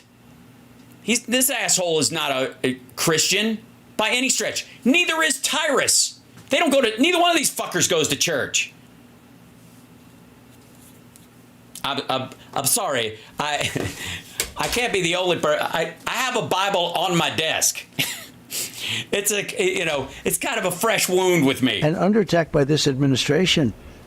Why? How? How is it under attack by this? Oh, because they didn't want people to go to church during COVID and die. They didn't want the vast majority of Christians in this country, which are elderly by volume, to die. So they were because they didn't want these people to meet Jesus sooner. And you look at Kamala, she's worse than Biden. Biden is Catholic, goes to mass, has ash on his fucking forehead on Ash Wednesday. Celebrates Easter for fucking real. What are you talking about? He's out of it, okay? Oh, yeah. But she's actually not as smart as Biden. Biden was smarter than her. I think to this day he is. And I don't think the country can take a chance on having her. I think it's a tremendous... I don't even think it's a chance. Well, let me ask you this. Would you consider being a tiny, whiny little bitch masculine? Do you think manhood is under attack because every time you get asked a normal question that you should be able to wax on about your own personal life, you kind of just go into blame mode and start sounding like a shitty old man at a fucking diner counter in the middle of nowhere who talks your fucking ear off and spits on your neck about flat earth. Do you think masculinity has taken a hit because these are our choices? A dude who did steroids until he has bitch tits and a guy who just has bitch tits. Is it like, you think maybe that might have had something to do with why masculinity has a bad rap? Because you're interviewing an adjudicated rapist and pretending it doesn't exist? You know, because there used to be a time when one of the signs of masculinity was that you would beat the living fuck out of a rapist if you got your hands on him. Whether it was your sister, your friend, your mother, or a woman you even knew, in general. I think it would be a disaster. That's it. That's his whole answer, by the way. And they're trying to, and again, they're trying to rehab this dumb motherfucker so that women like him better. Okay? They're trying to fix him up.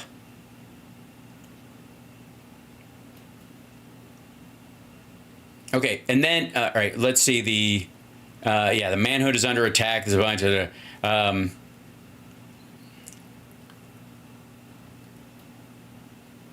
this is the,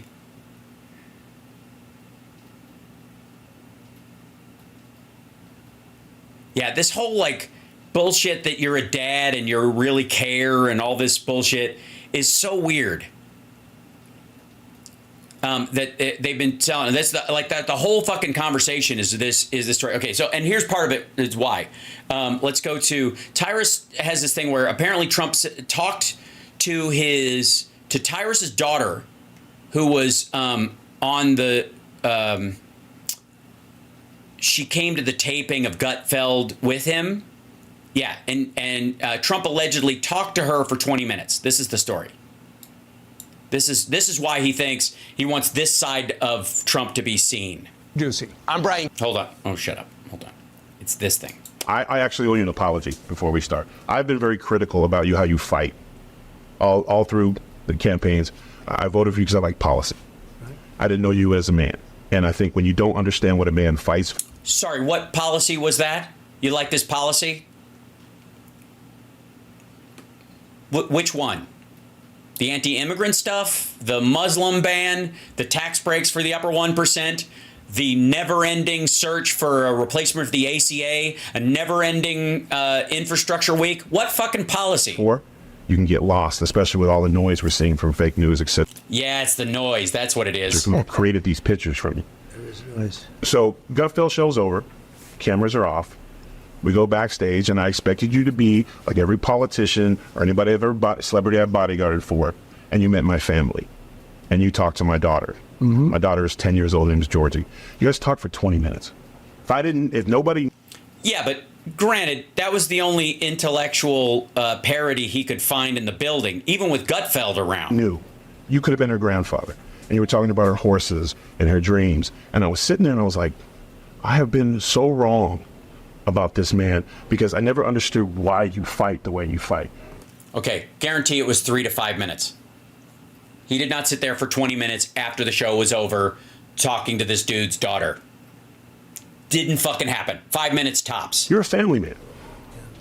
No, he's not. Yeah, well, you're a father. And your daughters are gorgeous, really, and your wife, the whole thing. I mean, you have got... Oh, I see. So his wife was sitting right there too, was she?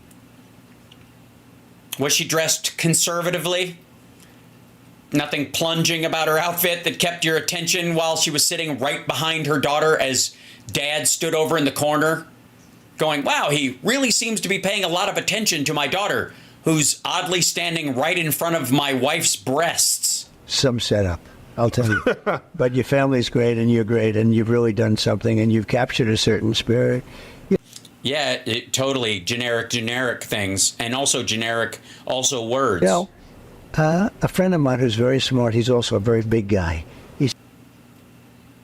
He's got tits? Is it Bob? He said, because I'm big and strong, people think I'm not the smartest guy. Oh, I know. Okay.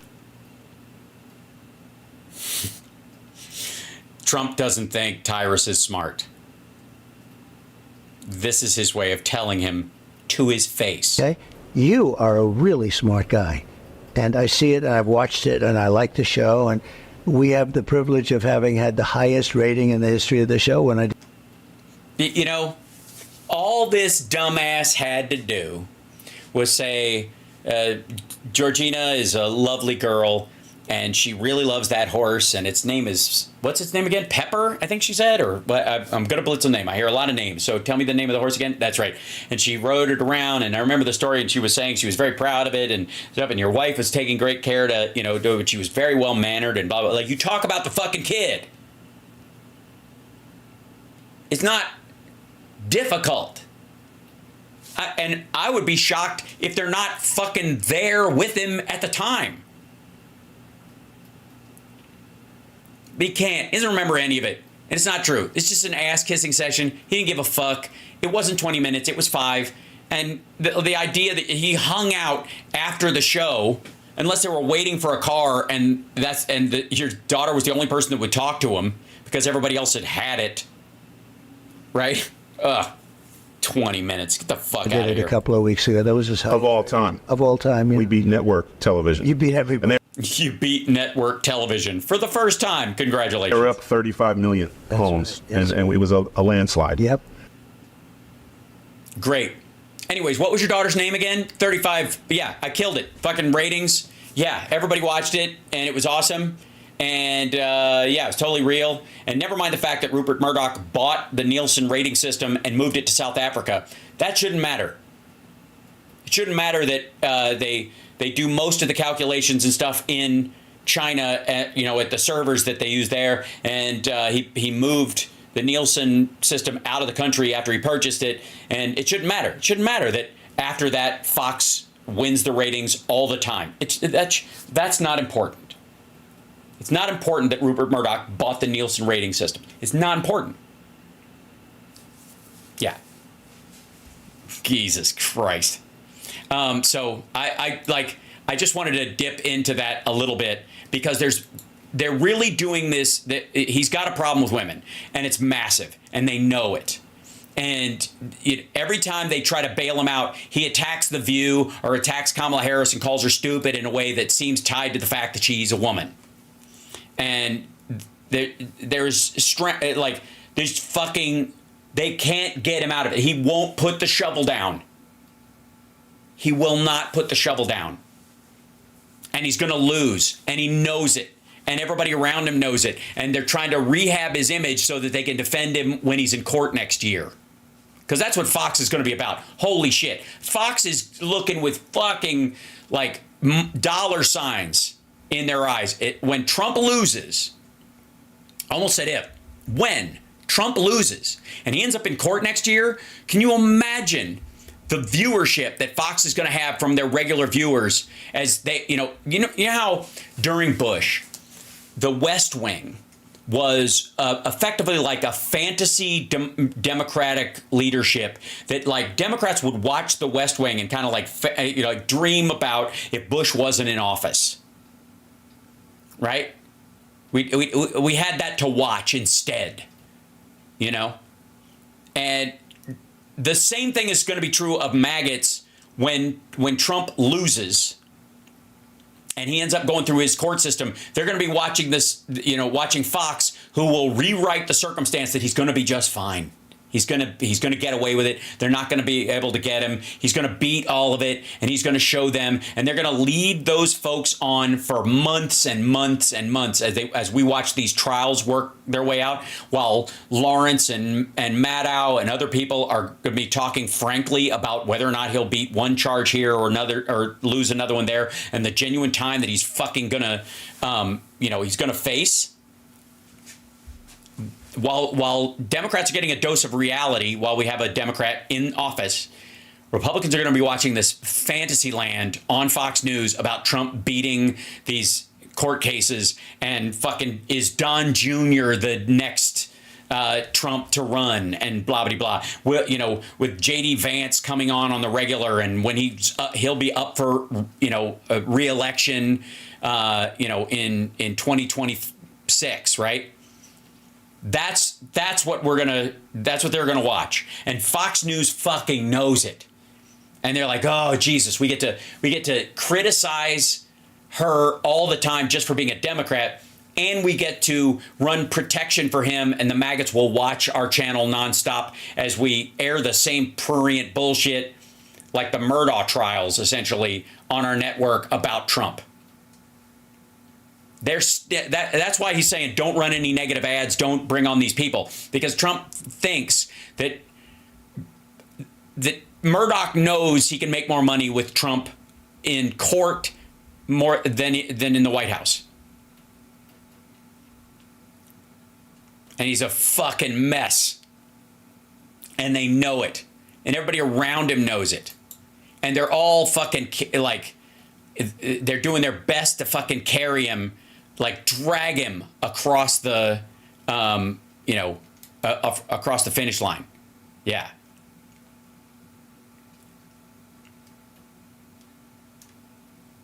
Yeah. So,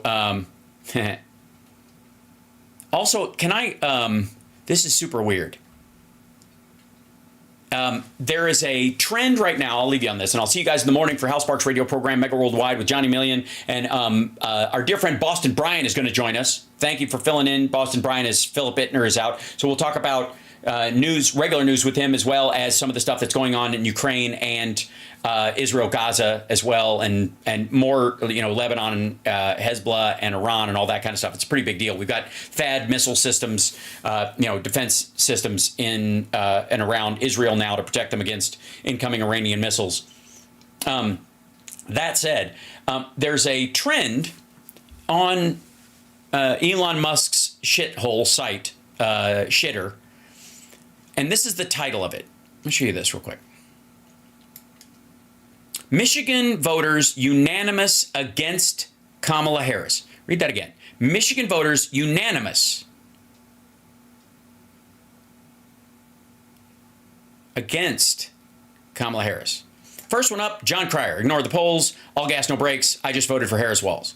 Kamala Harris went, let's win this. Chris Murray, white dudes for Harris. There's Gretchen Whitmer. She's ready to get stuff done for American people. Kamala Harris, let's go. This is Behezy, this fucking weirdo. He's a blogger. Trump tweets. They're all playing this. This is a clip from Harris and Trump at Battleground, Michigan today, and they've got 4 people. I think that's what it is. Like, these 4 people are unanimous. They picked these, like, undecideds, and the poll jacking continues apace. CNN guess. I cannot find one Arab American who would vote for Kamala Harris. They would much rather either vote third party or not vote at all, or vote for Trump. They feel they have no political power. Well, if they want Gaza turned into a fucking parking lot, that's what they'll get. And then this is the other thing too, is the betting polls are like 4 different people using crypto bought a shit ton of like Trump. They wagered it all on Trump, so it raised the expectations in it, right? And for the record, the belief is that it's either foreign money or the Trump campaign itself dumping millions of dollars into Polymarket to give them reason to say we won, and you could tell because the polls were going this direction and then we lost, right? Yep. So they get these 4 people who they're talking to because they sought out these folks who are, I guess, voting as Harris and Trump at Battleground, Michigan today. Not one person raised their hand for Kamala Harris in this MSNBC interview. It's 4 people that they found. Hold on. Kamala Harris here. Absolutely no. No. Not possible.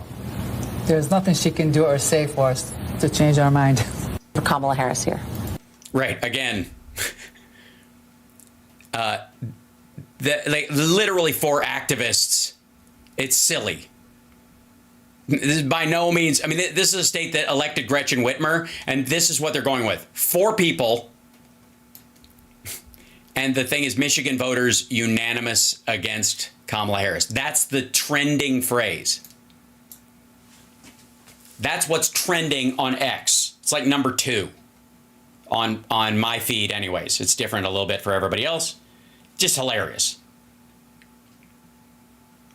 Yeah, it's fucking stupid. It's super fun. But again, this is what's giving them that false sense of security. I love you guys. I will see you tomorrow. I got a show to do tomorrow, so I got to go and prep for that because I always have something to do. And another thing.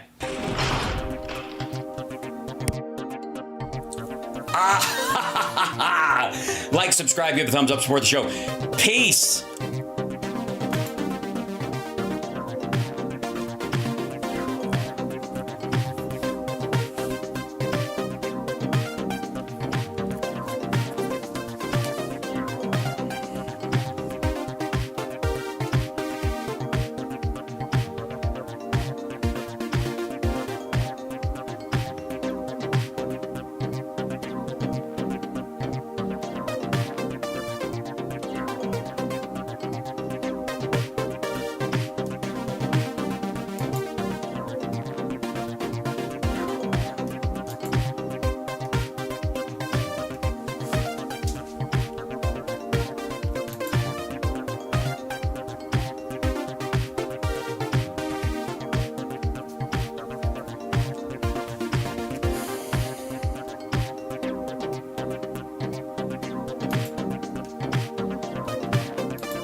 By the way, you guys are awesome.